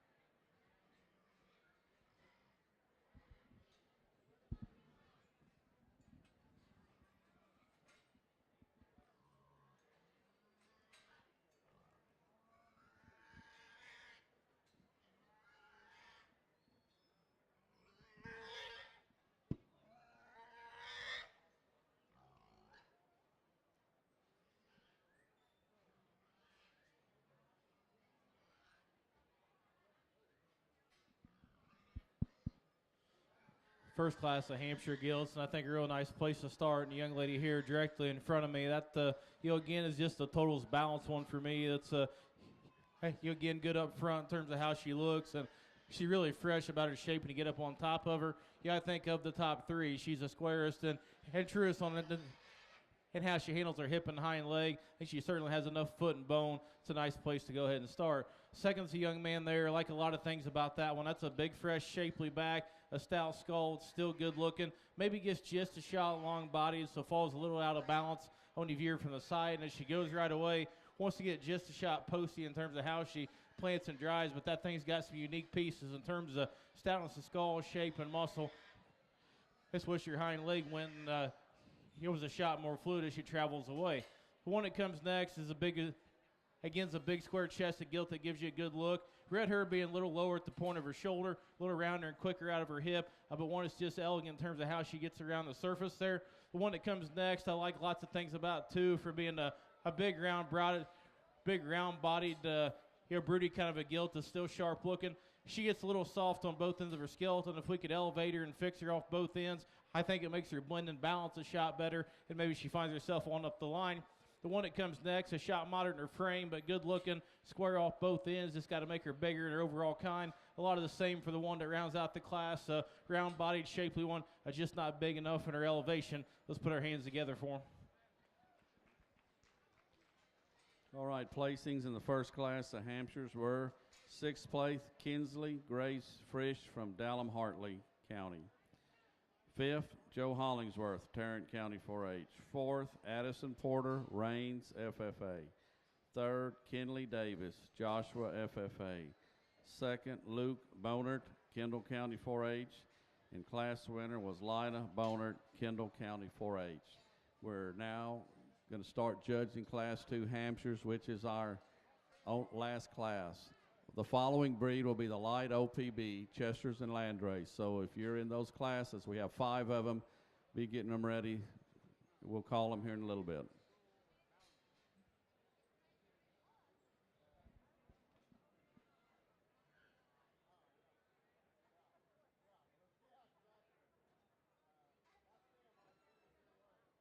If you are a champion crossbred buckle sponsor, please make your way to the ring so you can present your buckle.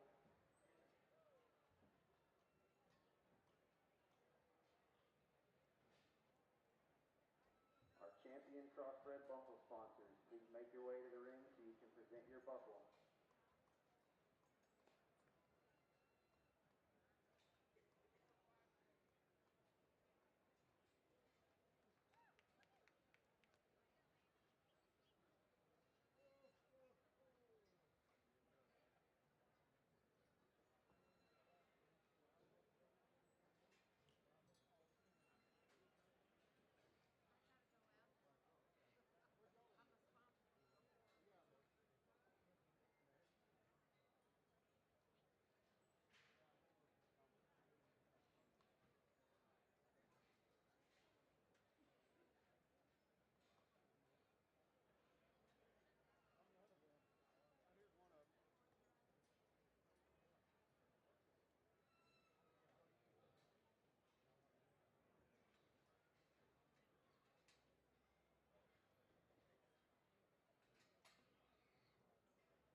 pick our top 5 crossbreds overall.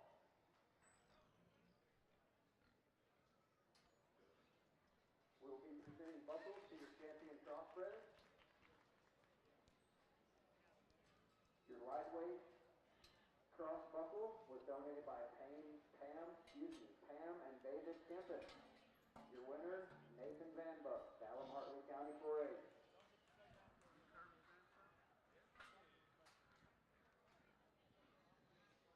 Okay, these gilts in the ring are released. If you want to go back to the pen, we'd appreciate it, and thank you for bringing them. Please give them a round of applause. If you're the first or second place of that first class of Hampshires, please make your way to the arena. The first and second place pigs of the first class of Hampshires. Your champion middle cross buckle was donated by Cody and Shanna Pugh, and your winner was O'Brien Underwood, Mason FFA. Your champion heavy cross buckle was donated by Tex-Mex Genetics. Your winner was Mason Williams, Randall County 4-H.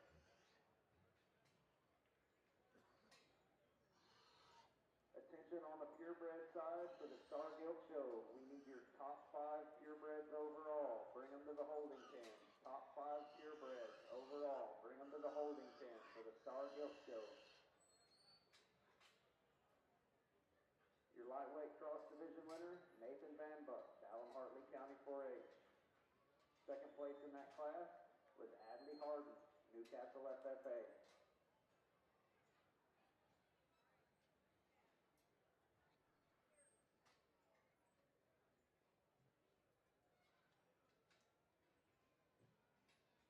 Your middleweight division winner, O'Brien Underwood, Mason FFA. Your reserve in the middleweight division was Carter Hitt, Belton FFA.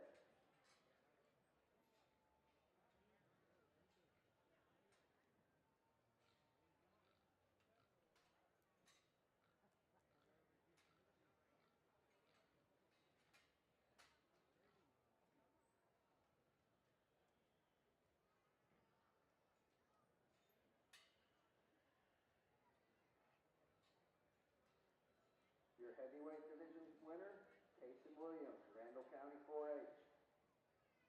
Reserve heavyweight was Cannon Barker, Erath County 4-H.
This is the first call for the first class of the light OPB, which are Chesters and Land Races.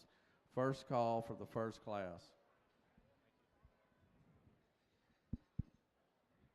Last class of Hampshire's here, and again, I think good way to end up this breed, and I think a good, easy way to start. The young lady in white here directly in front of me. Once again, the overwhelming favorite in this particular drive. Just heaviness of structure, look, balance, build, everything you want to talk about. I think that one does it in a pretty nice package to start this particular drive. A young lady here is one to apologize to. I sent to the Dead Sea, and honestly probably shouldn't have. The front two-thirds of that one I think is exceptionally good. Questioned her squareness from behind, just a shot, and I'd say it's probably still not just dead perfect to how it needs to be, but I think the front two-thirds of that thing for a Hampshire is awesome in terms of height of shoulder and look, and just that burliness that she has. Sound fluid, kind of a gilt. One that comes out next is a big round-bodied, shapely one, like her look. Just won't ever balance from the side. Just won't truly ever get her head up and go. I think if she could get it up, just level and balance out. I think that's a totally different animal you can certainly get fired up about, because she is heavy bone. She is square off both ends. She is broad and bold up high. I just wish she'd get her head up and just kind of get going to show off what that one, I think, truly is. A big elevated one comes next, and they're certainly like the added extension look that one has. Some of that works to her disadvantage. She's probably a little goosey fronted, a little straighter out of her shoulder. We need to stouten her up, but you do appreciate her hind leg, do appreciate her body shape and her mass. Next one that comes out is a shapely gilt that, again, square-chested and sharp-looking. It gets a little too quick, a little too round out of her hip. We get on down the line with some gilts that have got some mass and dimension. We just got to square them up, just make them go a shot more comfortable by compliments to our Hampshire exhibitors.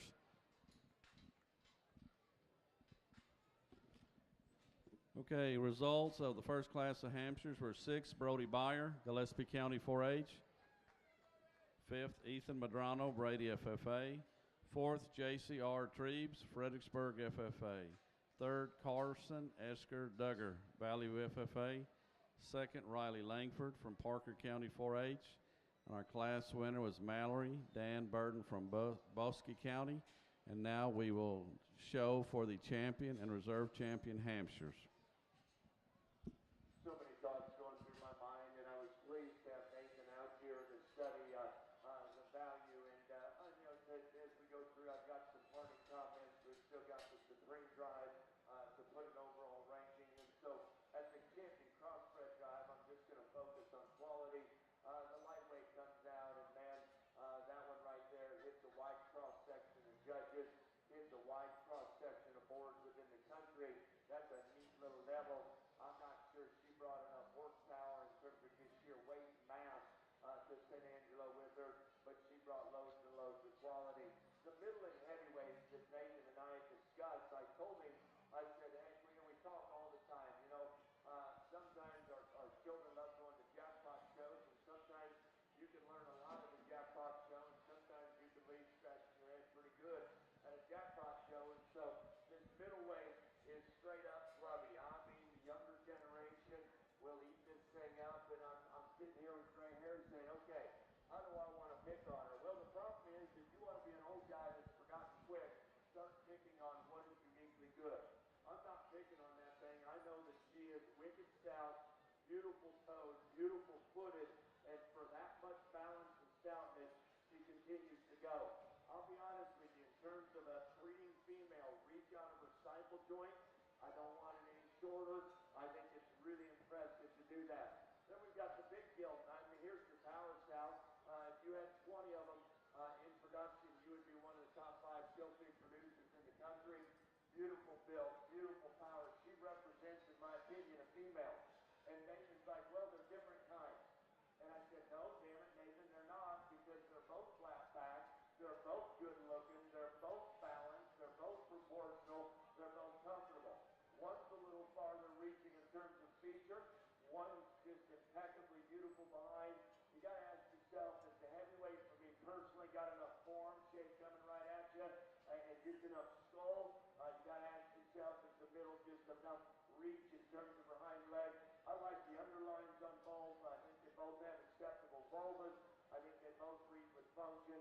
The one that I will remember longer after St. Angelo is the middleweight senior champion.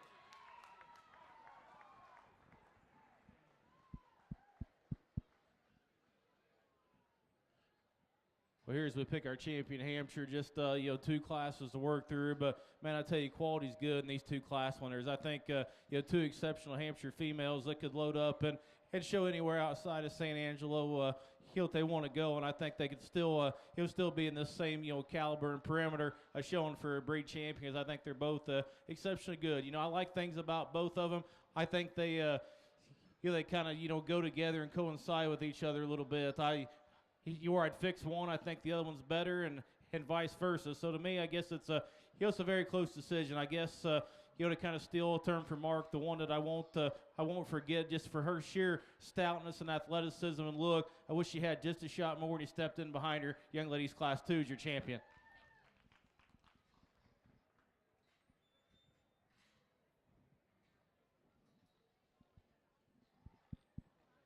We drop in that second place here quick. We'll finish up, and that's when we just talked. We kind of had to work up. A front 2/3 of that one I think is exceptionally good. It's still a very high quality female. I guess for me it's as easy.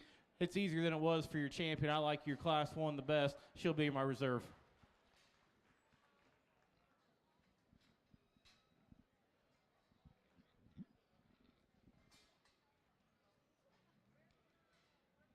Okay, our champion Hampshire was out of the Class 2, Mallory Burton, Buskey County 4-H. Reserve was Lila Bonert from Kendall County 4-H. That concludes our Hampshire show. Now we will start on the light OPBs.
All right, ladies and gentlemen, we're about ready to get underway here to show for the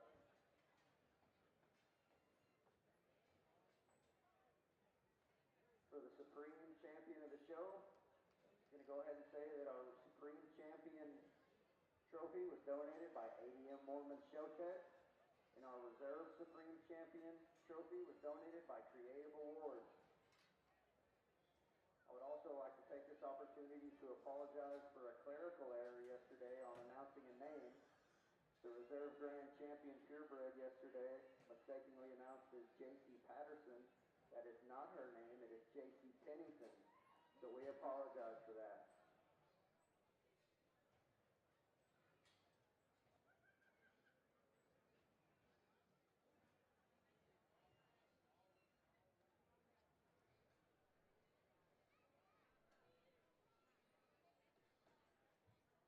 The Grand Champion Purebred, shown and exhibited by Maddie Mann, Correa County 4-H.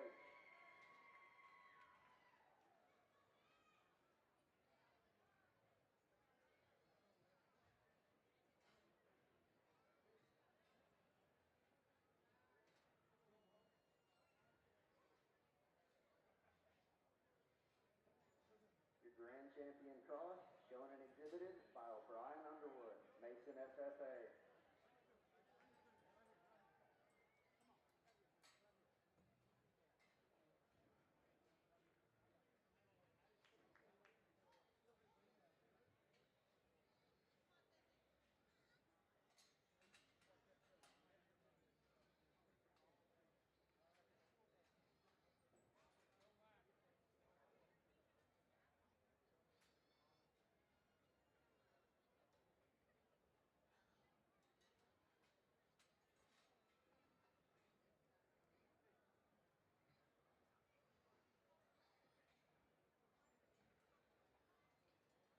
I'm going to go ahead and announce the rest of the winners here.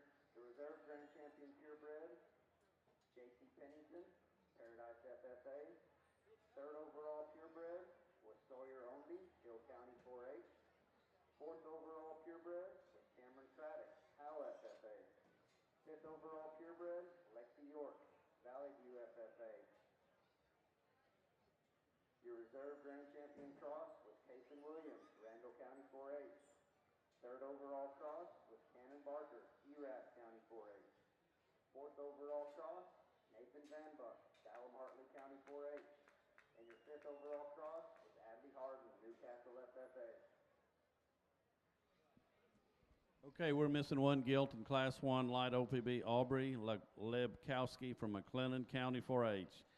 Please let us know if you're not here, if your pig's not here, or please show up. Thank you.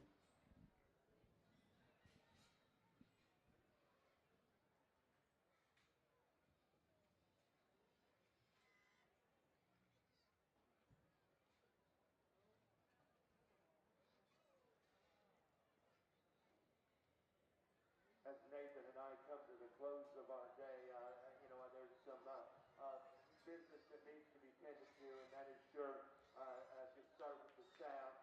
Justin and Brittany, I don't know if either one are at the ring right now, but those folks have had a lot of faith in me over the years. It's been Angelo, and I'm not going to tell you how many years I've been here, but it's been a fair number over the last 10 years, and anytime Brittany calls, I say yes. Anytime Brittany calls to say, would you come judge, rest assured she never expects to get a contract or any paperwork back from me because I'm not very good at paperwork. I got to thinking this last week, Nathan and I keep a pretty busy schedule just like you folks do. I thought, man, I got to go to St. Angelo. Nathan calls and says, how we getting there? Well, I looked at airline travel and they were anywhere from $800 to $1,000 a plane ticket. So I called Nate back and said, hey, what do you think about driving in an Impala, 14 hours and 23 minutes? And he said, I'm not sure I want to. I said, I think that's a real good brother-in-law bonding experience that we can do. We hopped in the car, took off driving, and to be honest with you, I prefer driving because I really don't trust airline travel going to go. And so, those folks have been tremendous. Your swine staff that runs not only the announcer booth, but the check-in, the ring staff. We went through a lot of hogs in the last few days. Been very, very smooth. And so if you would please, the folks at St. Angelo mean a lot to me. I know they would appreciate it. Give a nice round of applause. Rest assured, a round of applause is easy to do. A handshake and a thank you means just a little bit more. And when you get home and get a little time to breathe from all your Texas majors, make sure and send a thank you note to these folks for all of their efforts. They have worked very, very hard to make St. Angelo one of the premier Texas majors that are offered. To Nathan, Nathan has never judged a pig show before. Have you, Nathan, ever? I love it. I love challenges. So I told Nathan, I said, hey, boss, you're going to be my shifter. The folks at St. Angelo would like to try you. He said, I'm not built for that. I don't want to talk on the microphone. I said, no, you're going. I didn't even really give him a choice. I just told Brittany he'll do it. And so, to be honest with you, a young man, just a tremendous hog talent. Not only does he raise good livestock and a good family man, he really, really, really loves and embraces the pig industry. I think he handles his business appropriately as a hog breeder and a pig seller in the show pig industry. I really like what he's done. I've never had to question anything that he left in the sea or brought over here. If you would, please give Nathan a great round of applause. Done a great job. I asked him if he wanted to talk, and once again, he said no. From my standpoint, man, I was pumped up yesterday. I was pumped up today, and I need to apologize because I cussed twice on the microphone, and I don't know why. It just came out, and I'm sorry for that. We've described the hogs to you. I believe in the industry. I believe in what it's taught me. I believe in what it's taught our children, and I believe what it's going to continue to teach our young leaders in the future. The Chester and the Cross, they're really, really similar hogs. Start at the ground. They're both fat-toed. They're both good pasture. They're both sound. They're both correct. They're both have symmetry and balance.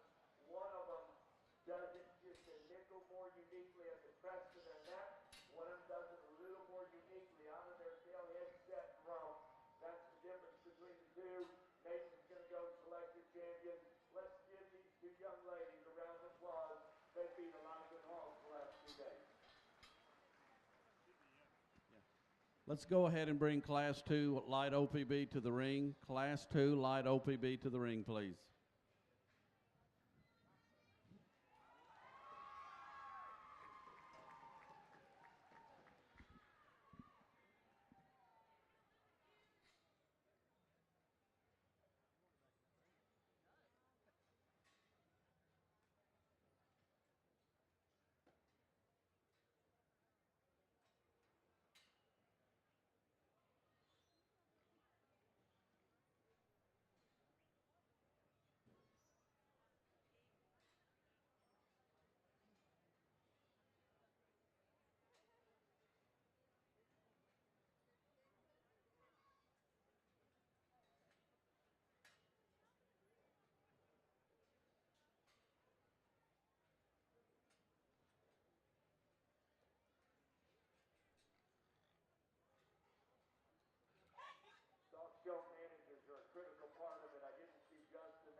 Give that gentleman a tremendous round of applause for everything he does for San Angelo. Nathan's going to select our second favorite. Enjoy the evening.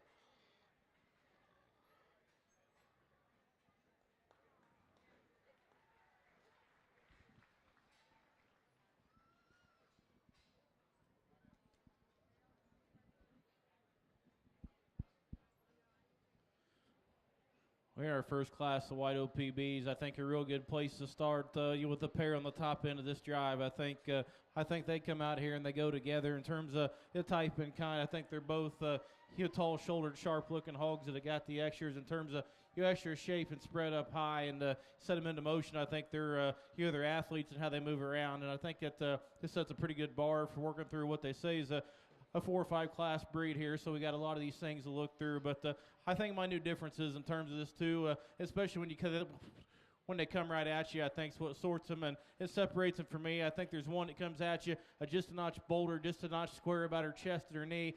I think she's more relaxed in her shoulder. It's a young lady in blue on the far end, and she's going to drive your class winner. Young lady here to my left, like I said, I like lots of things about that one. I'd like to set her back in her shoulder and just square her knee a shot, but you talk about a big hind-legged one that can get out and flat use it. It's a nice pig to be in, too. Young man that comes out here in 3, again, brings a really nice one to us. Profile is awesome from the side.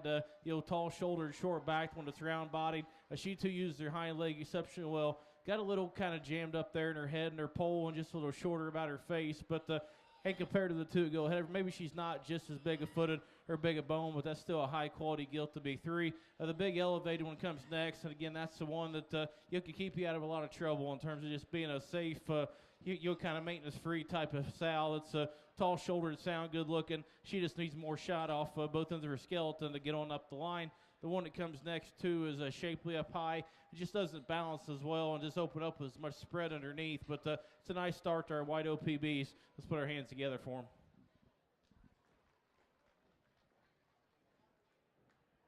All right. In the barn, star gilt show exhibitors that made the sale. Just hold fast for a while. We'll post the sale order on the wall by the office. We should have our sale order pins numbered. As soon as you see your sale order number, find your pin and take your gilt there. These crossbred gilts that have left the range today, they're not showing anymore. We kind of like for you to sit on them and not see your water so we can take a good picture. Purebred gilts that are showing today, you manage to just however you want to. If you have a purebred gilt that's not showing today, please hold feed and water from her until we get the picture made. You'll need to stay around while we paint, Fran, because we need to have you bring your pigs to the photo area. So don't run off. If you want to get a lunch break, you can do it now, but try not to be gone too long because it won't take us long to put this order together. Once again, sale gilts will be stalled according to the number. The sale lot will go to the same number of pins. We have a tack pin over there. Every 2 pins there will be an empty pin and there will be a tack pin. When you put tack in, do not bring a rack. Just put your tack on the floor. We don't want tack racks over in this area. Okay, placings in our first class of light OPB. 5th was Presley Elston, Erath County 4-H. 4th, Trent Helms, Ballinger FFA. 3rd, Cole Thomason, Brock FFA. 2nd, Landry June Frisch, Dallam Hartley County. And our class winner was Gigi Steeling from Kendall County 4-H. And we're now judging Class 2 light OPB.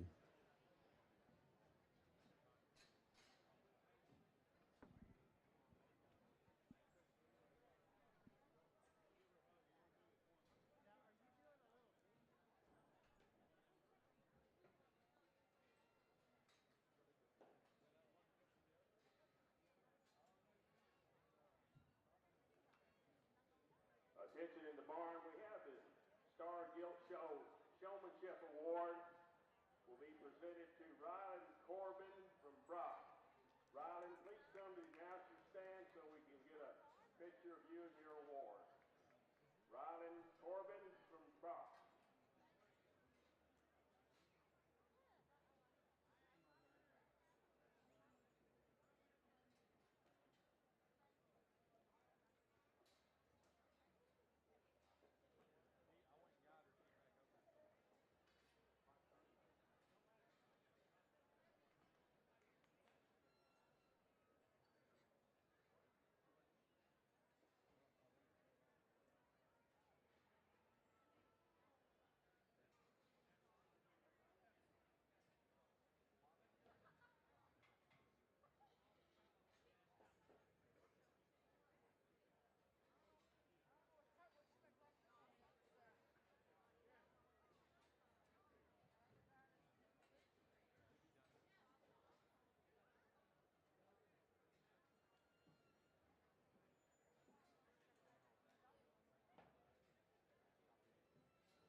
We're missing one gilt in Class 2, Case Miracle, Bailey County 4-H. Casey Miracle, Bailey County 4-H, your class is being shown.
Okay, these gilts in the ring have been released by our judge, and you can go back to your pens, and please give these kids a hand for their efforts.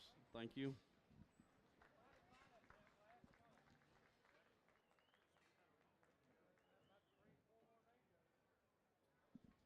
Let's go ahead and call Class 3, Light OPB. Class 3, Light OPB, please make your way to the holding pen.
She's clean jointed and functions, love her from the side in terms of her height and shoulder. I think everything just matches and blends and balances exceptionally well. I think an easy place to start for me.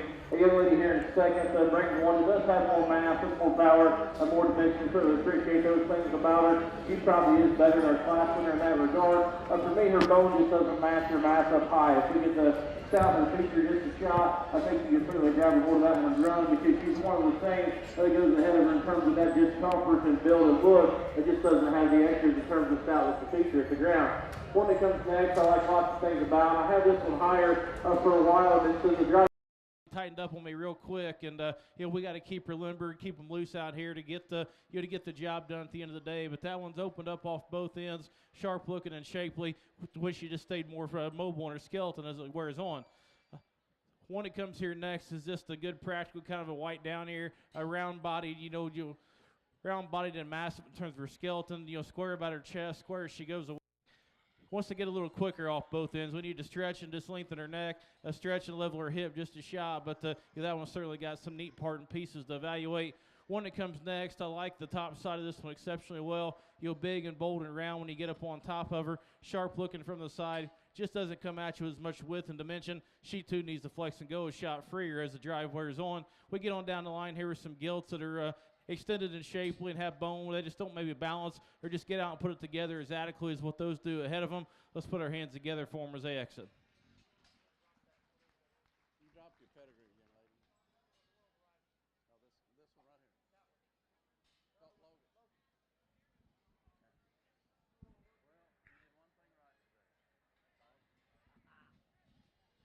All right, these are the placings of Class 2 Light OPB. 8th place, Alex Duran, Godly FFA. 7th place, Ashlyn Panther, Italy FFA. 6th, Tinley Oliver, Grayford FFA.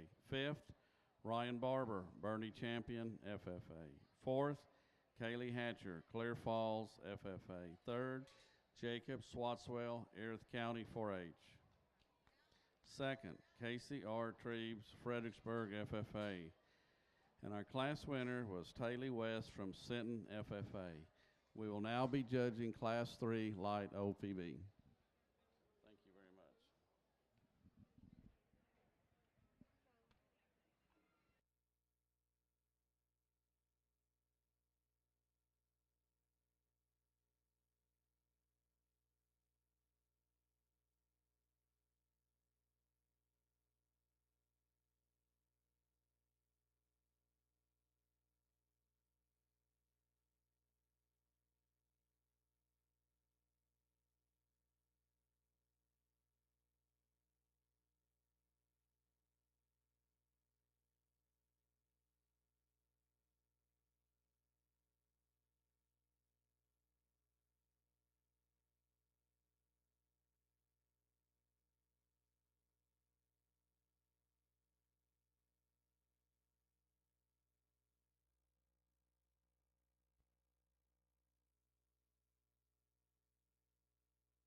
Okay, these Chester Gilts in the ring have been released, and they can go back to their pens.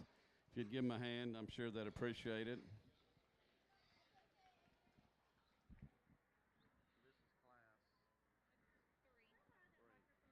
Three. Yes, ma'am. Reserve Supreme Champion from the Star Show and third overall. If you'd like to have your pictures made with the judges, please get to the backdrop as soon as possible. Thank you.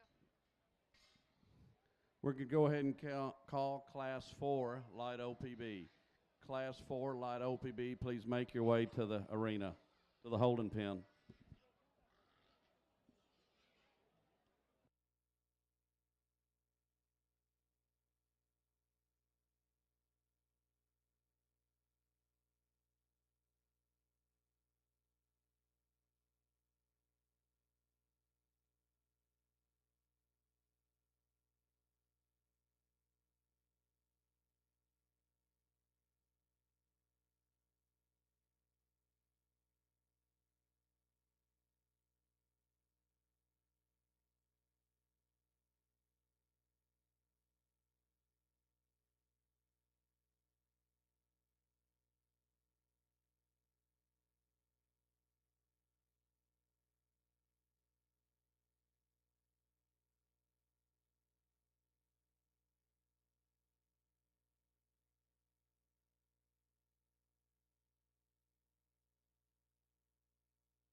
another real nice class, and I guess for me a real easy place to start in the young man's. That one again just comes out here and just kind of hot laps the rest, if you will, just with her extra flexibility and mobility, and then you'll study just again.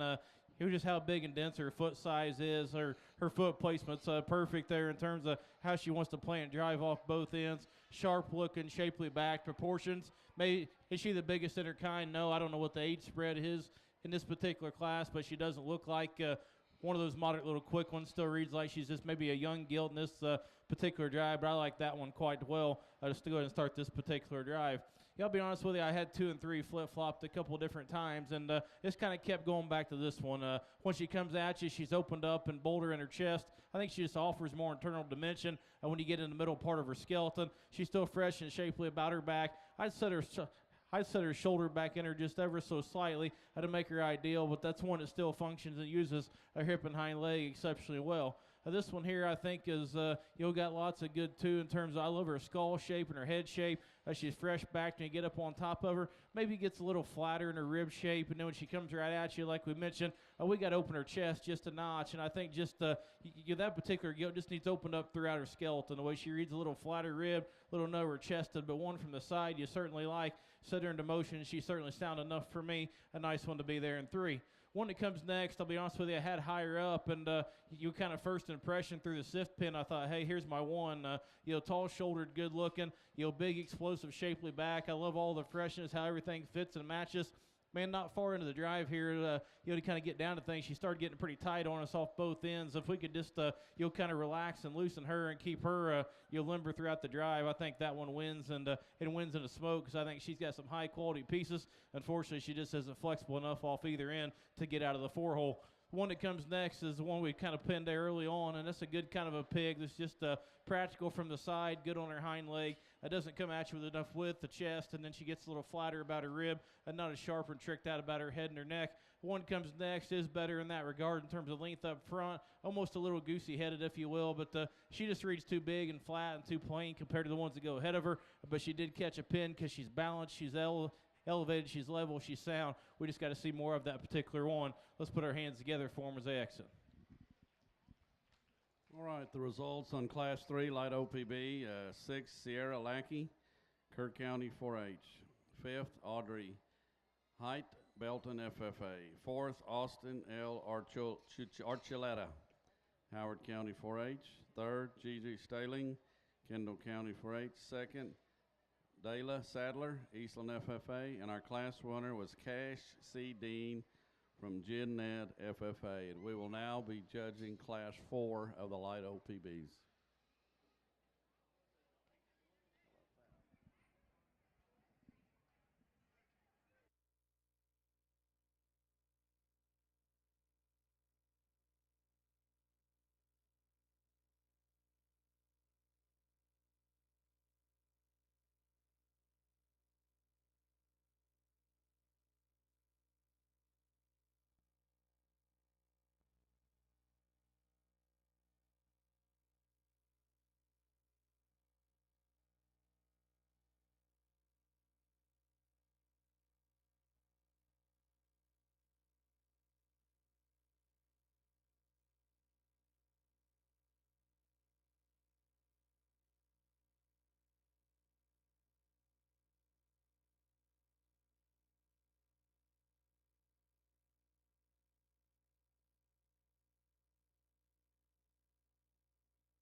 Okay, these gilts in the ring have been released by our judge. You can go back to your own pen, please. Thank you very much. And we want to give them a round of applause. They'd appreciate it.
Okay, we're going to go ahead and call Class 5 Light OPB, which is our last class. Class 5 Light OPB, please make your way to the holding ring.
Another real nice class of white OPBs, and young lady here in front of me wins, and I guess wins handily in this particular division. A big-legged square off both ends. Maintains enough comfort, I think, to win this particular drive, but here she's a shot sharper looking, a bolder when she comes right at you. I think a good place to start. Young man here in second, love that one from the side. Kind of thought again there, maybe first look through the sift pin, we could you could grab a hold of this one and run, but we get her out here in the big ring. She comes at you. She doesn't open up big enough or square enough in her chest to knee. Doesn't hit the ground with as much foot and bone, but that's one that's shapely, attractive, good hind-legged. One that comes next, the young man brings us out here. Here's just a good kind of practical one. It's just square, sound, shapely. Maybe not the extras in terms of just shape up high or just bone at the ground compared to those two that go ahead of them. But that's one that's still square and sound with a good kind of utility hind leg. The one that comes next is shapely backed. I just didn't feel like that one bounces well from the side. Does get out and again use her hip and hind leg pretty well. The one that comes next is a round-bodied one. It gets a little plainer about her shape, but she is opened up. She is big-legged. Round out the class with one that's It's a big broody looking kind of a sow. It's got great spread when you get up on top of her. Good kind of look. We just got to make her more mobile and more coordinated off both ends of her skeleton. Let's put our hands together for them. All right, these are the placings of Class 4. 6th, Ty Gerngross, Wall FFA. 5th, Paige Galindo, Kendall County 4-H. 4th, Hollis Wright, Stephenville FFA. 3rd, Jeremiah Madrano, Brady FFA. 2nd, Ty Gorey from Springtown FFA, and our class winner was Rexy Sanders from Borden FFA. We will now be judging Class 5, which is the last class. So if you have a first or second light OPB, kind of be getting ready, and we'll call you in a little bit. Hey, Shane, how you doing?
You could please put your hands together as we excuse these exhibitors. Yeah, I know that.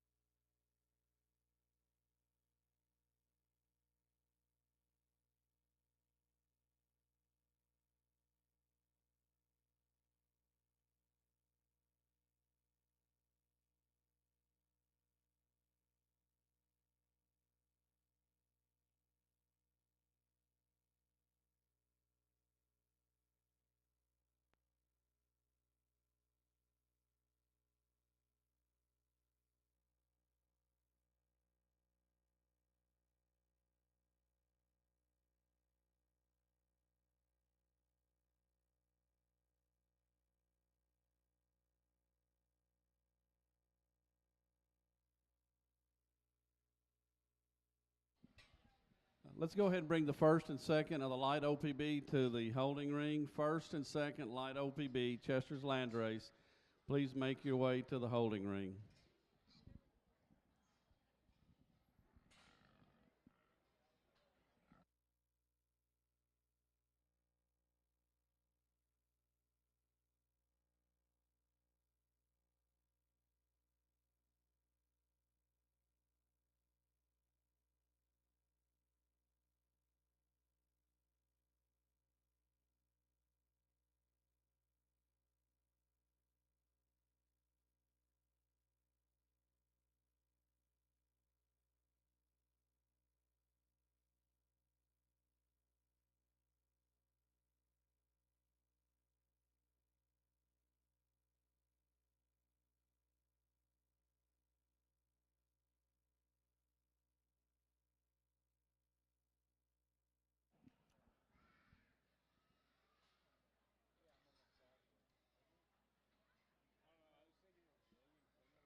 I think that was the best.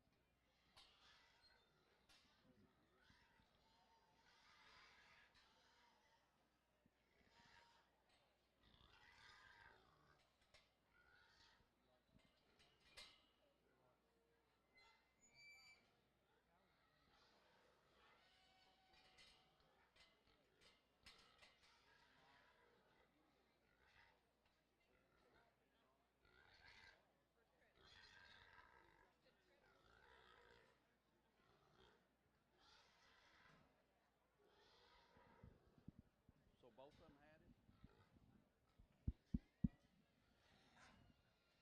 A good way to wrap up our white OPB classes. I think, again, high quality class to rework, and two young ladies, I guess, find themselves driving up here at the top end. I think do so relatively comfortably and easily in my mind. And again, much like we've seen a few of the other classes, we've got a really good pair that you offer some minute give and some take. And the one that I just step back and just tell myself which one's my kind for being a little sharper necked, a little cleaner jawed. A little safer, I guess, when you step in behind her, because she's square and more secure about her hock. Maybe doesn't come at you with just quite a big a chest, but I think she's still square and good about her knee. Young lady here in the vest in front of me is going to drive your class winner. Young lady in blue with the orange bow, I thought, kind of early on, here was the one that we could you'll have a hard time trying to beat because she is big and bold and fresh backed. She's really stout and dense about her bone work. You set her into motion, she comes at you. I don't think she just comes at you maybe just as securely in terms of her front foot placement. You step right in behind her. She gets just a shot wide for me. I'd like to also just slick up her head and her neck, just a shot to make her ideal, but that's still a quality gilt. It's got a big fresh back, a big round rib, and a big kind of hind leg. The one that comes next, so maybe follows our class winner shot more when you step off to the side of them. She is cleaner and more elevated about her head and her neck. That thing has got has a gigantic back when you get right up on top of her, shapely, shaggy, dense. You study her at the ground. I just thought she was the frailest about her feature of those top three. She comes at you. She's the narrowest about her chest, and at the same time, she wants to get a little easy there in her ham loin. But again, that's a very high quality gilt that stands in 3. The one that comes in next, pounds lighter, go to those top 4, but that's a big square, shapely backed one for sure. A good hind leg. It just doesn't balance as well from the side. Wants to get a little round off of both ends. We get on down through here with a pair of gilts that are extended and shapely. I just get a little flatter, a little more uncoordinated. Let's put our hands together for them. Okay, the placings in Class 5. 6, Clee Kays, Cotton Center FFA. 5th, Brody Chase Hurley, Denton County 4-H. 4th, Kaylee Eubanks, Chisholm FFA. 3rd, Trip Seymour, Meadow FFA. 2nd, Avery Mabry, Brock FFA. And our class winner was Jesse Hartnett, Wall FFA. And we will now show for champion and reserve light OPB.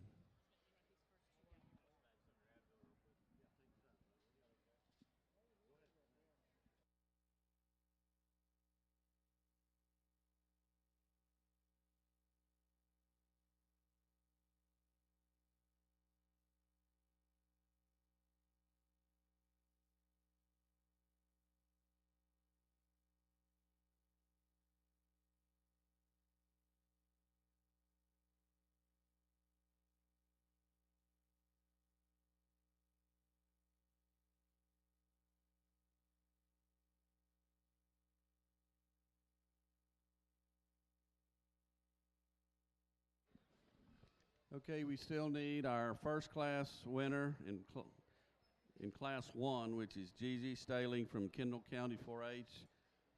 We need you to come show for the champion light OPB.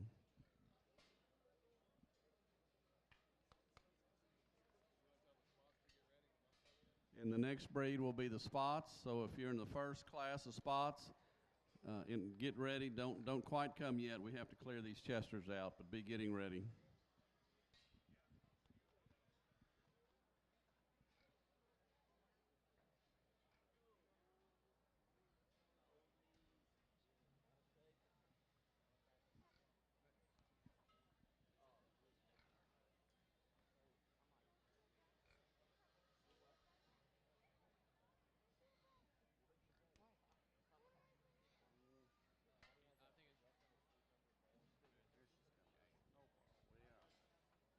We'll wait for her.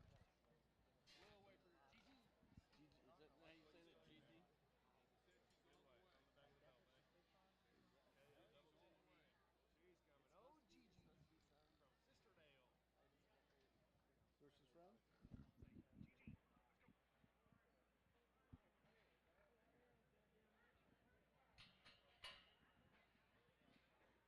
got You Gigi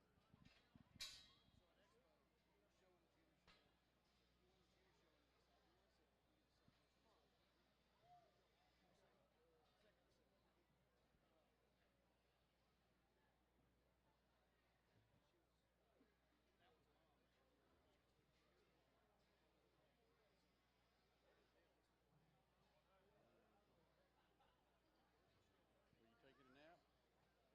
from Sisterdale. All these Sisterdale people? That's Not- This is it, man. Yeah. All right, everybody ready? These are them biggin'? Yeah, I'm good. Okay, these are for our champion light OPB. Our class winner in first class was Gigi Staling from Kendall County 4-H.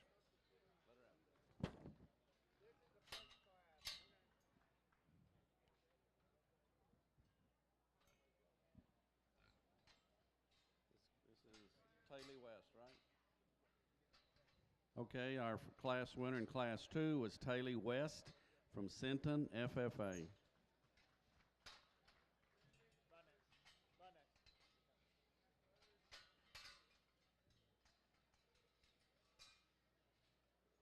Our class winner of class 3 was Cash Dean from Gymnet FFA.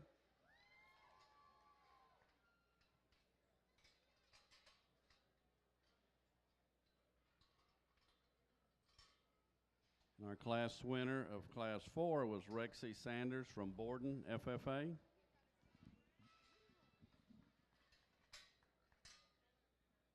And our class winner of class 5 was Jesse Hartnett from Wall FFA. And these are our first place light OPBs.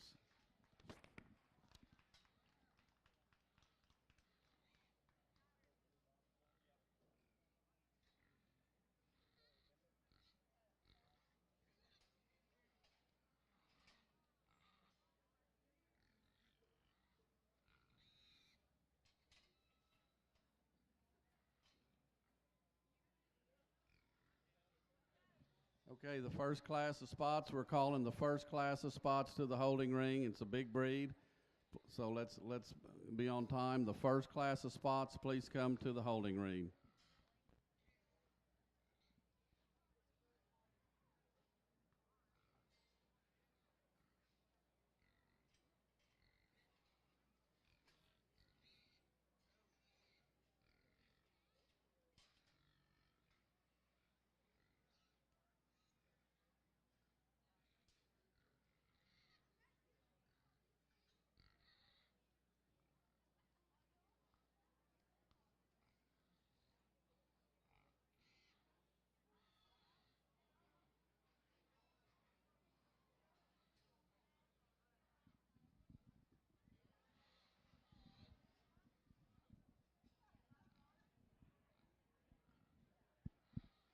Again, here, let's put our hands together for our white OPB class winners out here.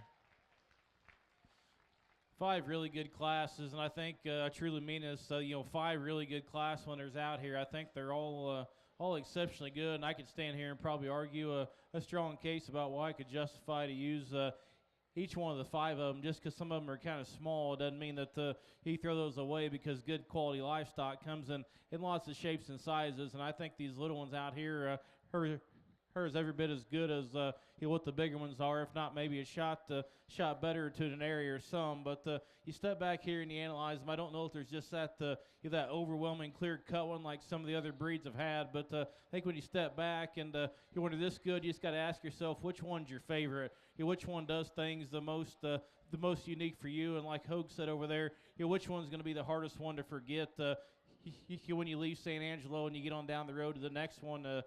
That kind of impacts your mind and says which one are you going to reference that one to kind of pick one and try to find one that's better. And I guess when I do that, I just kind of keep going back to one. I think for stout and just dense as this one's feet and legs are, her toe quality is awesome. She gives you an awesome look, and I think her mobility is second to none. She might be just a shot flat on her front feet, but man, she can flat get out and boogie. Young man there in the green on the far side's got your champion.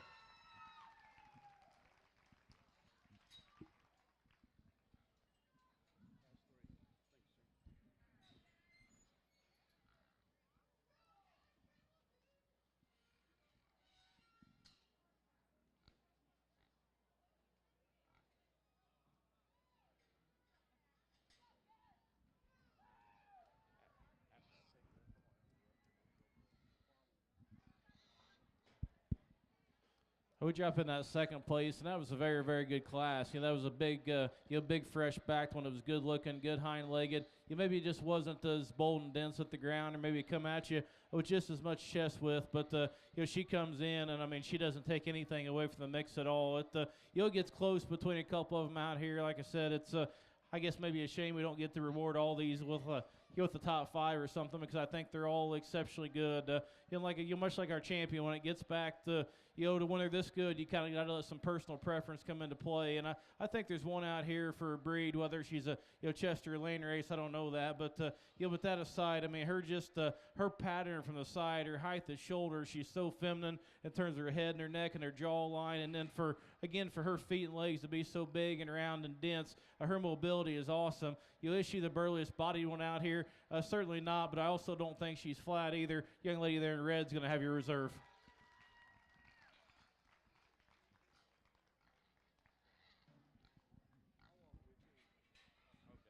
Okay, our champion was Cash Dean from Gymnat FFA, and our reserve champion was Taylor West from Sinton FFA. Judge going to go to the men's room 1 minute, then we'll start on the spot.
Okay, we're going to start judging Class 1 spots, and it's a big breed. So Class 1 spots, please come to the holding ring.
Okay, our judge has excused these exhibitors in the rings.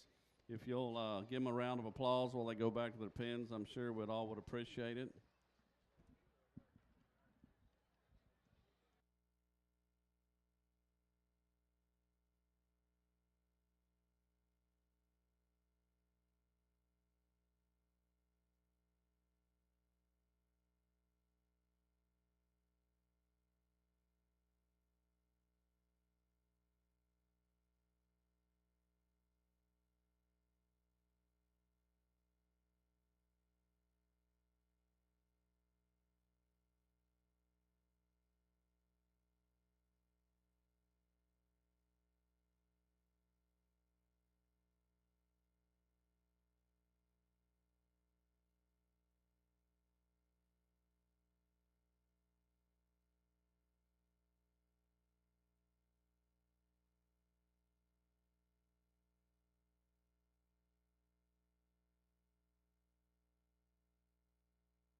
Really good start to our spot show. I think a high quality pair, just fundamentals in terms of basics of build and look and design and just overall comfort out here. I think he'll fit both these exceptionally well. Your class leaders one, I think, is just next level in terms of bone and feature, and that's what sorts him. That's the young lady in blue. She's going to start this particular drive. Gigantic leg, it still uses it exceptionally well. Front feet, I think, are plenty good enough. Maybe not just ideal.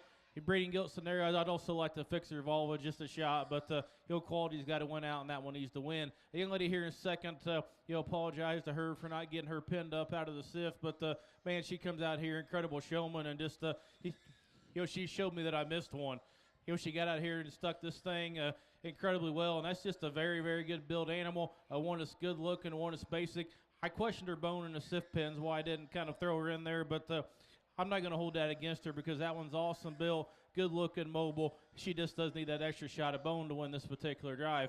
One that comes next, again, is a good basic kind of a female that, front 2/3 of this one could keep you in the business for a long time. A sharp dressed up front, fresh up high, gets a shot rounder out of her hip, a little frailer about her feature, but one is still square and good off of both ends.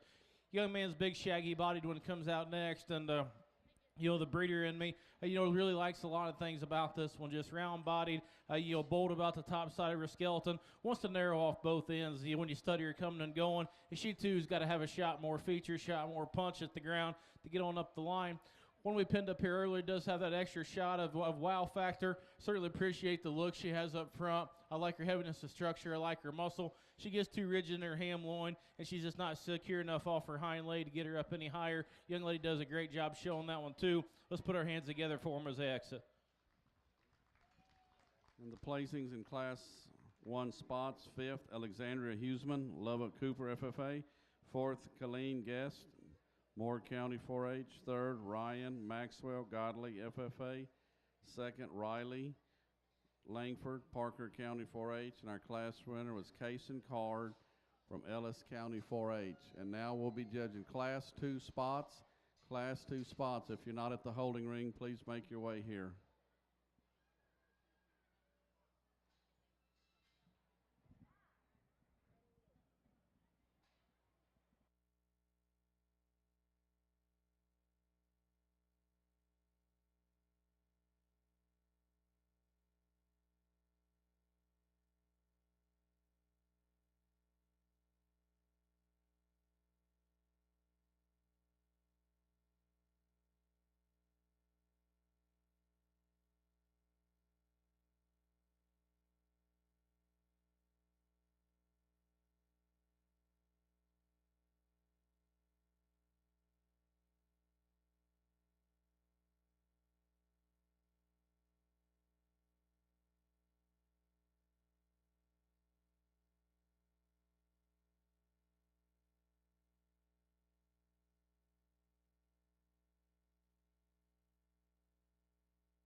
This one and this one. Okay, we're missing a few gilts in this class. We're in Class 2. Bailey Hernandez from Cisco. We're missing Jacqueline Honey from Hardeman County 4-H. Is that the only two? Those two, Bailey, Kay Hernandez, Cisco, and Jacqueline Honey from Hardeman County 4-H. Your class is being shown. Please come this way.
Okay, the judge has excused these exhibitors in the ring. They can go back to their pens.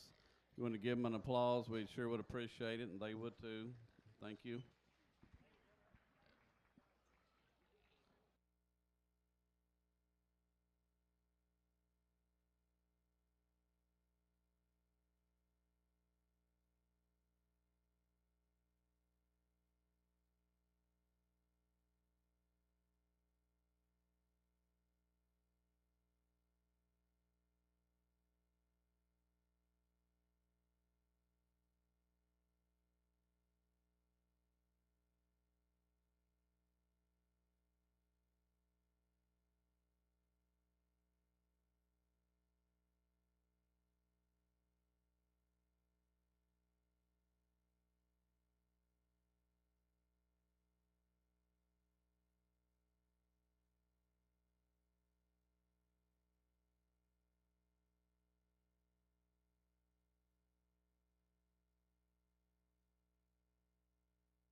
Okay, we're going to go ahead and call the next class of spots, which would be Class 3 spots. Please make your way to the holding pen, Class 3 spots.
Another real nice class, and the young lady there in the orange on the far side drives your class winner. And I guess for me, he grabbed that spot pretty quick when we got him out here and never looked back. I think that one, he'll get him from the sides, the one that balances the best for me. She's elevated at the height of her shoulder. She's good about her look. She's heavy about her bone. She's the most comfortable and squarest and truest in her build off of both ends. I think that's a good place to go ahead and start. I think second and third are similar in terms of, Gilts are a little shorter sided, a little bulkier, if you will.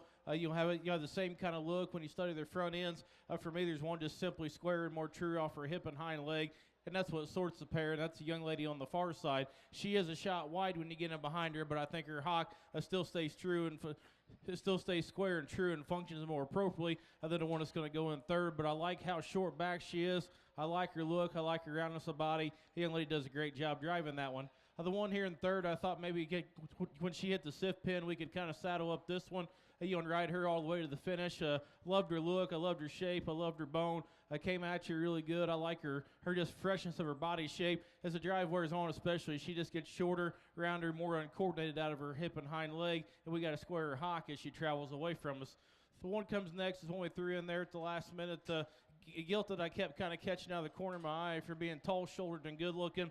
Real fresh about her body, big about her chest. She just gets a little rounder, a little quicker out of her hip. And of those top four, she's the frailest in her feature. But that's just a good kind of spotted female that a guy could take home and make lots of money off of for just the durability that one possesses. One that comes next, one of our lady rivals there, glad she showed up because that's a quality gilt. It's elevated, good looking and shapely. Got a little flatter in her body compared to those that go ahead of them. One that comes next is bolder and more expressive there in her body shape. Gets a little frailer at the ground, a little more uncoordinated off of both ends. Wrap up with the pale skin gilt there that's sharp looking. It just gets too plain muscle, too frail in her feature. That's a nice class to work through. My compliments to them as they exit. All right, our placings in Class 2 spots. 6th was Weston Chandler, Iredell FFA. 5th, Bailey K. Hernandez, Cisco. 4th, Landry June Frisch, Dallam, Hartley County. 3rd, Mallory Burton, Buskey County. 2nd, Kaylee Keys, Cotton Center. 1st, Charlie Fairbacher, Stephenville. And we actually had a 7th place, Kelsey Marion Fulcher, FFA. And that finishes Class 2 spots, and now we're on Class 3.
Okay, the judge has released these exhibitors in the ring, and they can go back to their pen, and I'm sure they'd appreciate a round of applause.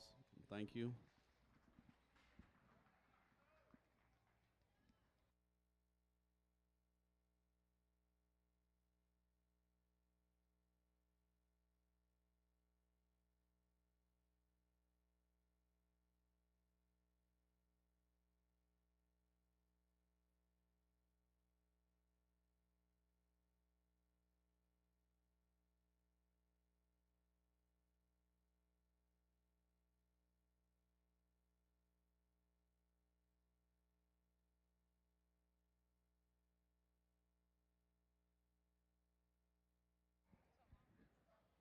Okay, we're going to call Class 4 spots. Class 4 spots, come to the holding ring. Class 4 spots.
Another nice class of spots here, and I think we got a real nice kind of class winner in the young man in green, and in my opinion, he combines second and third.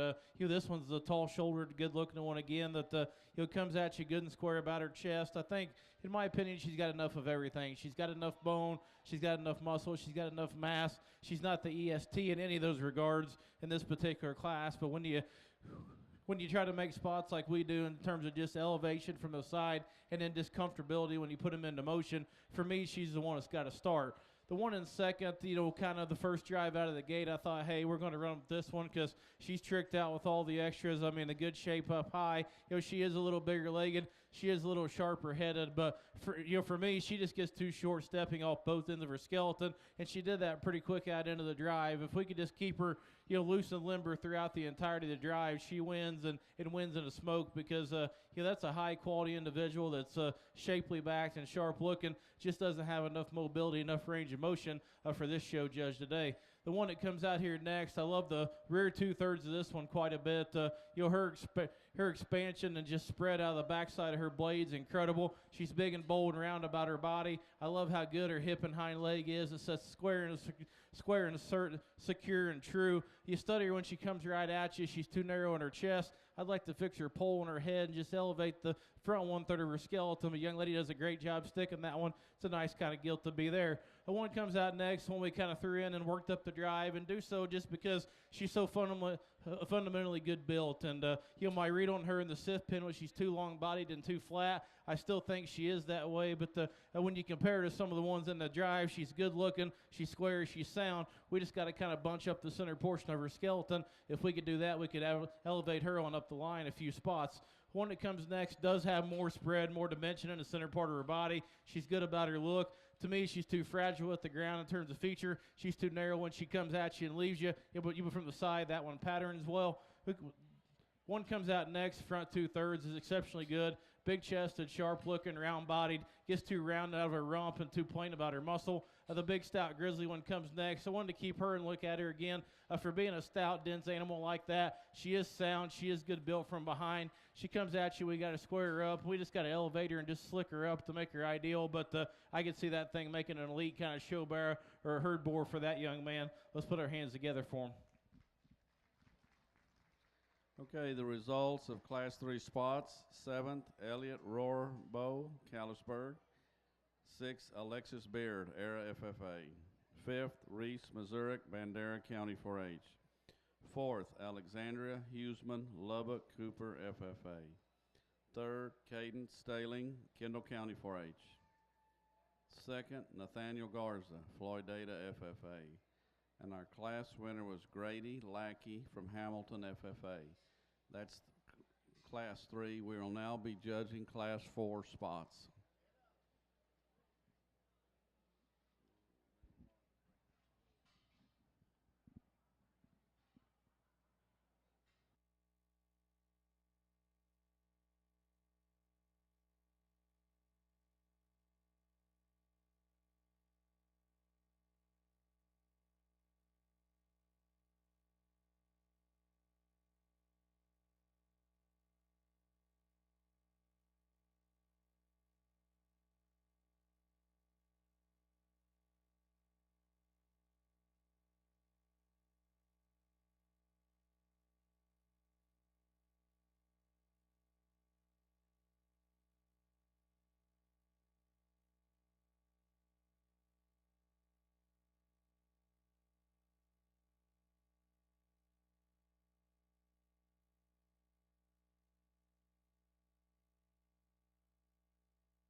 Okay, we're missing a few hogs. Haley Banks, McLean, FFA. That's the only one in Class 4. Haley Banks, McLean, FFA. Please come to the ring and someone let us know if they're not here.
Okay, our judge has released these exhibitors in the ring, and they can go back to their pens. And if you'd give them a round of applause, I'm sure we'd all appreciate it.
Okay, we're going to go ahead and call Class 5 to the ring. Class 5 spots, you can make your way to the ring.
another real nice class of spots, and I think the class winner is the most unique one in the drive for sure. And the young lady in pink over there, and she'd probably agree with me. She's probably got the worst attitude out here too. But that's kind of atypical of this breed. But when this gilt gets out and gets rolling and gets her head up, that is one unique specimen in terms of height of shoulder and extra slick look up front. I love that one's just heaviness of structure, and I love her body shape, and I think her hip and hind legs exceptionally good. I'd kind of fix her in her top there where she wants to wrinkle and kind of pinch in her ham loin, but for one to do that instead of utilizing her hip and hind leg as efficiently as what she does, I think is pretty unique, and for me that one needs to start. A young lady here in here in green, I think was maybe the last one we had in the pen, and that's a sharp look one. I love that one's extra elevation, extension, just sleekness to her head and her neck. You set her into motion there. She's really square, really true. Everything kind of fits and matches. Wants to knuckle her rear past her in just a shot. But that's a really nice gilt to go ahead and be in too.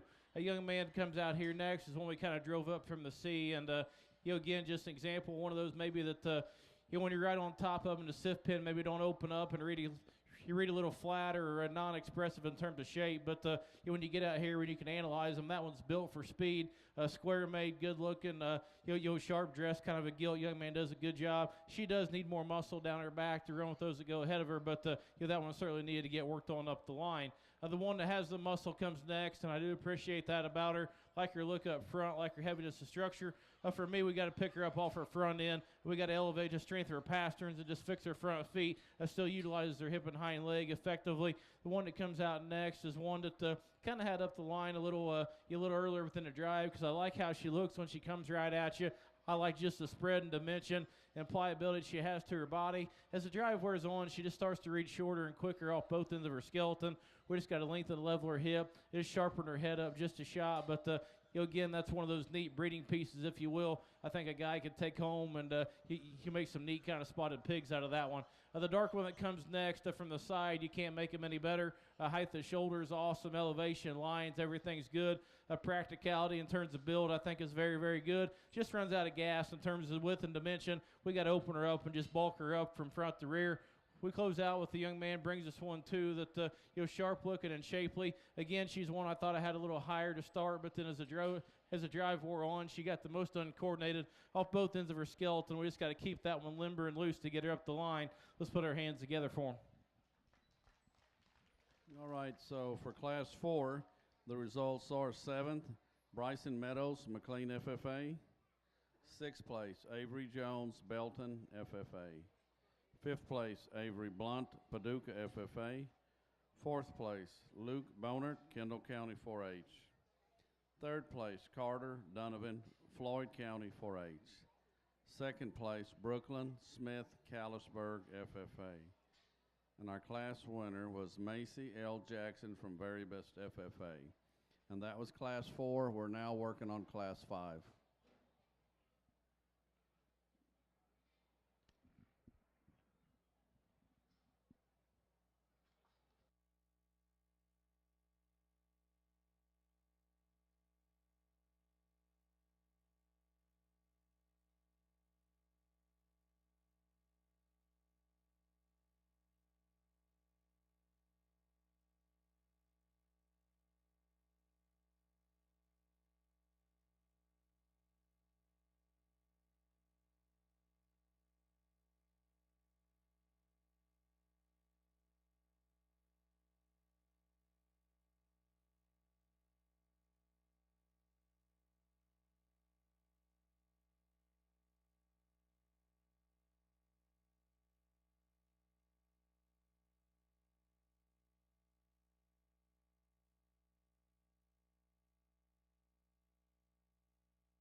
Okay, the judge has released these exhibitors and gilts in the arena.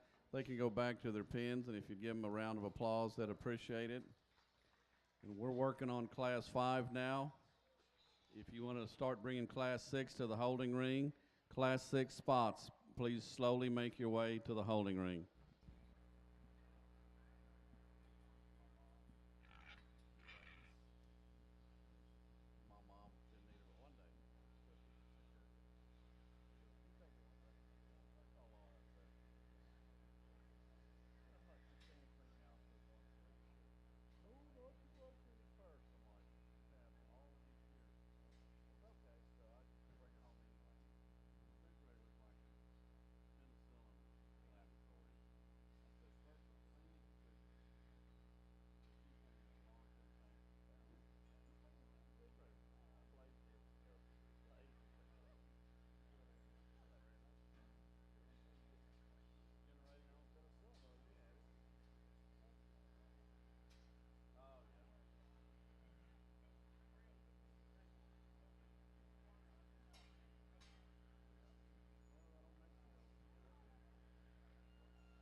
Well, guys, this spot class here I think is exceptional, and if you're just kind of sitting around not paying attention, I encourage you to kind of come back to the hog show, because this class all the way down through, I think we kept 8 in this particular drive, and I'm not going to tell you there's just that clear-cut one out here, but man, there's 3, 4, 5 of these things I think are awfully good, and this being a breed that we do on a pretty regular basis at home, I'd dang sure be proud to have my name on the pedigree of any 3 or 4 of these as the breeder, or to be able to sit here and buy these things and take them home and feel pretty confident that I could propel my spots to the next level, because these things are good not only for the extras that they have, but just their presence of build out here I think is exceptional. And we had all 8 of them out here. These top 3, you just step back and watch, and like these top 3, they were just like sharks out here circling the water. I mean, they were just kind of running the outsides, and man, they just it didn't matter how long we kept driving them things just kept kind of just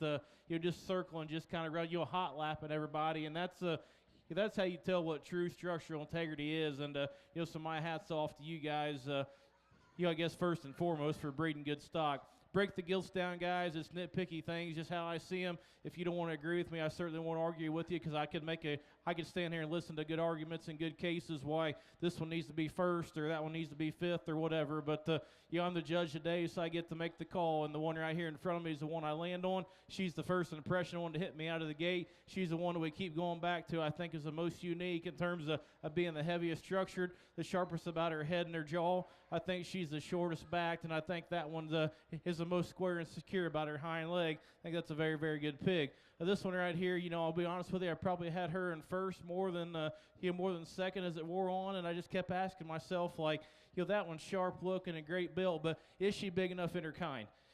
And you study her skeleton, I guess that's where I would fix her just a shot, and she's not moderate by any stretch of the imagination, but you guys, when it's this good, it's like it's like judging the heated showmanship deal to national. You almost got to get nitpicky at a sort of stock, because you do have to put a placing on them at the end of the day. That's a very good pig to be in second. The one that comes out here in 3 is one that we pinned up kind of early, and I kind of thought at times she was going to be my class winner, because she is the big-footed, stout, stout, dense-footed one that's got a good look. She's probably the boldest about her back when you get right up on her. The longer the drive goes and the longer we study that one from her ham loin back through her hip, I start to read her as being the shortest and roundest out of her rump. Her rear step, I think, is the shortest. She's still plenty acceptable for most, but when you got 2 that can hot lap her, I guess, so to speak, you got to break them down and beat them somewhere. The one that comes next is a very good pig that, honestly, in classes we've had before, could be higher than 4th place. That one's tall, shouldered, and good looking. Again, I love her shape. Is she the stoutest and burliest at the ground? No, not at all, but I think she there again, she certainly has enough. I think of those top 4, she wants to pivot and swivel the most out of her hip. I'd also like to square her from behind just ever so slightly. The one that comes next is one we kind of threw in late and we kind of worked up. And, again, another one of those gilts that needed the recognition, because that one, too, is sound and good looking. She's good about her shape. Maybe gets just a shot rounder out of her hip and her rump and wants to kind of gather herself up behind just a shot more than those that go ahead of her. Of those top 4, I think she's the most unsquare in terms of how she wants to hit her front feet. The one that comes next is kind of the one that I kind of had all over the place there for a while, because, again, that's one of those breeding piece kind of animals. That is a round-bodied, stout-legged, mobile kind of a gilt. To me, she reads too fat and too plain about her head and her neck. I think she's too bunched up in her skeleton to win this particular class, but, again, that's one of those I could see, making a herd boar or a barrow for that young lady. One that comes next, we're going to keep talking to them because this class is exceptionally good. I pinned this one up early. That's a big-legged, sharp-looking one. Just didn't think she balanced as well on her top line. Wanted to get a little roller coaster topped, if you will. Wants to come in at her knee and just concave from behind. But, that one's a sharp-looking, big-legged one. Young lady does a great job driving that one. A young man here in 8th, again, high-quality gilt. It's awesome from the side. I love that one's sleekness of jaw. I love her shape when you get right up on top of her. For me, if she just doesn't match underneath, she wants to get too fragile at the ground, too narrow off of both ends, but one that is sound, one that is comfortable. She just needs more punch at the surface. Let's put our hands together for an excellent spotted gilt class. Okay, results of Class 5 are: in 8th place, Dallin Mead, Midland Legacy, FFA. 7th, Dakota Folis, Mitchell County 4-H. 6th, Maggie Rimpey, Yoakum, FFA. Fifth, Reagan Hale, Westbrook, FFA. Fourth place, Reagan Maxwell, Godley, FFA. Third place, Jasmine Esparza from Midland, FFA. Second, Emily Garner, Edgewood, FFA. And our class winner was Sierra Lackey, Kerr County 4-H. And that, it was class 5. Now we're judging class 6. We have a pedigree turned in. A spotted pedigree for the exhibitor's name is Zaylin San Martin from Lockney, Texas. If you're missing your pedigree, it's up here at this announcer's deal. The ladies will have it.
Okay, we're missing one gilt. Jaron Honey from Hardeman County 4-H. Jaron Honey, your class is being shown. Please come, or someone let us know if you're not going to show up.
Okay, these gilts have been released by the judge in the arena. They can go back to their own pen, and thank you all for coming. Please give them a hand.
Okay, we're going to call Class 7 spots, which is the last class of spots. Class 7 spots, please make your way to the holding pen.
another really good class, and I think a really good pair here on the top end that I guess need to be in the 1-2 hole, in my opinion, pretty quick. But then I think there's some subtle differences that you can kind of assort and separate them, I guess, relatively easy with how you kind of want to prioritize things. And young lady in purple, again, is going to drive your class winner, and I think that one it just has to command your attention for just the show presence that thing has in terms of that look up front, the extension that she brings you, just how dead level she is on her lines, and then you study that one off both ends. She's stout and heavy duty and square.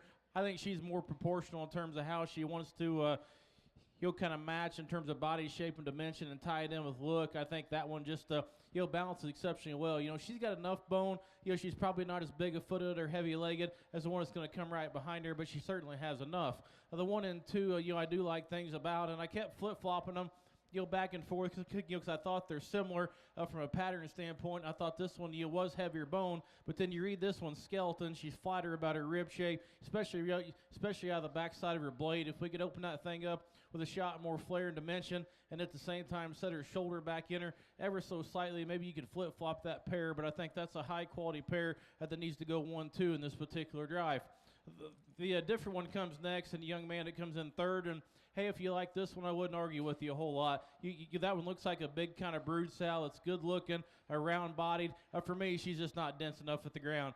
We got to make her foot bigger. We got to make her leg bigger. But she is one that is square, is functional. I mean, she's the kind of female that with just one bore, you could fix her issue and make a home run, kind of a spotted mating. I like that one a great deal. One that comes next, I like things about, for some of the uniqueness that she has. That one's sharp up front, shaped when you get up on top of her. Very good about her hind leg. I'd elevate the height of her shoulder. I'd open her up in her chest, and I'd fix the size of her vulva, but that's a high-quality gilt that, in a really good kind of class. The one that comes next offers some neat things from just a shape and stoutness standpoint. Still relatively good about her look. Just doesn't balance and put it together as well as does it go ahead of her. Wants to wrinkle a shot there in her ham loin. You'll get a little rigid there at her pole and into her blade. If we could just smooth her up and sleek her up there, you can maybe make a case to get that one on up the line. The one that rounds out here with 2 is a big pliable one. Young lady does a great job showing that one. A big hind leg, just doesn't function. Maybe just quite as smooth and effectively as those that go ahead of her, but that's a big chested, round bodied one. That's a good kind of way to end up a good class. Let's put our hands together for them.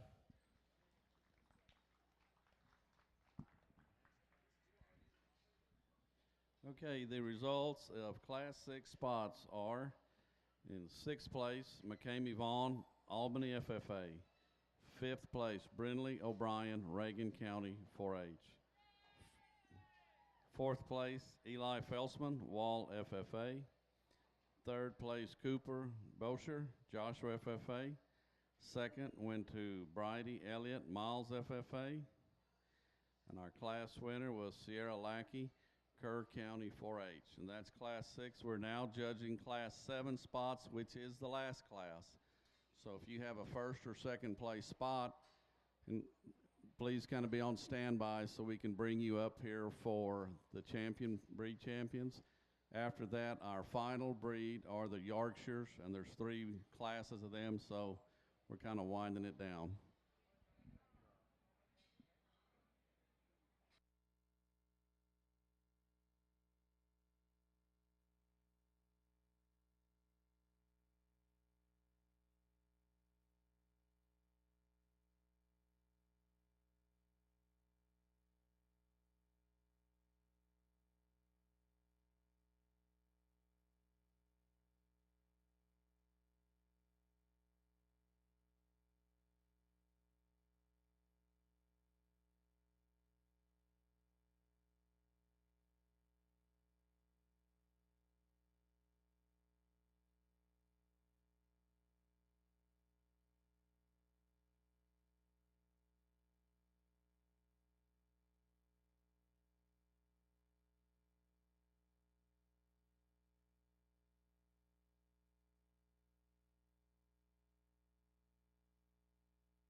Okay, the judge has released these exhibitors in the ring. Would you please give them a round of applause for their efforts?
Okay, let's call the first and second place spots to the holding pen. The first and second place spots to the holding pen.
The last class of spots, and I think an awesome way to wrap up with a young man in pink. At that one wins, and he'll wins for fun for me in this particular drive.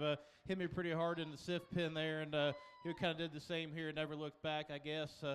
I like that one quite well for being that stout and dense at the ground, and then to be able to tie that kind of look and that kind of with the skeleton and still get out and hammer across the ring like she does, and to be that short backed and that level, I think that's a really nice place to go ahead and land. Young lady in blue is going to be second, and I think that one's lots of quality too. She just isn't quite as stout and dense at the ground, but you set that one into motion. She's mobile, she's true, she's comfortable, she's good looking. Maybe rounds at her rump just a shot, but you just needs a shot more bone and feature there at the ground to go ahead and beat the young man that just drops in right ahead of him. Young lady in blue comes out in 3, and if you want to say this one's too big and too flat, I guess I would agree to disagree with you in one sense, because you really got to get up on top of this thing to appreciate just how big and round her body is. That's an elevated gilt that's sharp looking. You have those top 3. She's probably the frailest in her feature, but you set that thing into motion. That's how spots have got to be built. To be able to reach out and grab that kind of surface off of both ends, and to get her hip and rear leg out behind her hock and her hip like she does, I think is impressive. She just doesn't have those extras in terms of that bone and feature. And I'd like to just freshen her shape up high just a notch, but that's another one of those that for your spotted breeder, I'd see if you could grab a hold of that one, because she could keep you around and keep you relevant for a long time. One that comes out here next just keeps the party rolling with quality, because this is a very, very good class. Once again, this one's heavy bone and sharp looking. I like her depth of body, like her heaviness of structure. As the drive wears on, she falls apart a little bit in terms of how she wants to plant on her front feet, how she wants to you'll drive and pivot off her hock. And then I think you study her body shape. I think of those top 4, she is the flattest in her rib. If that thing would just maybe fill up and bulk up, you could probably work that one up the line, and you'll have her a couple of spots on up. Young lady comes out next, brings the intriguing one of the top 5. I mean, that's the barrow maker, if you will. That's the short-backed, shapely-backed, round-bodied one that's moderate and good-looking. Still takes a good long step from behind. I didn't think she stayed as secure off of both ends as the drive went. She wants to pinch their shot in her ham loin. And in relation to those ones that go ahead of her, I would like to make her a shot bigger in her skeletal size, but again, that's a unique specimen for sure. One that comes next is kind of the freak of the deal, if you will. I mean, she's by far the biggest legged, heaviest bone one. Still offers you a good kind of look. Those things start to work to her disadvantage. You study her up front. She's the most pigeon-toed in terms of how she wants to hit the surface. You watch her go away. She pushes her hock, the worst of those top 6, but you appreciate the things that one offers in terms of heaviness of structure and look up front. We just got to square and secure her off both ends. If we do that, we could gravitate her on up the line as well. We're rounding out the class. The young lady brings us a good kind of a gilt. Again, that's just not screwed up. I wanted to square off both ends, good about her look. Just reads a little flatter in her body shape. Of those top ones, she gets the most restricted in terms of length of step from behind, but that's a good, solid female. Let's put our hands together for them as they exit.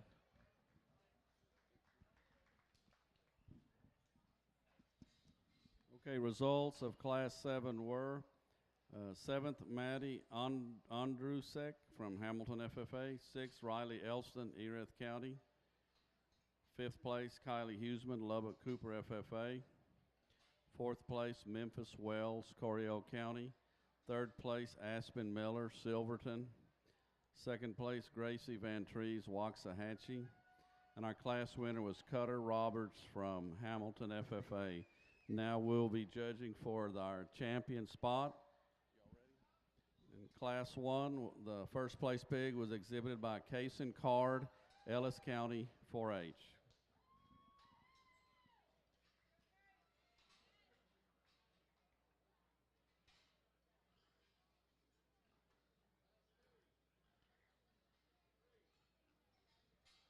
In Class 2, the first place pig was Charlie Fearbacher from Stephenville FFA.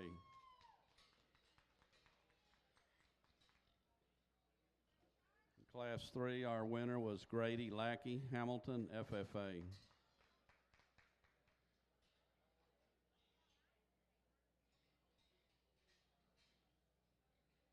Our Class 4 winner was Macy Jackson from Very Best FFA.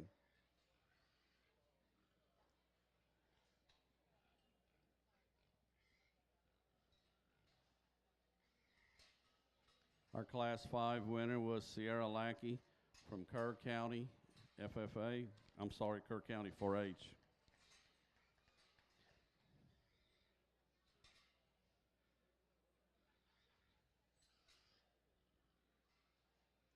Out of Class 6, the first place pig was Sierra Lackey, Kerr County 4-H.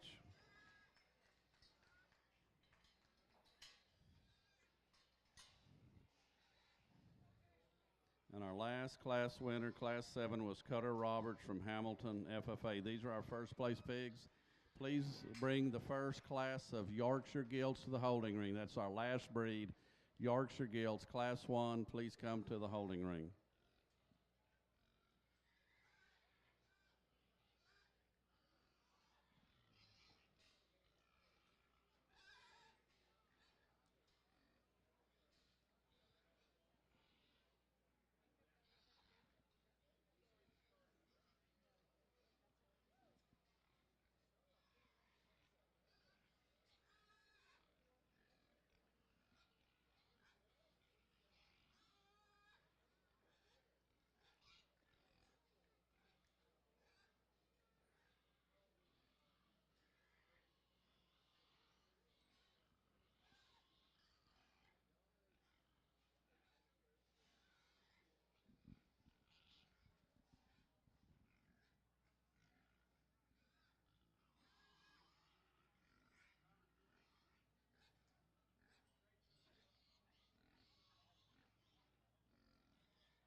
Well, if you would, a big hand for our spot exhibitors out here. Guys, I'm telling you, you breeders and feeders behind this set of class winners out here, you guys should be proud of yourself. You know, I'm fortunate enough to get to do this for a living, and have been fortunate enough to to travel across the country and judge lots of shows. And I'm telling you guys, this might be one of the best spotted gilt drives I've ever had the chance to judge. I think all 7 of these out here are just absolute elite kind of livestock. I'd be proud to to put all 7 of these on my trailer and take them home. I might not be able to afford the gas to get home that would take to buy all of them, but I'd dang sure try to buy all 7 of these and take them home. And it just speaks volumes to you breeders and feeders. I'd be proud of them out here. And you can stand out here, guys, and you could go 7 different ways if you want. And I'd stand and listen to you, because I think you can make a very strong, valid case for any of the 7 of them. Any of the 7 of them that you want to. I mean, I've got 2 or 3 out here, my favorites, I guess from just, some personal, preference, kind of first impression things. And I think, when you step back and study them 2 or 3, I think they're elite kind of livestock that could do lots of things outside of San Angelo, Texas, if you want them to. I guess when like I mentioned before, when you get them this good and this deep, you just got to stand back and ask yourself, which one hits you the hardest? Which one do you think's next level in terms of just having the most extras that you can absolutely pack onto one and still keep them how you like them? And the one for me, I go back to one I think is just so sharp dressed up front when she gets her head up and gets rolling. I mean, this thing is long from the front of her blade to the tip of her nose. You set her into motion, her range of motion, a reach off of both ends, I think is impeccable. To be this heavy boned and this stout, to be this good off both ends of her skeleton, that young man out of the last class has got your champion.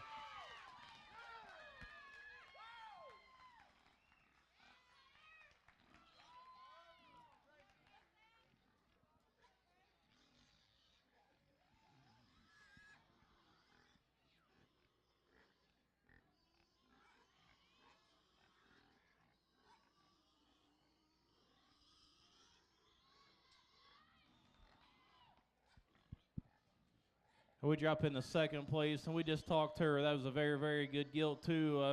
Similar kind of pattern, similar kind of build, maybe just lacked up a little bit of heaviness of structure at the ground, but one that, she comes in, and if you just walked up and you didn't know we picked the champion, that one's she's dang sure deserving to be out here as a class winner because she's that kind of quality. I guess for me, when you get down to it, it comes down to a couple other ones here, and I think it's a very, very good pair. I think the young lady drove both of them, and maybe she's driving the one that she thinks is her favorite, and that's okay because I think they're very, very good. I mean, I think it's if you didn't know any better, you'd think it'd be a pair of litter mates, I guess. I think they're extremely good. I guess the one I thought maybe that you have that pair that I think just functions and goes a shot better from behind.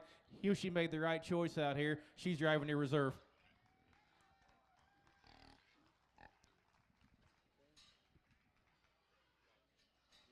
Tell me your name. And you were class 6? Yes.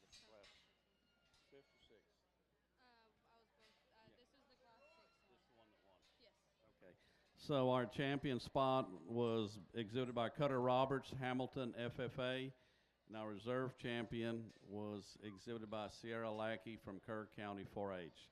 And that concludes our spotted show. We have 3 classes of Yorks. They're not very big, so if you have a breed, a reserve breed champion, start getting them ready, and when we get down to the final Supreme Drive, we will call for you.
We're missing one gilt of a Ballinger FFA Gaines Griffiths. Ballinger FFA exhibitor, Gaines Griffiths. Please come, or someone let us know if they're not going to participate, please.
Okay, our judge has released these gilts in the arena. You can take them back to your pen, and you want to give them a round of applause. They'd sure appreciate it.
Nice starts our Yorkshire drive, and I think a solid pair on the top end. And the young lady in blue starts and does so when you just analyze it from the side. That one is just so balanced and smooth, and so correct in her lines.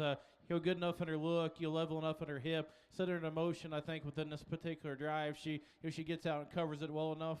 If she comes right at you, I'd probably crack her open a shot. In terms of chest width, but when you get on top of her, I like that one's rib shape. I like her body. I like just her good natural look that she gives. A good place to go ahead and start. A young lady there that's going to be second. One is a little sharper headed. She probably takes a little longer step from behind. I don't read her as well at the top of her shoulder there. I don't read her just as stout and dense about her feature. And when she comes at you, too, I think we need to fix her in terms of squareness just a shot. But when you talk about ring comfort, I thought she was the next best one. One that comes out next is the big broody kind of sow, and again, that's one of those that could keep you around for a long time. Just the stoutness, pliability combination that particular gilt offers. She's sound, she's loose made, she's just not as tricked out in terms of her head and her neck, and she needs a little shot of cover peeled off of her. Probably going to be ideal show ring scenario, but that's a nice gilt. The young man does a good job driving that one. Now, this one here is I liked a lot of things and parts and pieces about, and I tried to like her a little higher up, but I just couldn't feel like that one just balanced well enough for me. I do like her look. I do like her shape. I do like her bone. She just gets a little, off when you analyze her from the side. She wants to get a little kind of, roller coaster top, if you will, there from her ham loin to her blade, and then she gets a little rounder out of her hip. But, that one's got some very unique parts and pieces there.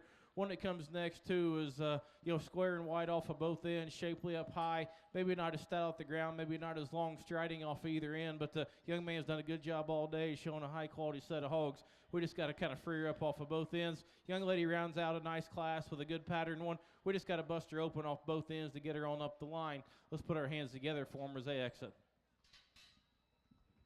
All right, the results of the first class of Yorkshires are number 6, Madeline Stapp, Albany, FFA.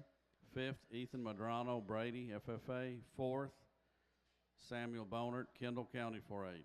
3rd, Ricky McLean, Hyco, FFA. 2nd, Kinsley Grace Frisch, Dallam, Hartley County. And our class winner was Tinsley Beatty from Holland, FFA. Now we'll be judging Class 2 Yorks.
Okay, our judge has released these exhibitors in the ring, and they can go back to their pen. And thank you, kids, for coming. You want to give them a round of applause? We'd all appreciate it.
Okay, we're going to go ahead and call Class 3 Yorkshires, which is our last class. Class 3 Yorkshires, please make your way to the holding pen.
Well, we certainly cranked up the heat in the Yorkshire division here. I think top 2, 3 are real good, and I think the top 2 especially, well, I like a great deal. And I think here they come with a lot of similarities and come with some minute differences that are going to separate them. And I like to use a young lady there in blue the farthest from me here. I think that one just comes at you with more authority in terms of squareness of chest and knee. I think she comes at you with a stouter skull in terms of width between her eyes. You get off the side of her, I think she's longer from the base of her neck to the tip of her nose. I think when you study her at the ground, she's a shot stouter in terms of density of bone. I think when you study this pair as they go away, I feel like they operate on the same kind of hind leg. I would maybe just kind of tweak it, man, just a shot, as they both want to maybe just kind of push the corner just a nickel, but they still get out and handle it extremely well. I just felt like there was more horsepower, more look in the young lady in blue here that drives directly in front of me. A young lady in white, again, that's a high caliber gilt. When she come through the sift pin, I'm like, this one's going to be kind of knocking on the door to win this class, because that is a big, fresh, shapely back. Like I said, she's a shot wide from behind, but you'll still stay square in how she wants to handle her hock. Where I beat her, like I mentioned, is when she comes right at you, I'd like to square her chest and knee just a shot. And in relation to that one that goes ahead of her, I'd like to stretch her neck and head out just a shot. But that's still a dang good gilt to be in second. My compliments to those young ladies. A young man here in third, I'll be honest with you, if you were in the class before, she would have won for fun. You just got into some buzzsaws right ahead of you. Height of shoulder is good, look is good, shape on the backside of your skeleton is good. Maybe push your rear leg just a shot more in terms of wanting to bow, and maybe get just a shot more restricted in terms of length of step. But that is a square back, sharp looking one that's good when she comes right at you. One that comes next is just a good kind of Yorkshire female. It's good from the side, a sound, flexible. It just doesn't have the extras in terms of bone, feature, or mass of those that go ahead of them.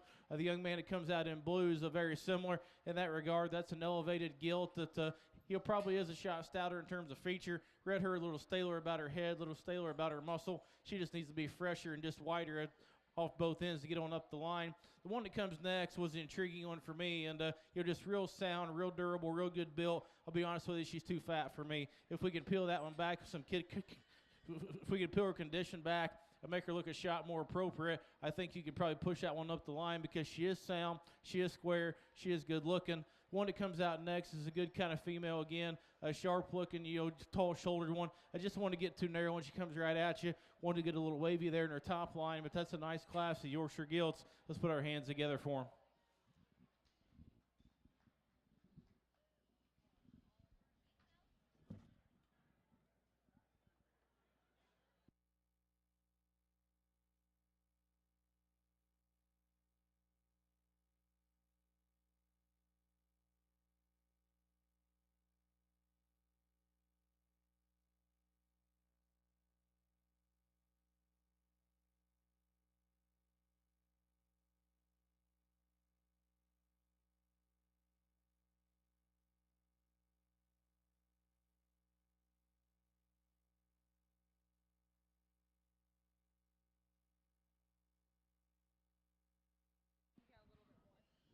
Okay, the results on the second class of Yorkshires are: 7th place, Taylor Fullen, Eastland FFA.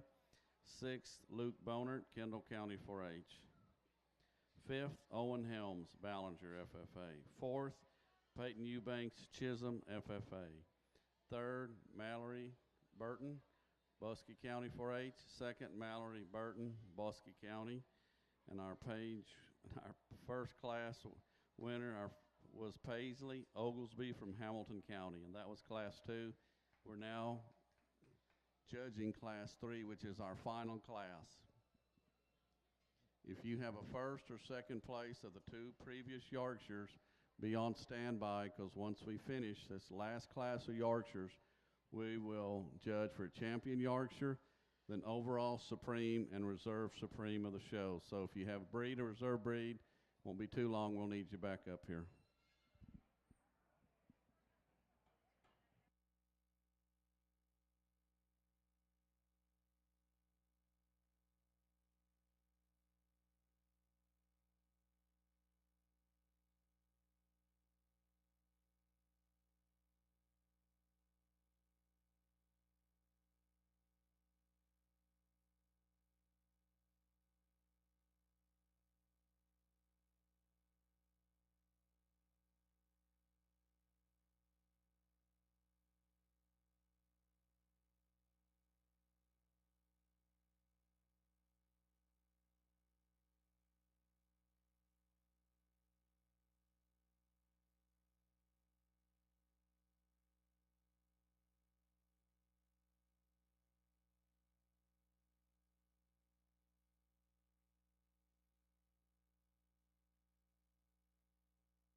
Okay, the judge has released these gilts. You can go back to your pins, and you want to give them a round of applause would appreciate it, please.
Okay, we need the first and second place Yorks. Please come to the holding pen so we can judge for champion and reserve York. First and second place Yorkshires, and then pretty quick we'll need the breed champions.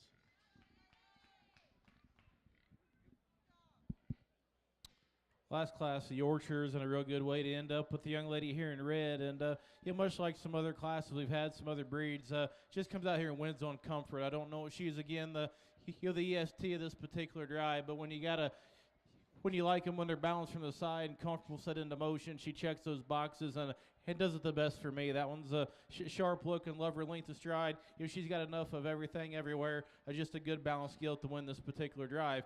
Young lady in second there, I do like things about, that's a big-bodied, big pliable kind of a gilt. Probably does have a little more foot and bone, a little more spread when you get up on top of her. For me, she just doesn't balance when you veer from the side. She gets a little weak there in her loin, ham hook up there. She gets a little stouter about her head, but I felt like that was the next best one in terms of just length of stride and mobility. I'd like to open her chest up when she comes at you at the same time. The kind of pink-colored gilt that comes out next, does have more there in terms of chest width for sure. I like the shape and, to that one's skull and head. I like her muscle when you get up on top of her. I thought of those top three. She got the most restricted, especially how she wanted to step and get out of her shoulder. And then when you study her from behind, she gets a shot more rigid in terms of how she wants to reach out of her hock. But that is a square-made, shapely one there. We just need to see her get out and grab a shot more ring surface as she steps. The one that comes next, I like from the side and as she goes away. That one's tall-shouldered and good-looking. Good in how she handles her her hind legs. She wants to get too narrow in her chest, and of those top four, she's the frailest in terms of foot and bone and feature, but that's just a sound, good made, practical kind of a Yorkshire female. Young man comes out next with a stout, burly one. I certainly appreciate those things about him. I like the look and shape to her skull there. She's shapely on the backside of her blade. She gets too short and round out of her hip, too short coupled there in terms of how she wants to step. The one that comes out next, round out width's very similar, a shot more moderate than the one that goes right ahead of her, but she's got the same issue. She's too round out of her rump and her hip. She gets a little too just jammed up in her skeleton. Young lady does a nice job with that one. Let's put our hands together for them as they head out.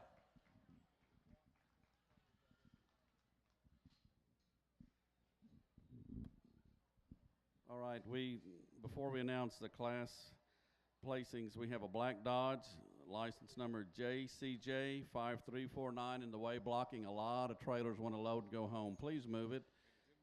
And it's in the fire lane also, a black Dodge JCJ 5349. Thank you. Thanks, sir. Okay, placings in this last class of Yorks, we have place 6, Ryland Corbin from Brock FFA. Place 5th, Mallory Dunn Burton, Buskey County. 4th, Ailey Sims, Stephenville. 3rd, J.C. Hoyt, Hardin County.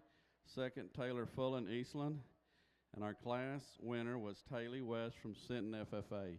And now we're going to judge for the champion York.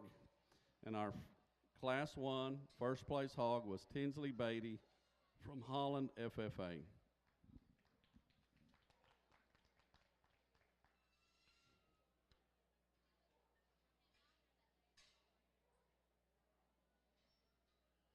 Okay, in class 2, our first place gilt was exhibited by Paisley Oglesby of Hamilton County 4-H.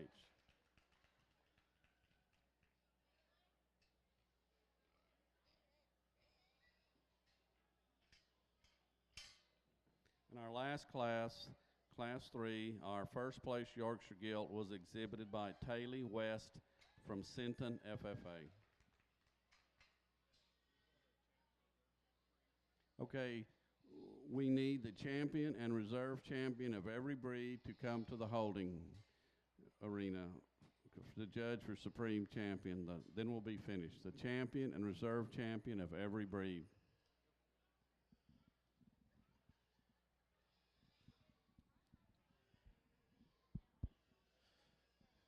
I know the crowd's starting to thin down, but you guys have been good all day. Let's put our hands together for our class winners out here. It's the last breed of the day. It's been fun. It's been a long day. We've been through a lot of them, and we're kind of rounding third and heading for home. But you guys, the quality we have out here is as good as it is as good as it's been all day from where we started on the Berkshires until we end up here with the Yorkshires and pick your grand. I think there's three quality class winners out here that all come out of very good classes, and once again, all very deserving to be out here. They're gilted or sound, mobile and skeletons, and then they've got a good look and just some of the quality things that they come out here and present, all deserving to be out here vying for your champion Yorkshire. You stand back, you study all three of them. I think they're all three quality livestock, but I felt like there was one that come through that is just next level in terms of heaviness of structure and look up front, just her ability to be this stout and dense and this out there on the corners and still be that mobile. I think extremely good one. If you want to slick her pole up just a notch, I guess that's the only place I can nitpick on her, but it's dang sure not enough to beat her. This one right here is your champion.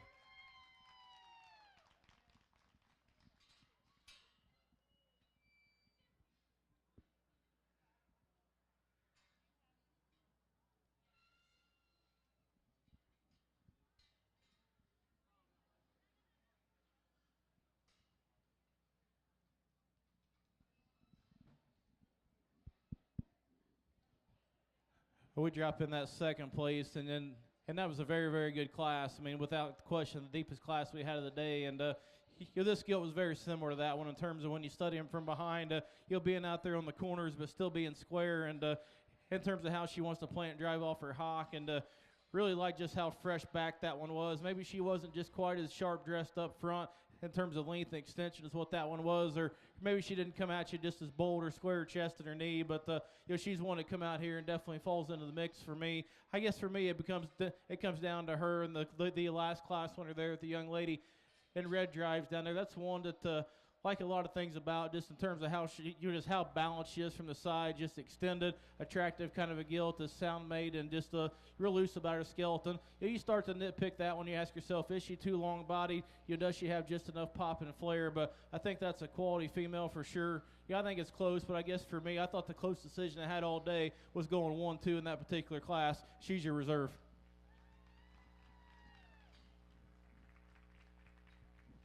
Okay, our champion Yorkshires both came out of Class 2. The champion was Paisley Oglesby from Hamilton County.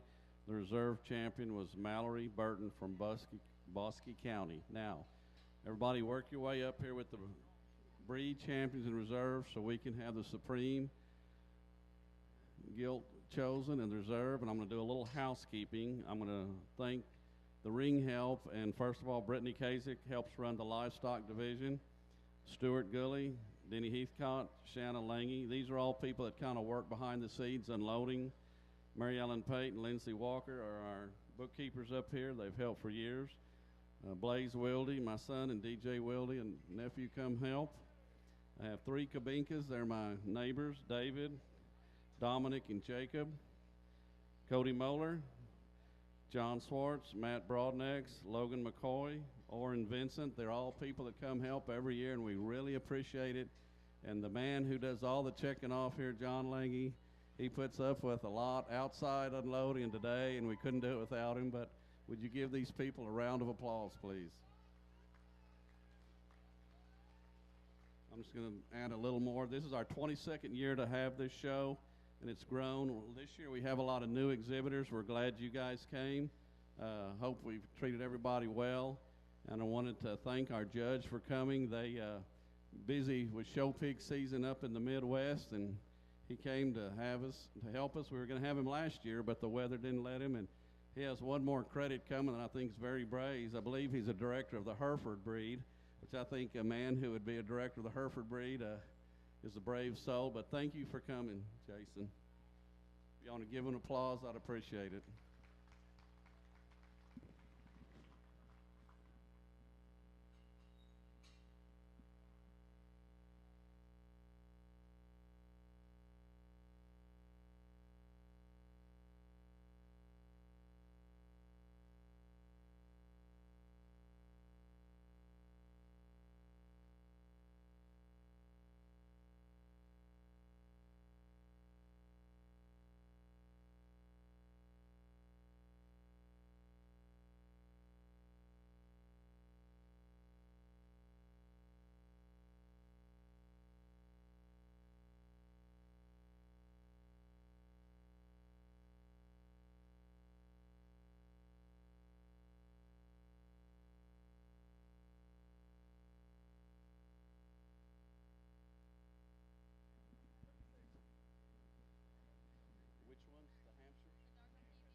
Okay, we're missing 2 breeds, the Hampshires, champion, reserve champion, and the dark OPBs, champion, reserve champion. Please make your way up here so we can conclude our show.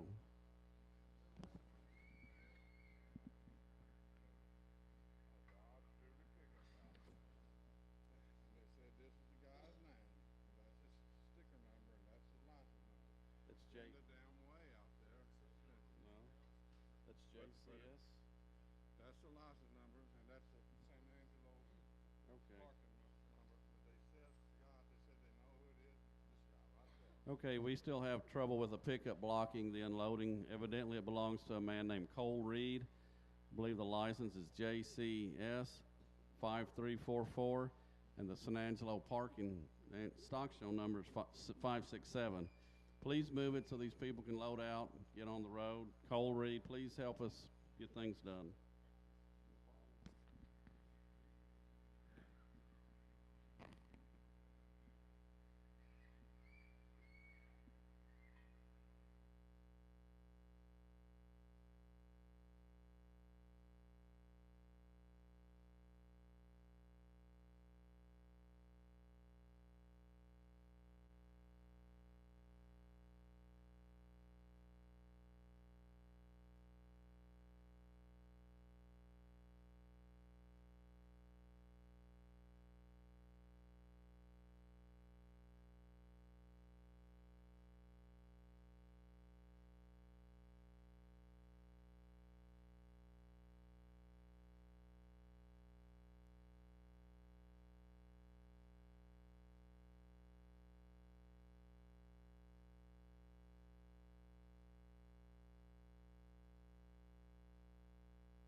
Okay, I'm just going to call out the breed champion, and then I'll just acknowledge the reserve. The reserve just stay back there. Our breed champion, Berkshire, was exhibited by Gigi Staling from Kendall County 4-H.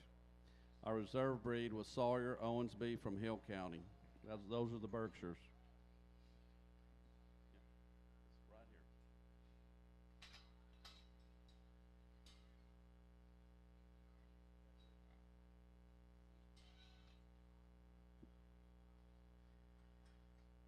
We get into the dark OPBs. The breed champion was exhibited by Mallory Burton from Buskey County 4-H. And our reserve champion was exhibited by Avery Mabry Brock FFA.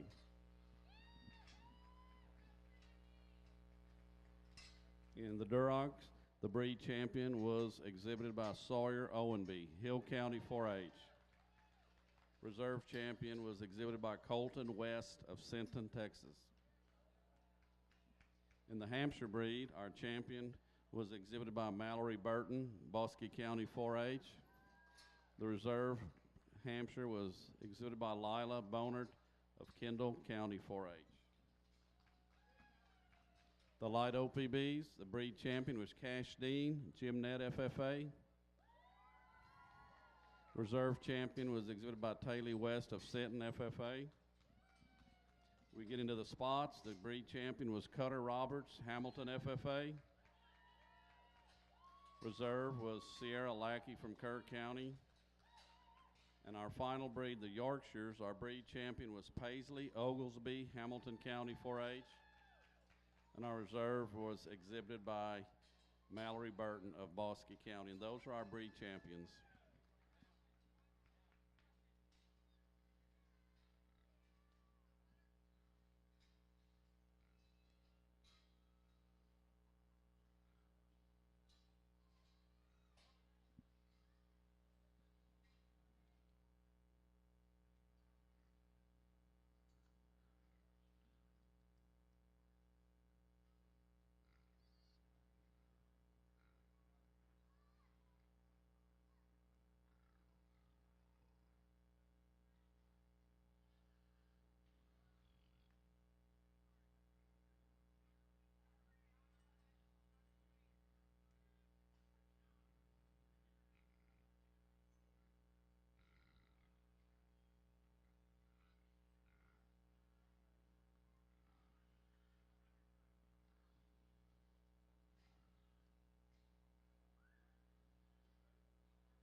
Well, if you would here again, crowd's good, but it's maybe not as big as it was earlier today. But, first and foremost, a huge round of applause for these kids out here.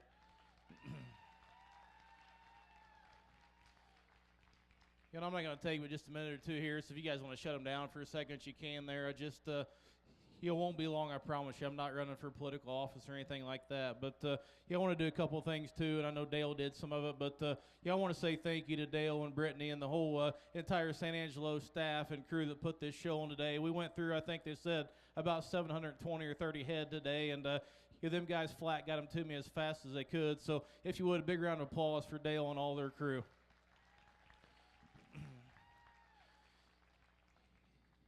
I've been looking forward to this, I guess, for maybe almost 18 months now since, Dale called me in May of 2020 and said, hey, I want you to come San Angelo 2021, sort of Gilt show for you. I've had your name, sent my way by a few guys, want to get you down here, want to get you sort, and you just immediately said yes. I mean, at the opportunity, it's not a state I've had a chance to judge a lot in, but they say everything's bigger in Texas, and we're in Indiana, and we hear the reputation these Texas majors have, and certainly was appreciative of the opportunity to get to do one of those, and then you guys got to experience a little bit of that Midwestern weather and stuff called ice, and it kept me home. And to be honest with you, I was pretty bummed about it. I wasn't in a very good mood for 2 or 3 days because I was excited to come down here, and but hey, I understood what it was, and Dale said, hey, we're going to get you back down here next year if you want to come. So I didn't even think twice about it. I said, yeah, I'll come, and here we are, guys, and I can promise you this has been everything I was told it was and more. And not just the quality of pigs that have come through here, but the quality of kids. Whether you won your class or you got sifted every time you come through, I didn't see a bad attitude or anything like that. I didn't hear anybody yelling or screaming or throwing brushes. Maybe you guys did that back in the barn. That's okay. But my hat's off to you guys. So a big round of applause for all of our exhibitors and stuff here today. Every time I get a chance to do this, a couple of things I say, and I won't just really kind of dive into it, but we need to be fortunate for the opportunity we have to stand out here and do this to show livestock. Because I promise you, whether you're in Texas or here in Indiana or Washington, I don't care where you're at. If there's livestock shows and kids can be involved in it, there's nothing greater in this world to bring your kids up in. The responsibilities, the life lessons it teaches them is immense, and it'll be forever life-changing. I've got 2 young kids at home, and a boy that's almost 4 and a daughter that's almost 2, and I think they want to do this. It sure seems like they want to, and I guess my wife and I are excited that there's an industry like this to grow them up in, because 5-10 years from now, nobody's going to remember who won, or if you were third in class, or the banners and buckles are going to tarnish and fade, but the friendships and impacts you make coming through this ring are going to last you a lifetime. And that's the thing to keep important, guys. That's the most important thing to keep in mind, because I was hired to come in here and give my opinion. I tried to do that to the best of my ability today.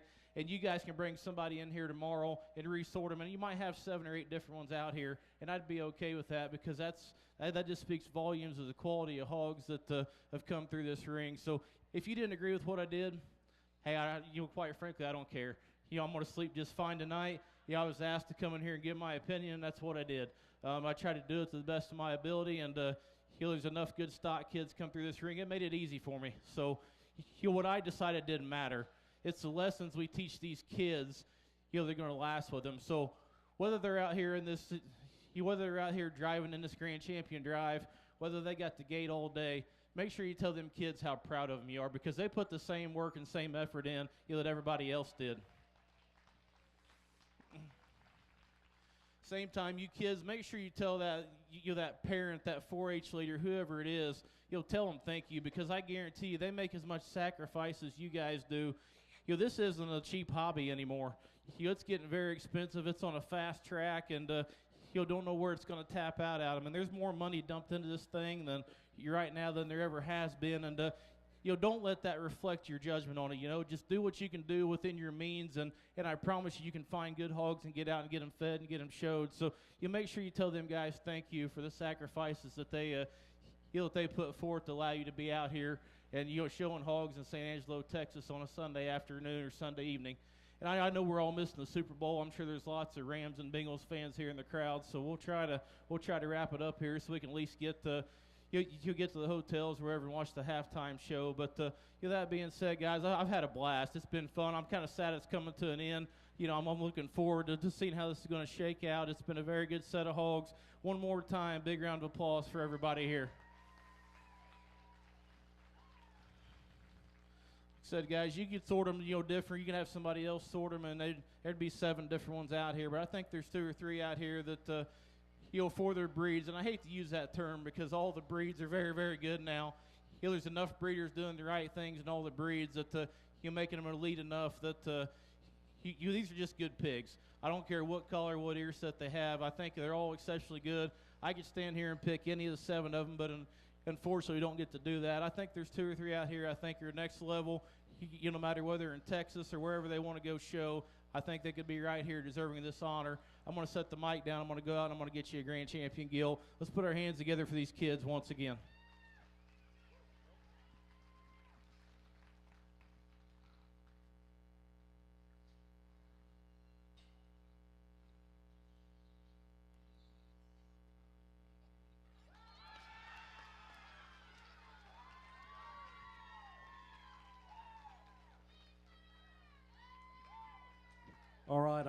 Supreme champion was the Spot, exhibited by Cutter Roberts of Hamilton FFA. Now we'll bring out the reserve Spot for Reserve Supreme.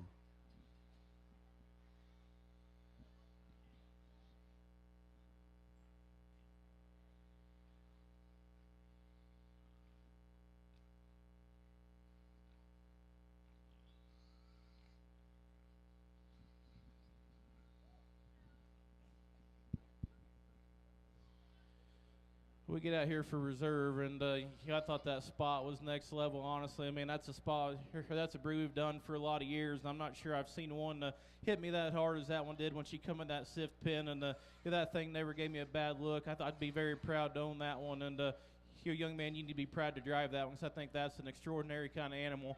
I still think we got 7 good ones out here, guys. I mean, they're flat awesome, and I'm going to go out and I'm going to get you reserved. But again, one more time, guys, the thankless jobs that Dale and Brittany and their crew do, they go unnoticed most of the time, and it's all the hours they put in to make these things flow. So you guys have been awesome. But if you would, as I set the mic down, I want the biggest round of applause we've had all day for the San Angelo Stock Show staff.